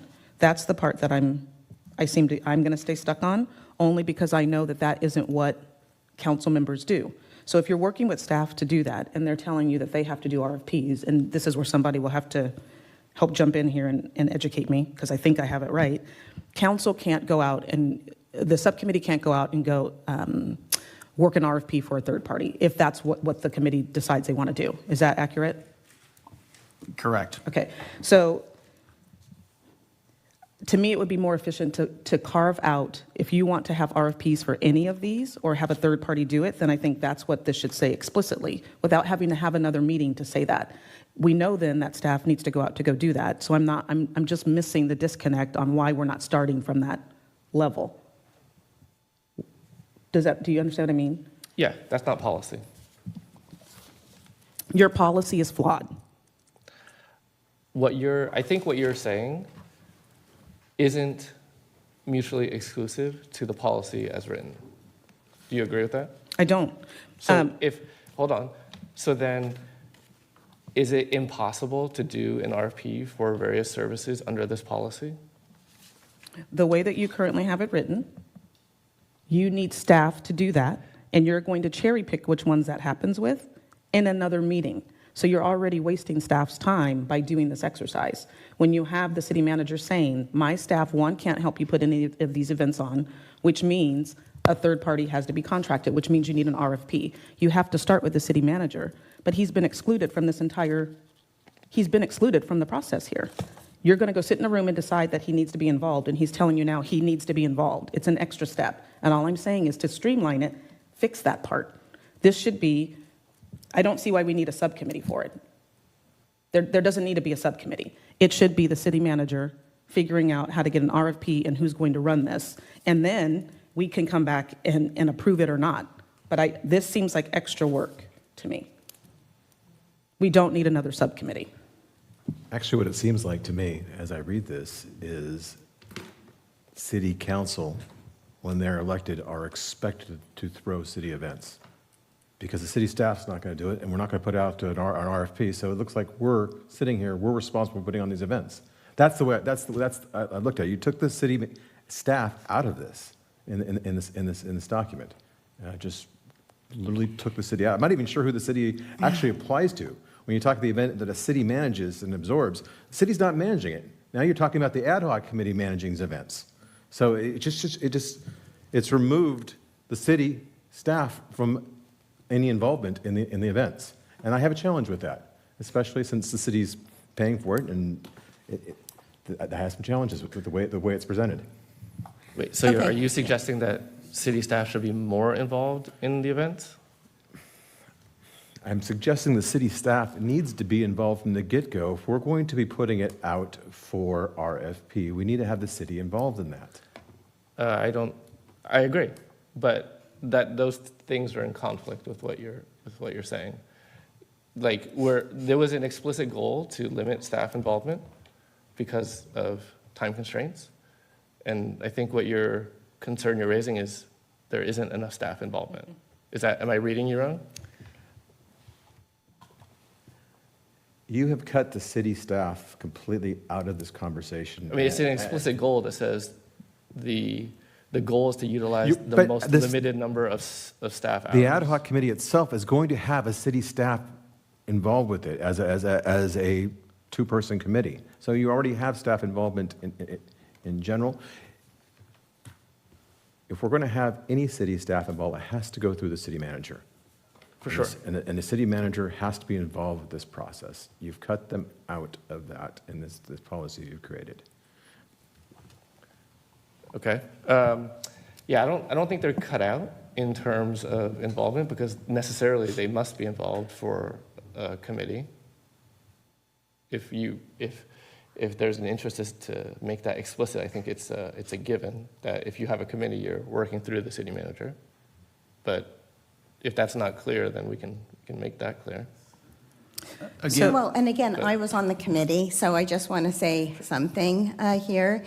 And that my understanding is that we were revising the policy so that the committee, whoever that is, can then determine the needs of each of the events once we finalize what those events will be. and then they can go back to the city with a recommendation. You're not going to need an RFP for all of these events, right? Or you may. And are you going to need, each event is going to have a different need. And I assumed that that was going to be determined by the committee, whoever that might be, and make that recommendation to staff. So if that's backwards, then let's talk about that tonight. So when I brought the policy forward, I had it where essentially staff, or my discretion, would do RFPs, whether that's one or two, for the current city-sponsored special events or any future list of city-sponsored special events. Because that would then allow me to understand, A, the staff resources and when I do the RFPs, which is important. B, how we go about getting these contracts done and kind of the work related to it, which is important. And then my recommendation, I left it up to the council to decide, but my desire is to bring back any updates to the council as a broad whole instead of another subcommittee and potentially also then having to communicate to council later on. Brown Act subcommittees, in my experience in government, are very beneficial at times, but at times they also can create more staff work. And I think it's pretty clear in my recommendation that we won't have staff to do the events. We want to RFP it, most likely two, one for specifically related to concerts because there are promoters and things that do that for a living, and then a second RFP for everything else we do in the city. In next year, that would be the 60th anniversary, which is bigger than most. So we'd write a very different RFP for that 1-year contract. But generally, we would have contracts when we have our normal set of events that could be multiple years for someone to actually have and put on for us. So we are not, staff's involvement really becomes just oversight, telling them dignitaries that need to be there, very broad scoping things that the organization they would hire do. And so that's where I go, that this to me is a very simple process, and an oversight committee from the city manager's perspective is just another staff time that's going to have to be put, whether it's mine directly, frankly, or staff if I have any available to deal with that subcommittee. Well, and I think I just saw it a different way. I thought that the burden would rely on the committee to do a lot of the legwork to determine, do you need an RFP for, and then make their recommendations back to the city. I was thinking of it from an efficiency point of view. If you're saying it's more work, well, then I think we need to talk about that. I was thinking of it as less work. The committee would do the work, make the recommendation to the city. You'd go out with an RFP based on. I think the problem is that when that committee makes that recommendation, it could not be a good time for me to do RFPs at that point. And I know within my own workflow with the team when to do them, how to do them. And if the committee makes a recommendation that they don't want to do an RFP, again, I'm stuck in a sticky wicket. So where I'm saying is, from the city manager's perspective, I don't think there is a recommendation. What I'm saying is we do RFPs to do this work or we don't have these events anymore. I mean, that's really, as hard as that may be for people to hear, that's where we're at from a staffing perspective. No, and I completely understand that, and I am all for RFPs for these events, because I know that we do have a limited staff, and we also have limited council time. So, right, we're doing a lot of other things in the community. So I'm all for an RFP, and so if we have to add that back in tonight, I'm perfectly okay with that. I was just thinking the committee, whoever it would decide what the needs of the RFP would be, based on the events. We haven't even finalized the list of events yet. Well, right? I think there's two, this is at least a multi-part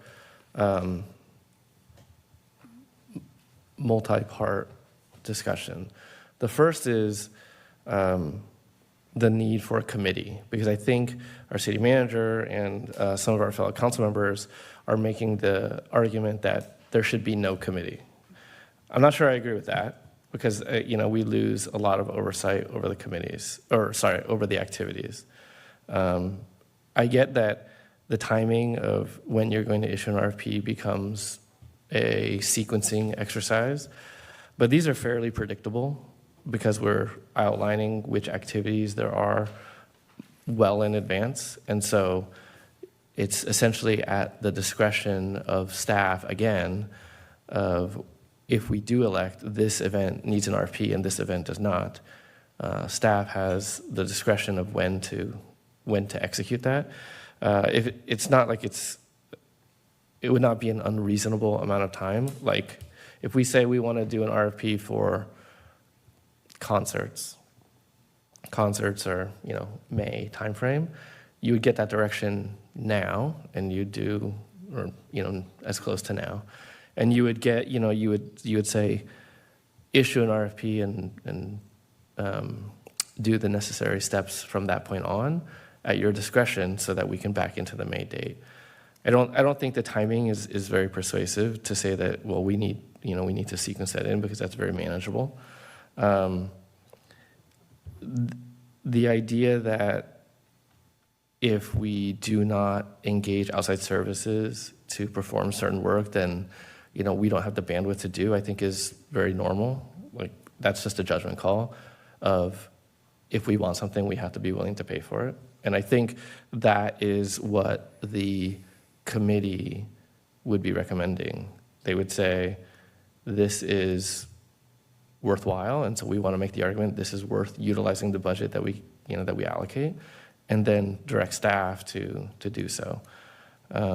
So to me, that's why like the policy as drafted, it doesn't preclude any of the activities that I think anyone is suggesting. It encompasses all of them, but it does give that, it does provide that oversight and involvement of council to make sure that these things that we do as a city are under the oversight of the council as a policymaking body. So I'm not sure the concern is commensurate with what's actually happening. Like it seems incongruous. So I disagree with that. Sure. I think it's important to know that, depending on the value of these contracts, they may be over my signing authority, and I'm coming back to council as well. So if I have to come back to a subcommittee to say who won and then go to council, again, I'm just adding steps and layers.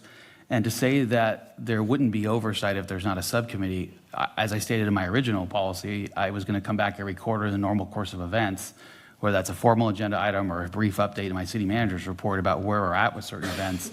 You have the oversight as a full body. And then I'm also not having to play potential games of telephone later on with what the subcommittee did and what's going on. And so the oversight's built into the council. Again, for the size of staff that you have, I'm going to reiterate, subcommittees take up time and effort of staff. And in a small city like this, coming to the council to deal with this directly is a more advantageous and effective way to handle it. As I said, knowing we're going to have to do RFPs, this isn't a decision. So if the council approves 4 events, you're saying they're worthwhile. The policy said we're going to go put initially 1% of the net budget to do it. I'm going to go out and find the timing and work backwards with staff and do these RFPs. We're going to grade them. I'll bring these contracts either under my signing authority or if they're above to the council. And my recommendation was to come back every quarter with updates, whether brief or more complex, depending on what's going on. To me, that is significant oversight that allows it to be within my operational efficiency to do what we need to do with the staff we have, and really solves all of the problems in one, and doesn't have another step with the subcommittee for either the initial discussion, which I think I made it clear it's A or B. It's not like there's a lot of deliberation that has to happen. And also with contracts, I don't have to go back again to a subcommittee that potentially go back to a council. I do want to say one thing, though. By creating the Concerts in the Grove Oversight Committee this year, I think that enormously improved the process. And we are going to talk tonight before we conclude about having our final meeting. It allowed us to open a separate fund before it was part of the general fund. We identified a ton of things that were going on that were probably should not have been. They could have been processes and procedures could have been done more efficiently. So, I'm not saying add another committee, but that Concert in the Grove committee uncovered a lot of things, and I think allowed me to then write the procedural manual, which we're going to present at the final conclusion of the meeting. So, I mean, I'm okay with going for an RFP if we determine how much of this 1% of the budget we're going to devote to that, and a promoter for concerts in the Grove. Yeah, and to the extent that things need to come back for various approval or discussion, just because that there's a subcommittee doesn't mean it must go through the subcommittee first. I think it's a choice on what's the most efficient. Sometimes it makes sense to utilize the subcommittee, and then other times it may, like you said, if there's a signing authority thing where it needs to go to council anyways, it may make sense to skip that step and go straight to council. And I think that's a decision that can be made together in conjunction with, in conjunction with staff as well as this committee. So for the efficiency component, again, I think that is encompassed within what we're talking about. And just to be clear, we can open funds as needed, as appropriate for different things or projects. It doesn't require a subcommittee to do that. And again, you've had a lot of turnover in finance directors and city managers, which probably leads to a little bit more of the inconsistencies, I'll call them, with process overall. I think part of what we're trying to do with this is to make it where it's very staff consistent. And again, I guess from my perspective as a city manager, I'm just seeing if we don't need to go to the subcommittee for certain contracts and things like that, and we're going to council for if it has to go to that anyways, I'm just not seeing the value of the subcommittee if I can report to the whole council and give them updates on overviews, which could even include just me sending council a memo updating it if it's just a very innocuous update. Again, I'm trying to think of efficiency, and when I was in bigger cities, I understood the value of subcommittees because there was a lot more moving parts and much larger issues that needed much more time and separation from council as a whole. I just think it's going to be, from my perspective, a burden to have a subcommittee to deal with specifically this type of work. Well, and remember, I said to you some time back, my actual vision for this was that it was be made up of council people, staff, and volunteers from the community, that it would be a greater committee than just 2 council people. So I guess that's what I was hoping that we would do. And again, I was thinking less burden on the city staff, not more. So whatever we decide tonight, I'm good with. Well, I think it's a good time to take public comment. So if there are public comment on this item, now is the time. We can start with the speaker's card, and I see some hands raised as well. Sure. So first speaker card I have is for Ed. Good evening, Council. Ed Miller, 590 Mount Dell Drive, and thank you for the opportunity to comment on this item.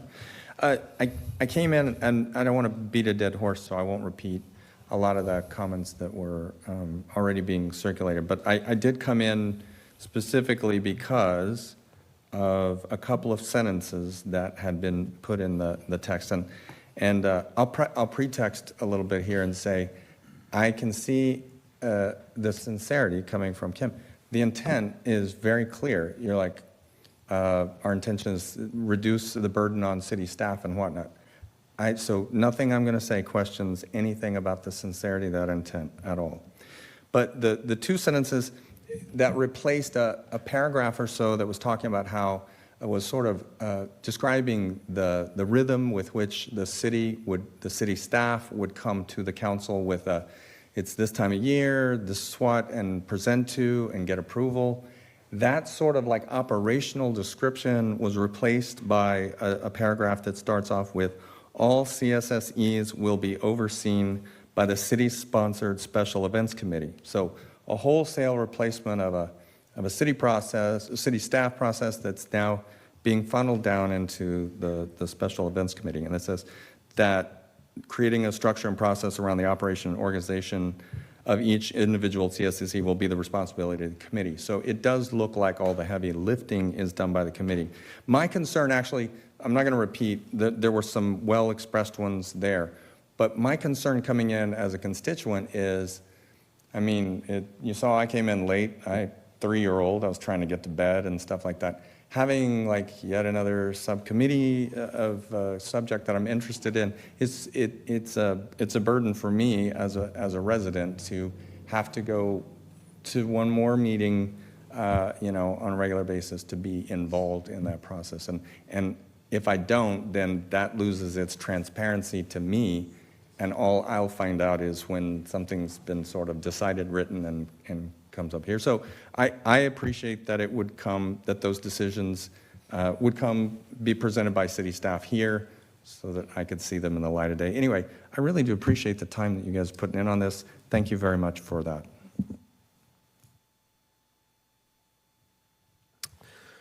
Do we have any other speaker cards?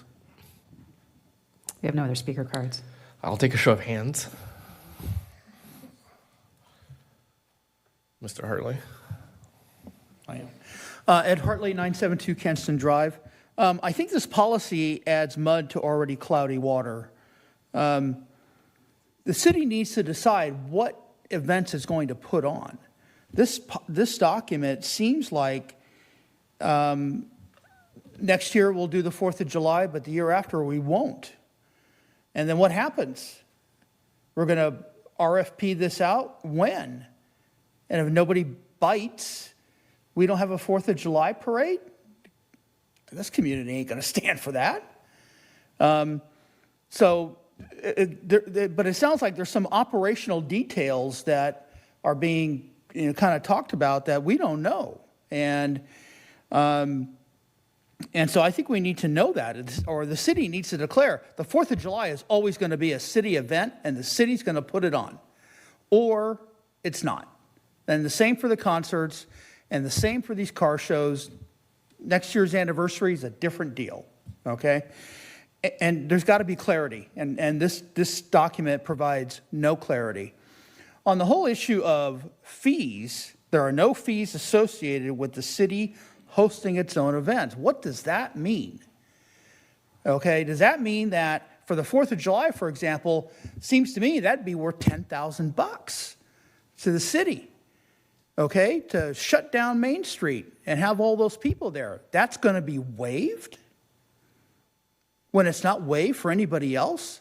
I mean, we spent so much emotional capital in this town for 5 months dealing with fees.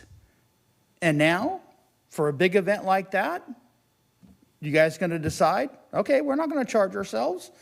Does that mean you're not going to charge yourselves the city overtime, the police overtime, the full cost? You're not going to charge any of that? You're not going to charge any of the permit fees? Okay, I'd certainly like to know if that's going to happen, how much is being waived? And if it's going to be RFP'd out, you're going to charge somebody all those fees when if the city was going to do it, you were going to waive it all for yourselves? I don't get the logic of that, or the policy on it. And so, as much as I was able to read of what was crossed out, there was at least some attempt at a foundation for doing things. And what we see here is a document that needs a lot more bulking up, or some other backup document as to how this is actually going to work. Because I think this can make something that is uncertain worse. So, thank you. In terms of clarity, just to address very quickly some of the things, Exhibit A delineates those events. So your question about timing going forward is addressed there. The full cost, cities don't pay themselves for the services they use. It's their own stuff. So that's just the nature of it. If you were, you would essentially write a check to yourself and cash it. So that doesn't really make sense.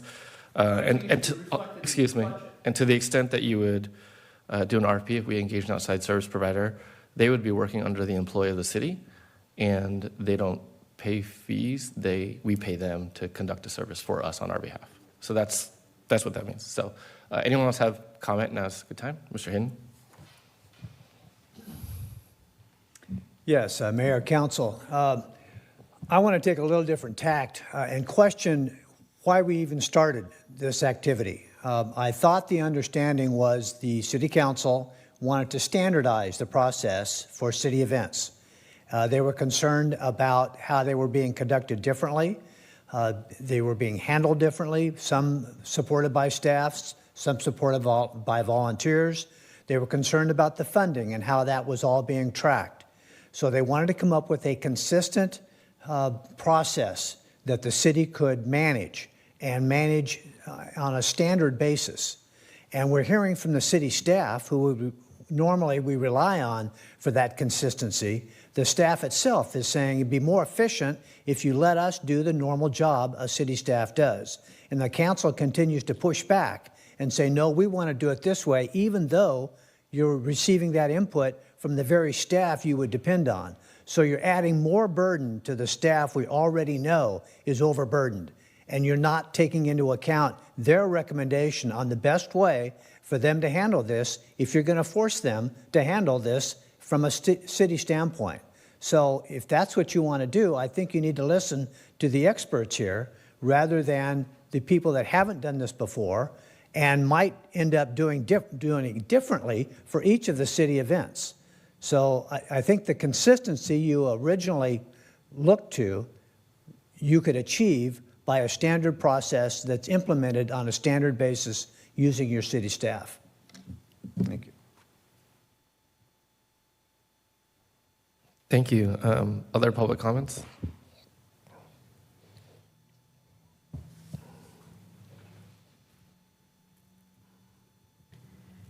I'm really nervous about saying this, and I don't typically even speak at city council meetings. I've attended many, and I feel like I understand them.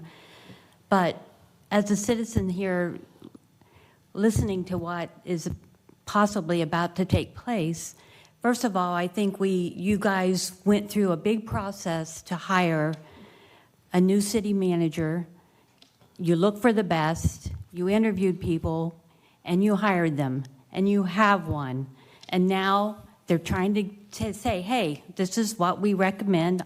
You guys hired them. They're the experts. They're the ones with the knowledge. And you're saying, no, we're going to, we want to have a committee. Again, I hate to say this, but this smells like stinky cheese to me.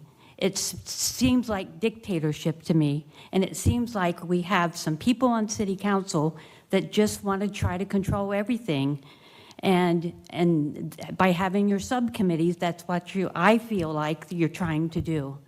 And I think you need to listen to your staff, listen to your leaders, the people that have the knowledge, and stop trying to control everything. Do your job as the city council as a whole, and take the advice of the people that know what they're doing.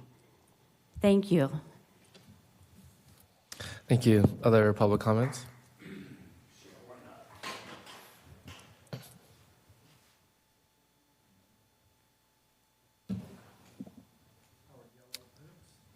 Howard Geller, 252 Mountain Parkway. When you created the council subcommittee, they had well, Jim had some knowledge because Jim does the setup, but Kim came in saying, well, I know how to do this. Well, the way Kim does things is by hiring somebody else to do it. And that's what I hear you saying, you can hire a promoter to book the bands. Well, it's not just booking the bands. What you first have to do is negotiate, find the right band, okay? And you find the right band by interviewing bands, listening to bands, going to hear bands, listening to them online. And then when you get the right kind of bands, we could have 10, 15 for your 10 concert series, then you have to negotiate the price with a promoter or the band themselves. When you get that done, then the next thing you're going to do is write a contract. The city used to write the contract, but it was so redundant having it go back and forth that I took it over. So somebody needs to write the contract, okay? And when you get the contract back, it needs to be signed by the city manager because somebody from the city still had to do it. It was a city-related thing, And it would be nice if the subcommittee actually did something at the concerts other than collect some money once in a while. But running the concerts is not coming in at 5:30 to collect some money. Running the concerts is coming there at 10 o'clock in the morning to make sure everything was set up right, and maybe having to readjust everything.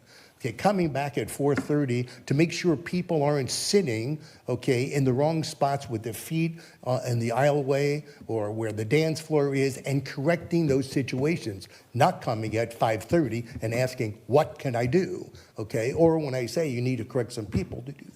So what I'm saying is that city council people may not have the talent to run the concerts, okay, because that's not what your expertise is. Okay, I mean, I'm not an accountant, and I wouldn't say that I can be the greatest accountant in the world, okay, or what Jim does. So when you have a city council, they're elected because they have the popular vote, not because they have the ability to run special events. That's why you have a city manager to do those kind of things. So, I mean, putting it out to, to a promoter who has a series of his own bands, okay, and he's going to book his own bands whether we like him or not. He's going to double charge you to book those bands, and then who's going to be on site to actually run the concert? A city council person? I doubt that very much because they weren't there last time.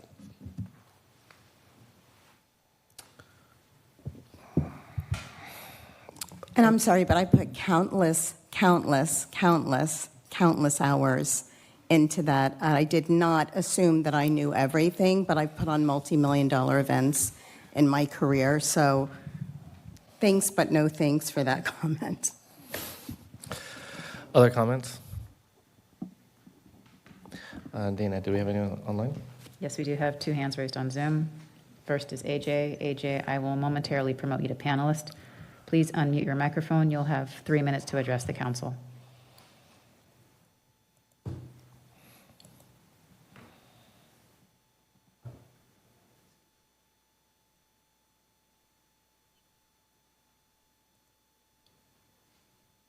Well, hello. I hadn't planned on speaking tonight, but I'm a little offended by Kim. I don't have a planned speech like I normally do, but unlike some of you, I don't need my talking points from Bill Walcott or Gary Hood. Kim, you talked about efficiency. Let's talk about efficiency here. I had launched into a contract with the city at the start of this concert season because you didn't have anybody to market your concerts, because I wasn't going to get involved when you guys overthrew Howard. There's a 4th person involved with the past concerts that you don't hear about, and it was me. I worked with Howard. I set up a website on my own. I set up a Facebook page. I set up an Instagram account. I marketed these events for free. The only thing I ever charged was my cost for my website server. Okay, it was $250 a year. Now, Kim, I launched into a contract with you. I was pissed. I didn't want to help you guys. I didn't want to work with you, Jeff or Jim. You guys are scumbags. Okay, but I got a $3,000 contract from the city that I was getting ready to engage, and then you pulled the shit with the CBCA. And I said, you know what? I'm totally not working with the 3 of you, the 3 stooges. How much money was pissed away promoting the concerts this year? We could have had a frog farting in a trombone, and we would have 2,000 people show up at a concert in the park. Instead, it's ridiculous. You never got a Facebook page set up. I gave you a whole list of things that could be done. There was no Facebook page, no Instagram account, no Facebook events. A piss poor website was set up. I couldn't believe it was a joke. How much money did you throw away? You made posters that went in the Pioneer. Posters. We're not 14-year-old kids. Who the hell is putting up a concert in the park poster? I can understand a little insert, 8x10 insert in the paper, but a poster? Get real. Let's talk about efficiency. There was nothing efficient this year, and I'm really offended that you threw the previous committee under the bus by saying you were more efficient. That's total bullshit, okay? I'm done. Thank you.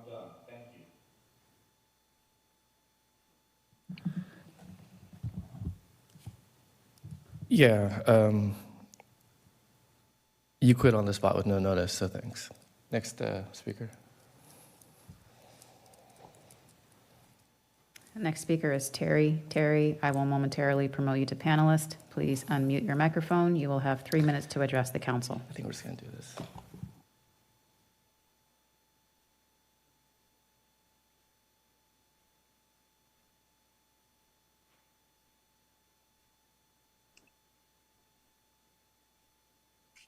Okay, thanks, guys. So a couple of things. First off, very quickly, I will reiterate what I shared with Jeff at his town hall, which is his comment about we don't pay ourselves is absolutely ridiculous, and it's a laugh. And it shows that he didn't do the homework that he was advised by myself and others at his town hall. Every event historically has always been privately funded, including the city sponsored events. They have been privately funded with private volunteers. So please, Jeff, do your homework before you say asinine things. But moving on to the point I want to make, I'm concerned that you continue to say there needs to be oversight, but you're not clarifying what this oversight is and why you don't trust the city manager and the city staff that you've put into place to do their job. And I'm concerned in hearing the commentary that you just said to AJ and the commentary that Kim said to Howard, that what you're calling oversight is really playing political games. And why I feel that way and why I'm concerned about that and why I think the council needs to be absolutely focused on what the council needs to be working on, which is the structural issues, the financial issues, the policy issues, not becoming event organizers. If you want to become event organizers, join the damn CBCA. That's what we do. We organize these events. You could get a lot of experience and you could do that all day long. But you are elected to be council members and deal with issues relating to the council. Now, why I'm concerned about you bringing politics in, AJ just gave a long list of what happened during the concerts.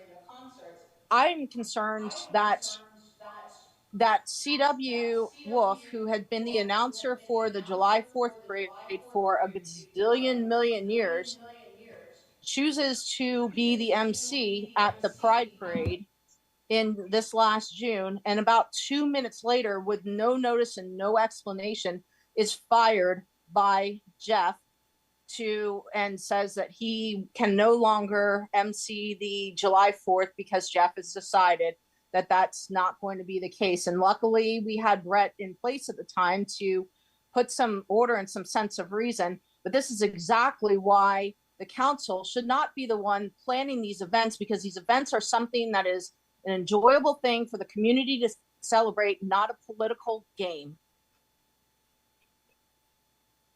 Thank you.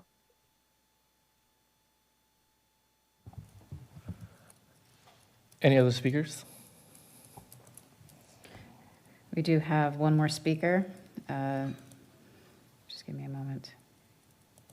Scott, I will momentarily promote you to panelist. Please unmute your microphone. You will have 3 minutes to address the council.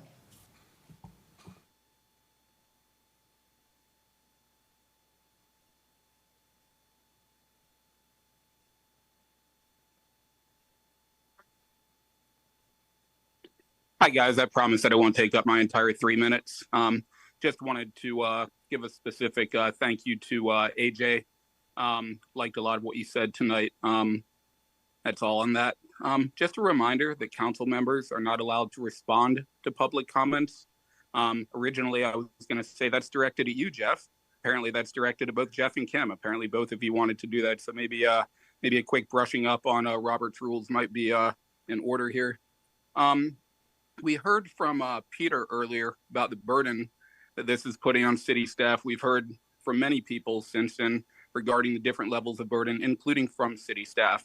I suggest that we listen to the experts when it comes to that. We also heard one of your constituents, Ed Miller, saying that this policy will make it harder for him and probably other constituents that you guys serve. It'll make it harder for them to participate, whether it be a 3-year-old child or heavy work schedules or anything else. This policy will make it harder for the constituents that you serve to participate. As always with you guys, it seems to be exclusionary. There's an exclusionary theme to your policies, whether it be housing or this or any other issues. And it just bothers me because, exclusionary policies have never had a great history. All I can say regarding all of this is it does have me laughing because I feel like this is actually a real life version of the infamous Department of Redundancy department. Thank you for your time. Oh, and I'm sorry, it looks like Jeff was council texting members while I are was allowed talking. council members are allowed to respond in a limited fashion to public comment, so you are incorrect. Are Next they allowed to speaker. text?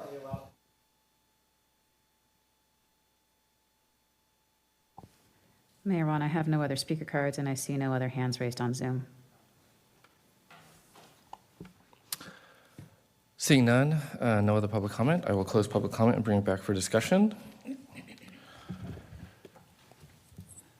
Let me just suggest a couple of things. First of all, having worked, and we can use the concerts as an example, on it for over 15 years. This is just a policy.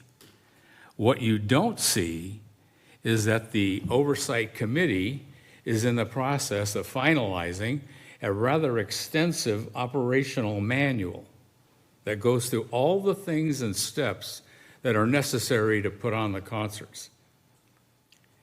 And there we are in the final stages of completing that. We will be meeting hopefully early next month to finalize those details. But it's extremely and excruciatingly detailed, I will just say that. So it eliminates what I believe is being characterized as staff time. During the term of the time that I worked on the concerts with the promoter, the contract was boilerplate. So that meant once the dates were secured, then the entertainment could be placed in each of the weekends that were scheduled. And then after that, the boilerplate contract put the name of the person responsible in, and that contract was sent out by the promoter. Art and Wine. I've been doing that for over 10 years, and I handle all of the booking for the entertainment and the sound equipment that goes along with that. Again, I have a boilerplate. Doesn't require anybody but me to find people that are recommended to play at those events, and then to update the boilerplate contract to be sent out and agreed to. Now, in the case of payment to the entertainment, with the concerts, the checks were cut by the city. And the concert, I believe, paid for the city time to do that. If it didn't, it wasn't billed. 2, the Art and Wine, the contracts are sent out and they are returned, and then after they're agreed to with all of the things that go with them, W-9s and all that, then the CBCA issues the contract or issues the checks. So there is experience for operational matters in the committee that's been set up for the oversight of the concerts. And based upon the operational manual that's been prepared by Councilmember Trupiano, I don't see it missing a beat. The city or the city council committee can handle that, because it's very detailed.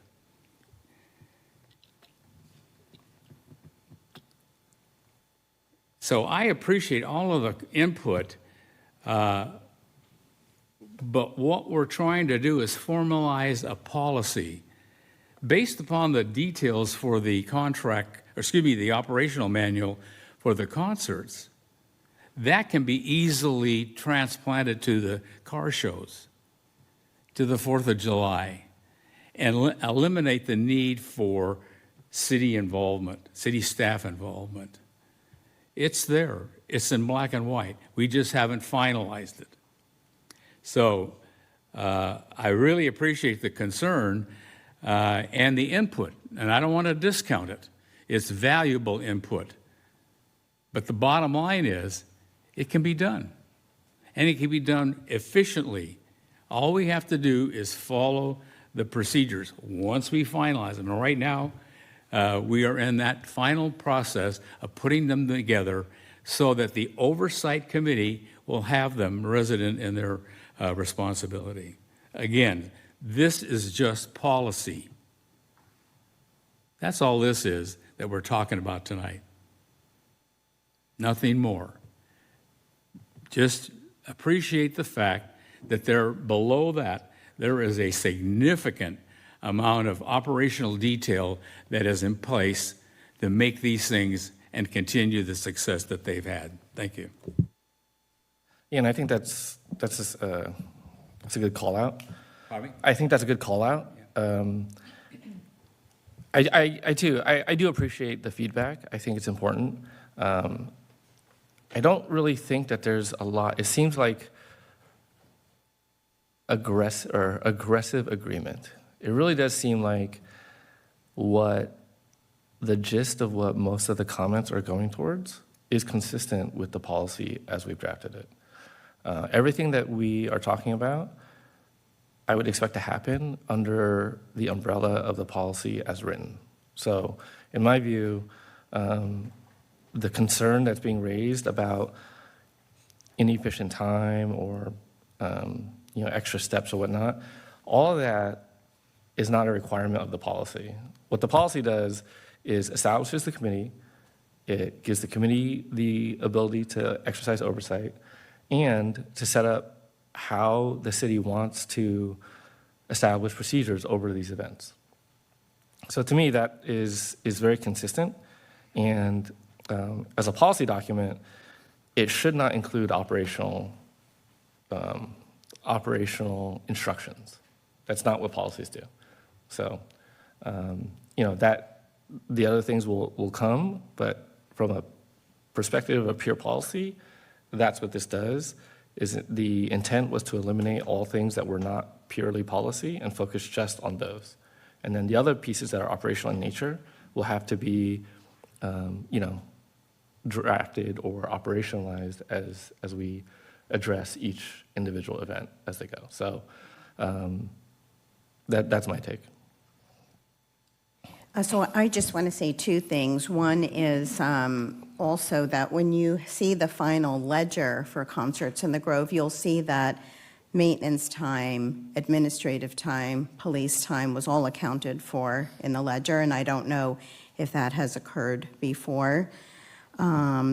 But what I'd like to ask, Brett, what do you think, like where we are right now?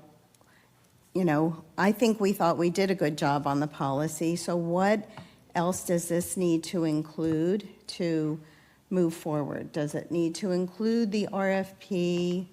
I mean, from my perspective, I don't want a subcommittee. So, I mean, it's council's discretion, but your city manager is recommending you don't have a subcommittee. We have the events. I'll work with staff on the RFP. Your manual will be a perfect setup to write a significant portion of the RFP. We would include that as an exhibit so someone would know what they'd have to do. We don't have that fully for 4th of July, so we would have to think about how we would word those things, but those RFPs would go out. We'd get back those contracts. Those individuals would operationalize, and in the case of concerts, probably be multiple years, so they would learn the process and do it well the first year and grow from it. And I would report back to the council either officially, if it got to that level of detail. Maybe the concerts is one that is big enough and has enough financial impacts that it could. And and the others may just be either a informal update at a city manager's report here, or even just an email to council if it's just not substantial. That is my desire. That is how I wrote the original policy. But if council feels they want to do something different, it is obviously within your discretion to do so. Yeah, and I think, I take your point, and I think it does have the potential, to increase some of the administrative burden. I have a scratchy throat, so sorry about that. And I think in the future, that may be how we proceed. Given that this is a transition and that it's the first, like last year was the first year we really tried to operationalize and formalize those instructions on concerts. I think we do the same thing in the next year, in the 2024 year for the other events, and then we evaluate. Maybe we don't need it. Maybe it's not adding value. But for 2024, and as it's written here, I'd say that we move forward with the subcommittee, do the same type of activity that you had engaged with over concerts, get it up and running so that it's efficient, and then we can look at if it's continued necessity exists. That'd be my suggestion. My suggestion would be the opposite. I think we've heard several times now, and I'm not diminishing anything at all that you guys have done, because I know you guys put a lot of work into what you guys were doing. But there's no need, and I don't, correct me if I'm wrong, it doesn't sound like we're getting rid of the committees for the concerts in the Grove that were already established. Am I accurate in that? Those would stay? So there's they would go away? This would replace that. Okay. So I would propose that we keep everything status quo, have the city manager do exactly what he does in his purview, and then he can do exactly what he just now said, which is figuring out what needs a binder, what volunteers you need, et cetera, for the other two events that we're going to be adding on, which would be, I guess you need a binder for the car show and you need a binder for 4th of July. But this at least gives him time to figure out that plan. Concerts in the Grove Committee can stay status quo if that's how they want to function, if we're going to do it that way. But I don't think that there needs to be another committee that's overseeing all of those. To me, that actually seems more work and more burdensome for whoever is on that committee. But if you've got the template that they've already created for the concerts in the Grove, I don't see why the city manager couldn't take that, give it to whomever is going to be hired to promote all of them or manage all of them. And so when you mentioned it a long time ago now, because we've been talking about this for a bit, you mentioned that there was oversight and that you were concerned that the oversight would be lost. And then Terry Denslow actually reiterated that. And so it reminded me, I wanted to ask, what oversight is it that you think, what are you afraid of losing by putting on these other events? Because it sounds like they have it pretty dialed in for Concerts in the Grove. What oversight from the other 3 events are you afraid is not there? Your words were the oversight would be lost. And I wrote, what's he afraid of losing? I'm not sure I understand your question, but So you said that it was. I'm going to paraphrase now, so forgive me, but you were insisting on keeping this as is written, and your concern was by not having this additional subcommittee that oversight would be lost.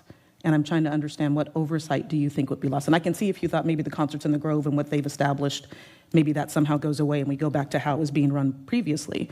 But if we keep their committee intact the way that it is, and we only have these new ones that we're going to start implementing and need to figure out how that's going to be, what oversight do you think would be lost for the other 3 events by not creating this new subcommittee? I don't think I know how to answer your question. Okay. Because I don't really, it doesn't seem to even make sense to me, but. But I'm just asking, it was your feeling. So you said oversight would be lost. So there would be no oversight, and that would be lost. Yeah, and I think as a policy matter, what I would say is, it's up to council to determine how we implement this policy over the events, and not have. So that's the role that I see that council plays here. It's not to do the day-to-day activity that we rely on staff to do, but it is really to set those priorities, to set the goals of what we're trying to do, and then allow staff to figure out the best way to do that. So if you cut out that component and you just allow staff to do, say, use your best judgment and go forth, then I think that is an available option. It's just not one that I would choose. So, okay, let me rephrase it a different way. So given everything that we just heard from the city manager and public comment and hearing from all of us on our feelings on how this works, we already know that we have a Concerts in the Grove committee. It sounds like they've got a well-oiled machine going forward per their definition of it, and they've got a binder that's going to actually say how that works. What exactly am I missing for continuing to go down this path as opposed to what was originally written, and maybe wordsmith a couple of things? But I'm trying to understand why we're putting it on the subcommittee to formulate whatever's going to happen, as opposed to what was originally there, which is the city manager overseeing this as a city manager, hired by us, and then letting us know his recommendations on, here are the RFPs that I sent out, here's who I'm recommending we hire, and then letting that person do all the things that they need to be doing, and then us getting reports back. I'm just trying to understand why we need an extra subcommittee. Yeah, and I think that can all happen under the auspices of the policy as written. That's not what that policy says. I think the biggest point of contention is the existence of this subcommittee. Yes. Right? Because all the other stuff is all the same. I think it'll almost happen exactly the same. And so what that does is it brings it down a level so that you don't have to involve a full council and be here till 11 o'clock and talk about these things when we can discuss other matters. And we do have certain other issues that go through subcommittees because they're regular in nature, and the feedback provided is useful, and we can give direction that way. And so to me, that is very consistent with how we handle other issues. But I don't think I'm going to convince you, so I'm okay with that. No, I understand. But Let me finish my point then, since you're Sure. comfortable with everything that you've done already. What I'm saying is that, yes, it's unnecessary to have another subcommittee. Yes, we do have subcommittees that probably come back, especially like Budget and Audit Committee. I think before that they were 2 people on that. It used to be the full council, and you guys would deliberate. I don't know the history of how that changed. And sorry, I don't look at y'all. I'm just staring back over here the whole time. Hi, audience. I don't know the history of how it went from full council deliberating about the Budget and Audit Committee to just 2 people, but that exists now. And so there was probably some efficiency measures so that you wouldn't have to sit here for hours and deliberate, and you chose 2 people to do that, and then give their opinion, vet the numbers, and then bring it back to the full council. That's not what we're talking about with this subcommittee, though. This is, you want to be able to write policy. We're writing the policy now together, but you want to be able to have, I'm not sure what type of oversight. I'm not sure why you want to be in the weeds of something that city staff should be doing. It's wasting his time. We're wasting their time, and I don't know how long we've been I deliberating. mean, what you're this. talking about is conflicting, though. It's city staff should be doing, or not The city city staff, right? manager should be writing. He wrote a policy for us. He gave it to us because that's what they do. We approve it. We might wordsmith a few things. You completely redlined it and made it so that this new committee now has complete say over how all of these are going to be run. And I'm saying it should be the opposite. It should have been Brett's words, which is what I said when we were talking about this the other day. Brett's, frankly, I'm not finished. The previous Brett's draft words, was Brett's not words. actual policy. Okay, so it was operational. kudos to you for writing a policy, and what I'm telling you is you are now trying to have complete control over how things are run, and you should not. So if you're saying that you agree with me there, then that's good. We're making progress. No, I didn't say that. Okay, then let me finish. If you want to write this policy, it needs to have the words back in there that everything goes through the city manager and that he brings back to us what we need to know. There is zero reason for 2 council members to have any say in that when all of us should. Okay, thank you. Did you have any comments, Peter? I absolutely concur. When I look at the line, all city-sponsored special events will be overseen by the city-sponsored special event committee, that takes the full control out of the city staff hands. And I just think that that's ridiculous. This policy was originally written to be basically administered by our city manager, and you've taken him out of the equation completely. We've hired him for a reason. He's asking and telling us that this is what he wants. I have confidence in his ability to do the work.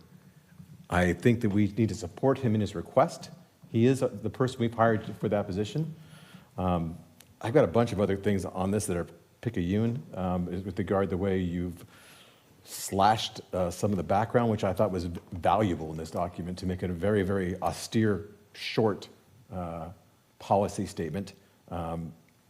Really thought it was crazy. You took out the whole concept of the Do the Right Thing motto, and they enhances the inclusivity of the Clayton community, reinforcing the values of the community and the Do the Right Thing motto. I mean, you just intentionally took that out, and I thought that was appropriate. That's who we are as a city. I mean, so there's a whole, bottom line, I trust our city manager. We've hired him.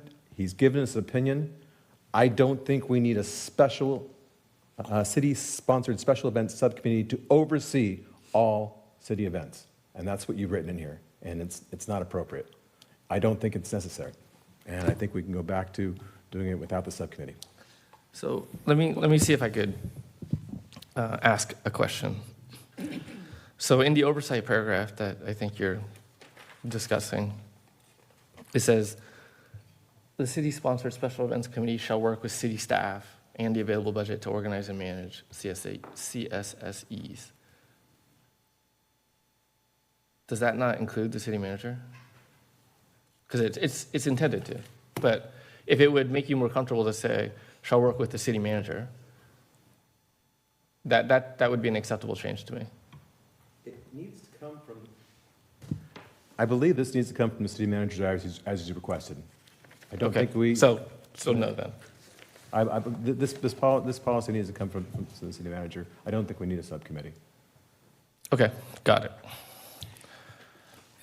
I'm having trouble figure out how come when Julie, Howard, and I ran it, this is formalizing what Exactly. happened. And nobody complained about it, nobody was concerned about it. I think it was What because it was happened? Julie and Howard, and now it's not. No, that's a mischaracterization. I just can't figure that out. No, That's how I agree that's with how him. I interpret it. But you're interpreting it incorrectly, and I want to make sure that you Thank don't you. go out and change what we're saying here. I agree with you. I agree that it's a good thing that you guys. We're just formalizing what the three of us did before. I like that you're formalizing it for your concerts in the Grove. And those other two events or three events, or whatever. Except that it's too in the weeds for what you're doing with it. So if you want to have a 4th of July committee, and you think that that's necessary because you don't know how that's going to run. We had a 4th of July committee last year. Yeah, we did. Did you? And I Yes. don't, Did Julie you? Pierce Yes. was leading that Okay, charge. so- I was So on that's it. why I'm wondering, I can't figure out what's happened here because she used to do it and nobody had any complaints about it. No, so what I'm saying is there's nothing wrong with formalizing how things are going to happen. What I'm saying is this, and I'm pointing at y'all because apparently you guys have discussed this and you guys are good with it. I'm saying that he needs to go out, and if he's saying, and I agree that to some extent, working with staff, he needs to tell us what it is that he needs from us, not the other way around, which is how this is written. So you working with staff, maybe you're going to change that to city manager, but even that is too much. He wrote a policy, he gave us his advice, and he's telling us how we should operate this. And I'm saying you guys are too into the weeds with saying that you want to have control over it. This is giving too much control to the city council, which is kind of what got us in the problem in the first place. Which That's my problem? point. The issue that he just now mentioned. Oh, nobody had an issue with Julie Pierce or whoever else was running it, and that there weren't Never did. procedures. And it worked smoothly. And our Concert in the Grove committee involved very, very, very minimal staff time. We were not a burden. I think we relieved a lot of that staff time. We've had 2 meetings. We're hoping to have a 3rd in early November. We, again, put the procedural manual together.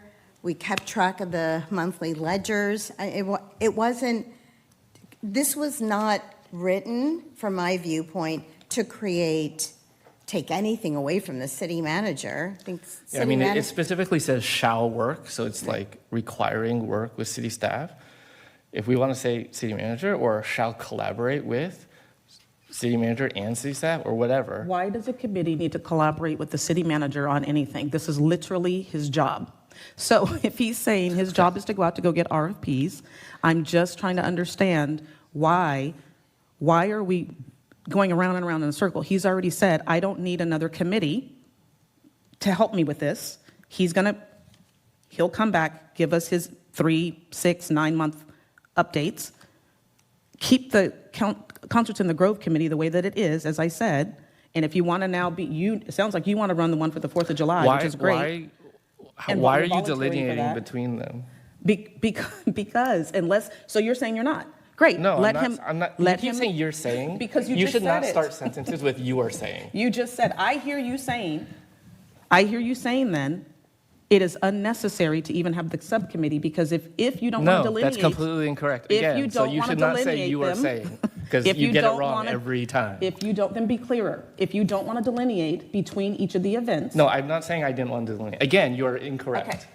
Why are we having this policy at all and not letting him do what he's hired to do? Because we all That's not agreed to accurate it at either. the last meeting No. that we were We going all to didn't agree to assign. anything. This reread, right, is much different than the Yes. original policy. It was is, and that's completely why we're rewritten. trying to Yes, discuss because the it original tonight. written was bad. Okay, so this is still bad. This is Again, still It was. bad. It was bad. It's because form- it contained. It was bad as it's a matter of policy. Policy should not contain operational direction. It really shouldn't. It's policy. Your policy You said that it then- was a stir. Yes, they should be short. They should be very succinct and concise. That is a policy document. Okay, so I'm going to go back to, you aren't city staff. You got that one right. Thank you. He is, and he has Also been right. trying to tell you for months, to let him do his job. I'm also right. I'm also right. Am I right, Brett? Please say it out loud. That is correct. Thank you. So he has now sat here for over an hour, I believe, telling you to let him he's actually asking you to let him do his job. Not only that, we've been getting requests from him to allow him to do his job with the people in the public. So, and I'm saying all of this to say, we are making it unreasonably hard and difficult for this city manager to do his job because you insist on being in the weeds with things and controlling it. And so to Vice Mayor Diaz's point, you're trying to create a policy, great. Start with the one that he gave. If you wanted to take out a few extra words, fine, but removing him from this and giving the committee, But that's not accurate. He is included in he's this. not. Who's the city in here? Who's the city? Shall work with Who is the city? staff. City staff. Who is the city? Your question makes no sense. And again, Let me tell you why. You don't define city in here. What you say is, a city-sponsored special event, an event that the city manages and absorbs all related direct and indirect costs for said event. And then later in here, you say, while there is wide latitude in what can be adopted as a CCSC, the city shall use the following criteria, guidelines, et cetera. Then you say,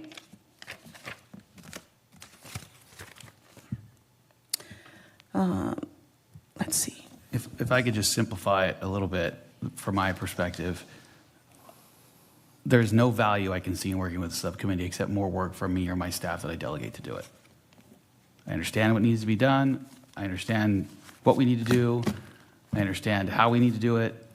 It will take someone that we hire a good year of probably getting used to it, but then it'll be consistent. Remember, the idea was to get council members out of this business. So if someone doesn't want to do it or we don't have them to do it, then we have a process that is not connected to council, and it still allows the community to have the events that they enjoy and love. That is the policy that I set forth originally. We can debate if it's too operationalized, but the background in history was intentional, much like a recital and a resolution to give context for why we were doing it and the importance of it. And so, again, my request of this council is to go back to my original policy, allow me to do the RFPs as needed under the budget constraints that outlined in the policy, and bring back at some reasonable time frame as needed to council to update them on the status of where we are with the various events, whether that be financial, operational, or otherwise.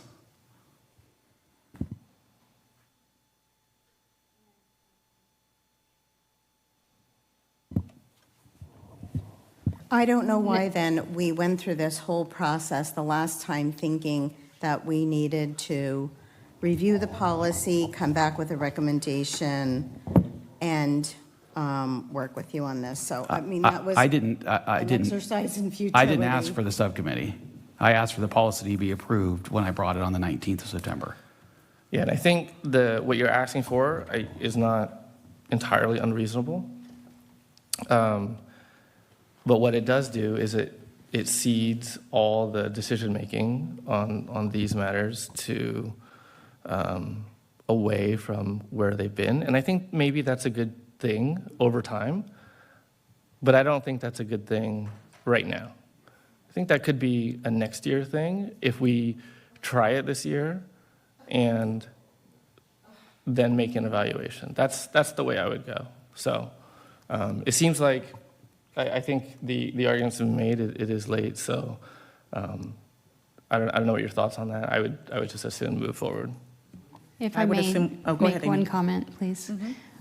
What I would ask of this council, and not just with this decision, but with all decisions, is making decisions that can outlast any person seated on this council so that we have continuity and so that when new council members are seated, that there's clarity about their expectations if they do end up on a subcommittee.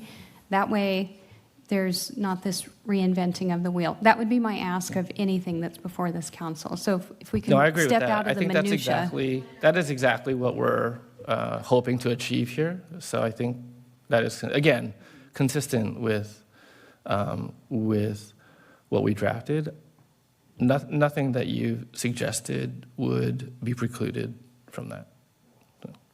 So what happens to this draft then? Are we going back to the original draft from several meetings ago? Or is it a combination of these two things? And then are we going to decide on the city-sponsored event list this evening?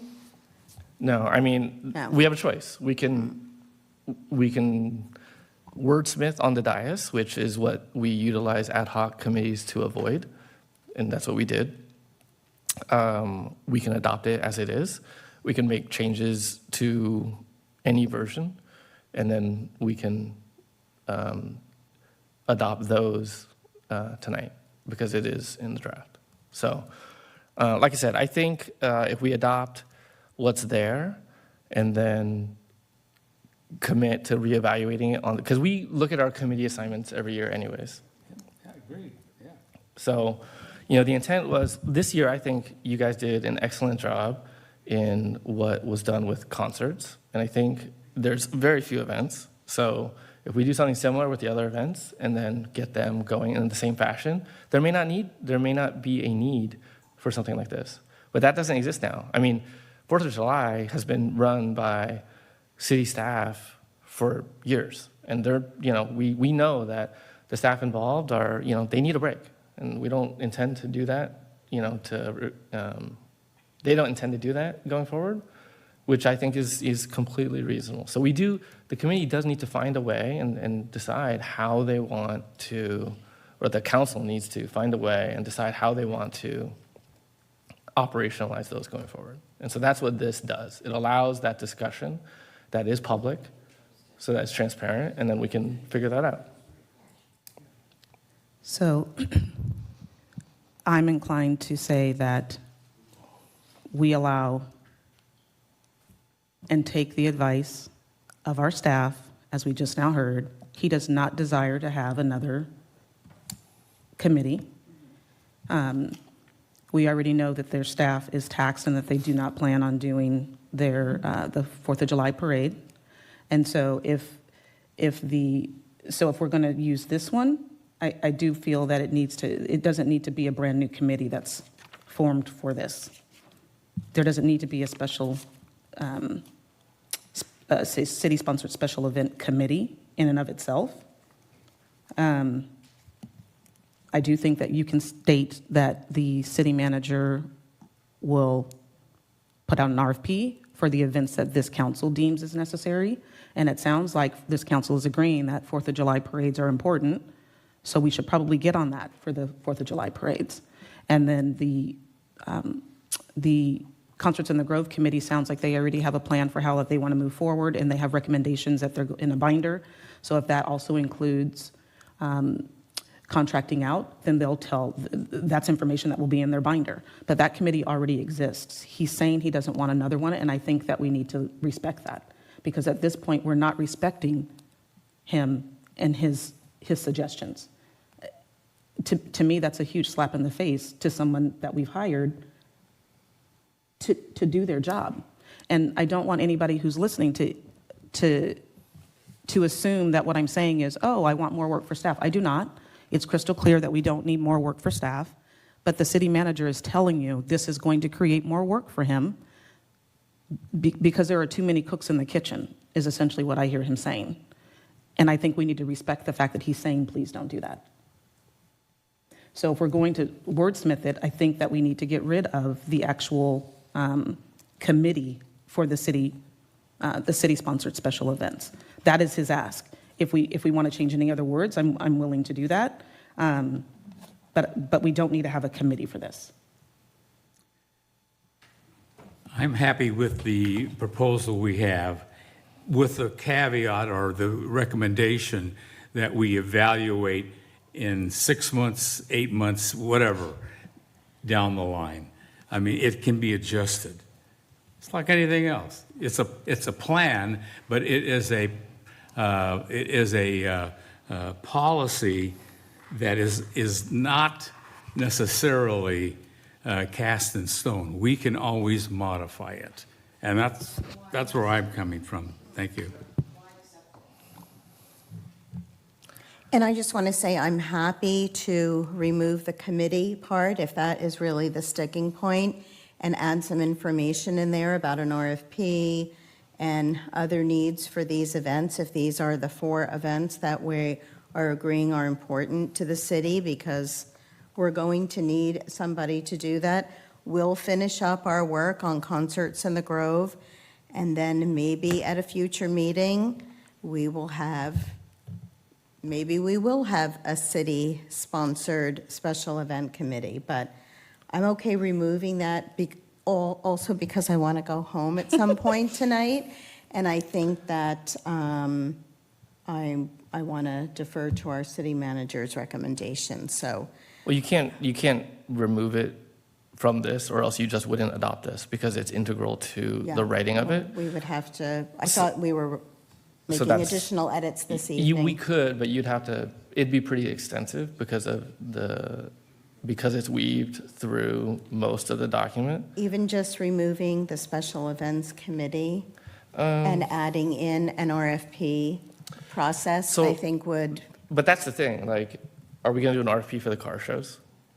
We might. Like, Because I'd be interested in hearing from an event coordinator who could do all of our events, help us with all of our events, and what a price point on that would be. So would I. It's a We great could idea. still volunteer at these events, even though, I don't really do anything. I just show up at 5:30. hold on a second, let me see if there's a way to.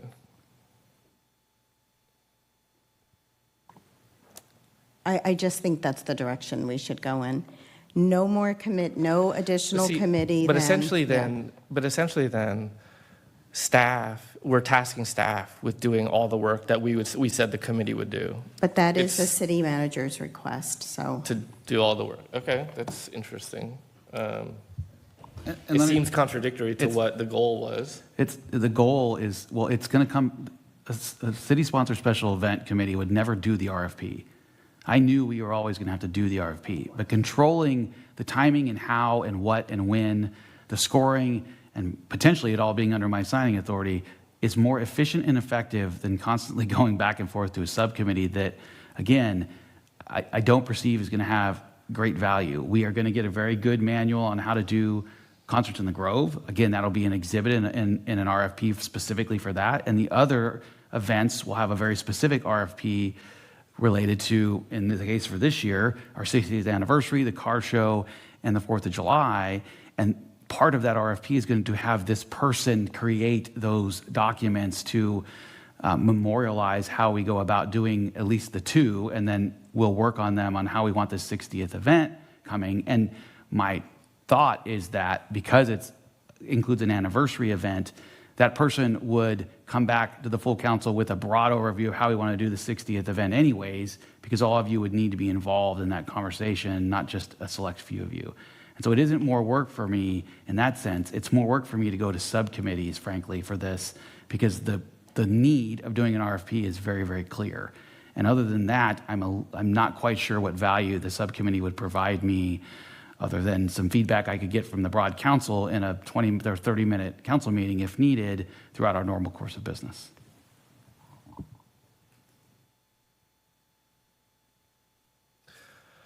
All right, well, then I can't really, I think the changes,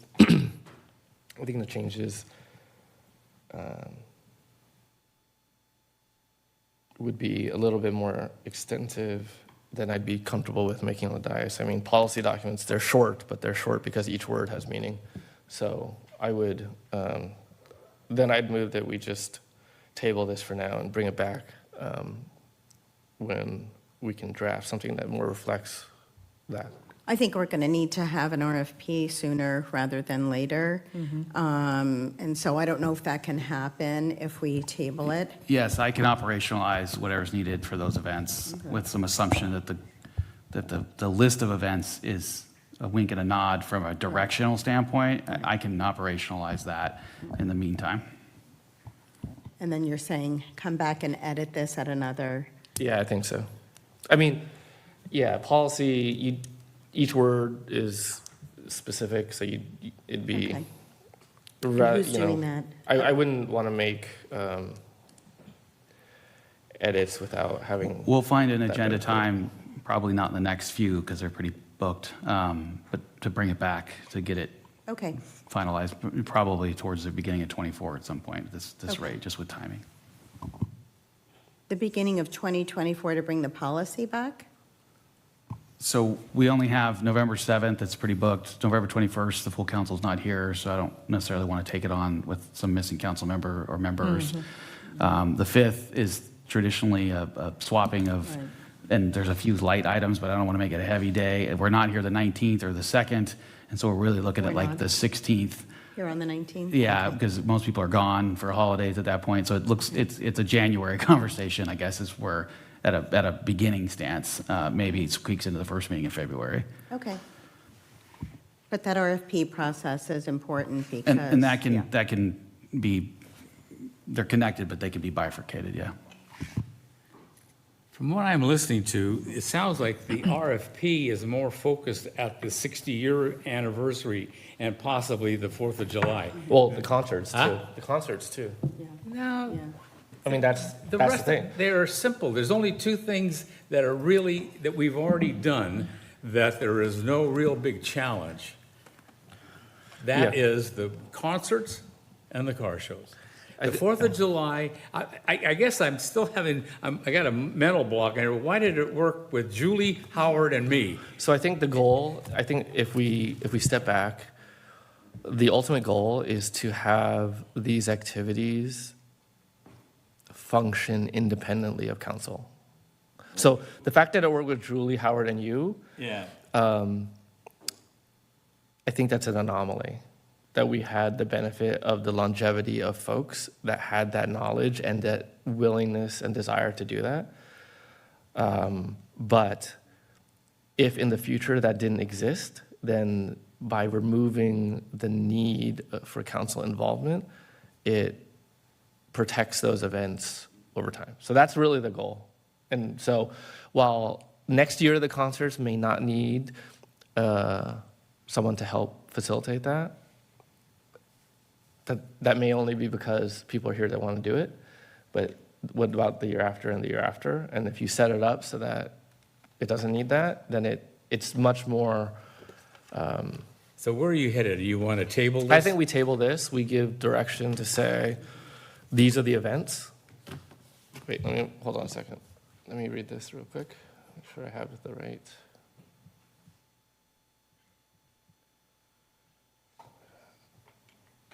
Okay, so I think we can actually identify the list of events because that is Yes. agendized. And then we table everything else. Yes. And I think that's fine. Do we have to vote? Are we Yes. good with that? I mean, I'm okay with the general direction, and when I come back with the whole thing, we can formalize it, but I have them on there. I know I need to do RFPs to get them delineated, and, you know, I'm good if that's the direction of council, broadly speaking. Yeah, I think that's fine.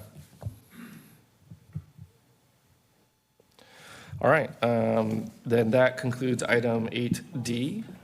Mayor, I just wanted to point out, since it's past 11 o'clock, our council policies say that no item on an agenda will be taken up after 11 without the unanimous consent of the council members present. And if I add, we can continue the closed session to November 7th. It's not going to create too much angst. I can report to POA if that's the desire of council as well.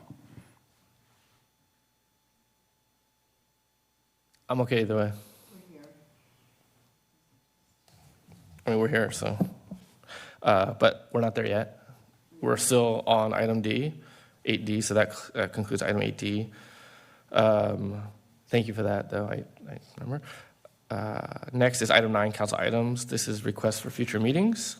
Any requests for future meetings? So then that's the unanimous consent that we need to continue on with the rest of the agenda since it's past 11.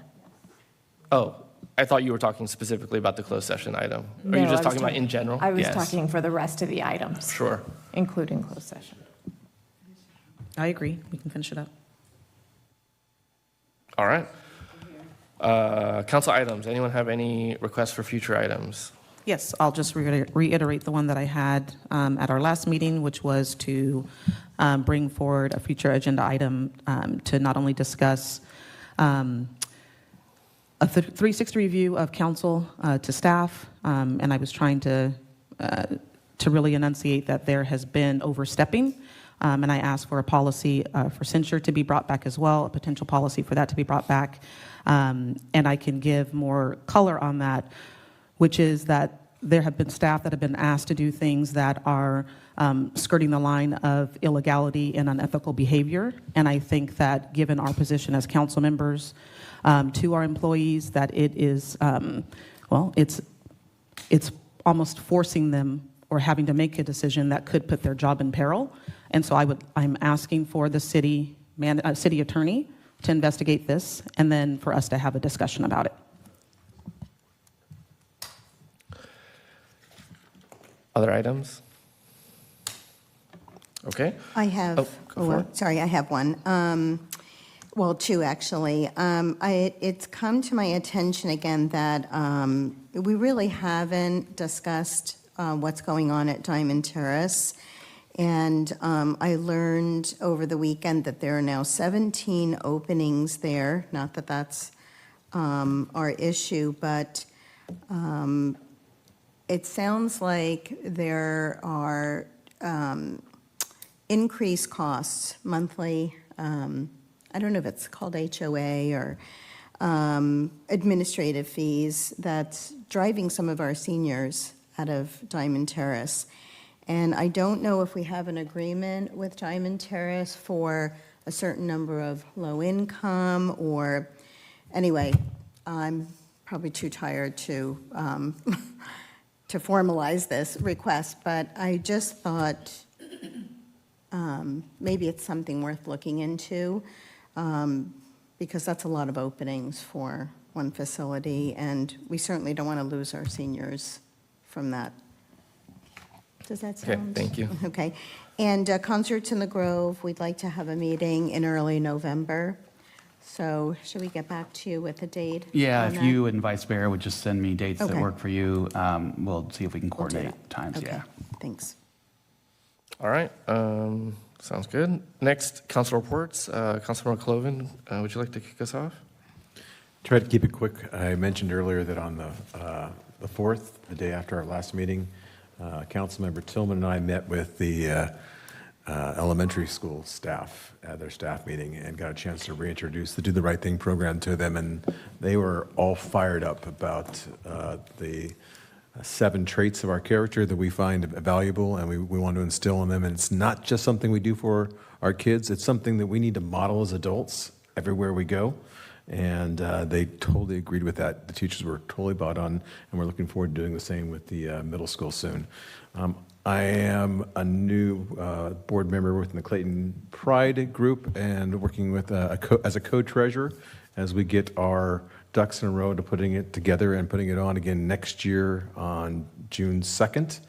I did chair a ChanSPAC meeting, which our supervisor Carlson is also on. I really like that group of people. We discussed our budget and projects for 2024 and funds that are allocated from Measure J towards disabled and elderly ride services. And just as a side note, last Friday we finished up our Friday night bocce season with my team that I've been playing with since the season we started 7 years ago or whatever it was. I really appreciate the sense of community, the sense of belonging downtown on Friday nights with a great group of people who just have a heck of a lot of fun, and can't thank the CBCA enough for putting that together. So that's the end of my report. I will try to keep mine brief. I did the Do the Right Thing meeting with Peter at the elementary school on October 4th. I also had an anti-bias, anti-racist meeting with the district where we learned that there are some students at College Park who were being harassed that had just moved here from Oakland, and we're trying to discuss policies that can be written within the district to make a recommendation to the school district on how they can how they can protect students in our district schools. On the 5th, I attended the mayor's conference. I'll let the mayor take that one. I had a couple of Clayton Pride board meetings. I am now the board chair. On the 10th, I introduced our city manager to the Clayton Valley Women's Club, and they all welcomed him and were pleased that he actually came in person to give them an update on the status of our city. On the 12th, I actually joined our city staff, so thank you all for the invitation, and walked around about 2 miles, I think we did, with city staff, and then had lunch with them, which was nice. That afternoon, I attended Supervisor Carlson's, visited his new office in Pleasant Hill, as he mentioned. On the 14th, I attended the Pittsburgh Kiwanis annual gala. Thank you to my friend Shannon Shaw for the invitation. They're doing a lot of great things for the Pittsburgh community. On the 15th, I attended the Opportunity Junctions Donor and Friends event, and then from there I went to attended an event out in Brentwood to support their city, because I mentioned to you guys at our last meeting that they had been Zoom bombed with anti-Semitic rants, and that was put on in conjunction with the Shabbat of the Delta and the city of Brentwood, and the request was to stand with the Jewish community in peace and unity rally. After that, I attended a fundraiser for Mayor Scales Preston out in Pittsburgh. She will be running for county supervisor in her district, so if any of you guys know her and would like to support her, she would love that. And I told her that I would help spread the word. On the 16th, which was yesterday evening, I also had another Clayton Pride board meeting, as well as attended the Northgate High School commemoration of Harvey Milk and the plaque that they instilled in their gym. I've had several check-ins with the city manager and lots of community discussions regarding Firewise, and I will be having a town hall here on November 13th at 6 p.m. I'll give more details on that at our November 7th meeting. It will also be in the Pioneer and on social media. And then lastly, I missed the soft opening of Roadside 22, which is a new wine bar and beer bar and tapas that's in our Clayton station. They will be opening up tomorrow for their grand opening with regular business hours from 4 to 10, and they are right across from Travis Bank, across the parking lot. They actually have a parklet out in their driveway. And that's it. That's my report.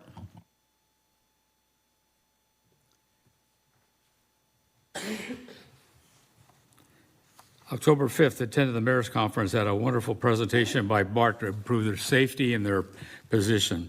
7th, attended Fleet Week and joined my fellow Navy veterans. On the 11th, MTCA board meeting. On the 12th, I went to the open house for Ken Carlson's new office. On the 15th, I went to a special concert in memory of Karen Ann Mangini, and then meetings today with the police department and the city manager. Well, I was vacationing with my family back east, so I have a very short list. I attended the Clayton Valley Village annual dinner at La Veranda on Sunday, And I've been invited to join them at their board retreat on October 28th, which I'm looking forward to. Of course, I had my weekly meetings with city manager, other than last week. Thank you, Brett. And I also met with the Clayton Community Library Foundation Board President today. I just want to remind everyone again that the library's book sale is coming up. It's their October book sale. Member preview on Friday evening, October 27th, and then October 28th and 29th, right here at Hoyer Hall. So come out and buy some books. Thank you. I also attended the mayor's conference along with my fellow council members. The presentation by Bart was great. They talked about the safety things they'd done. They also talked a lot about their budget and in what poor shape the BART budget is. The ridership hasn't come back since COVID. I think they're at like 40-ish% levels from peak pre-COVID.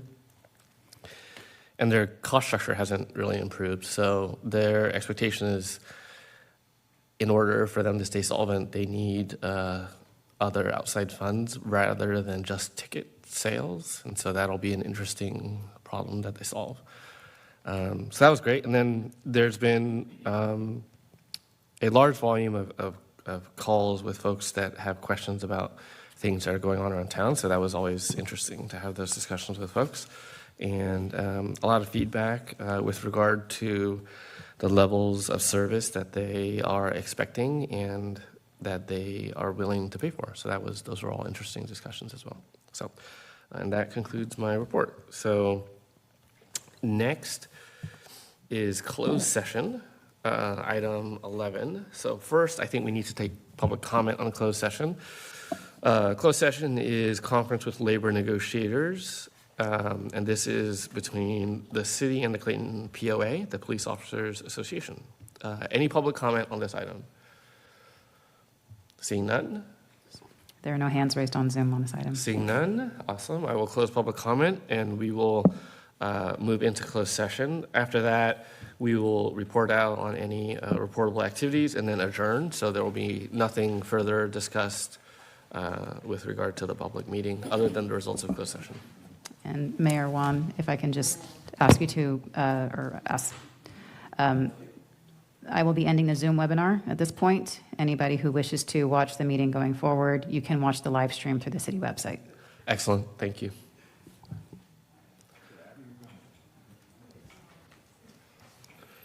All right, I put away.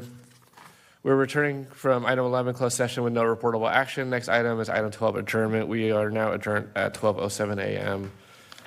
on Wednesday, October 18th.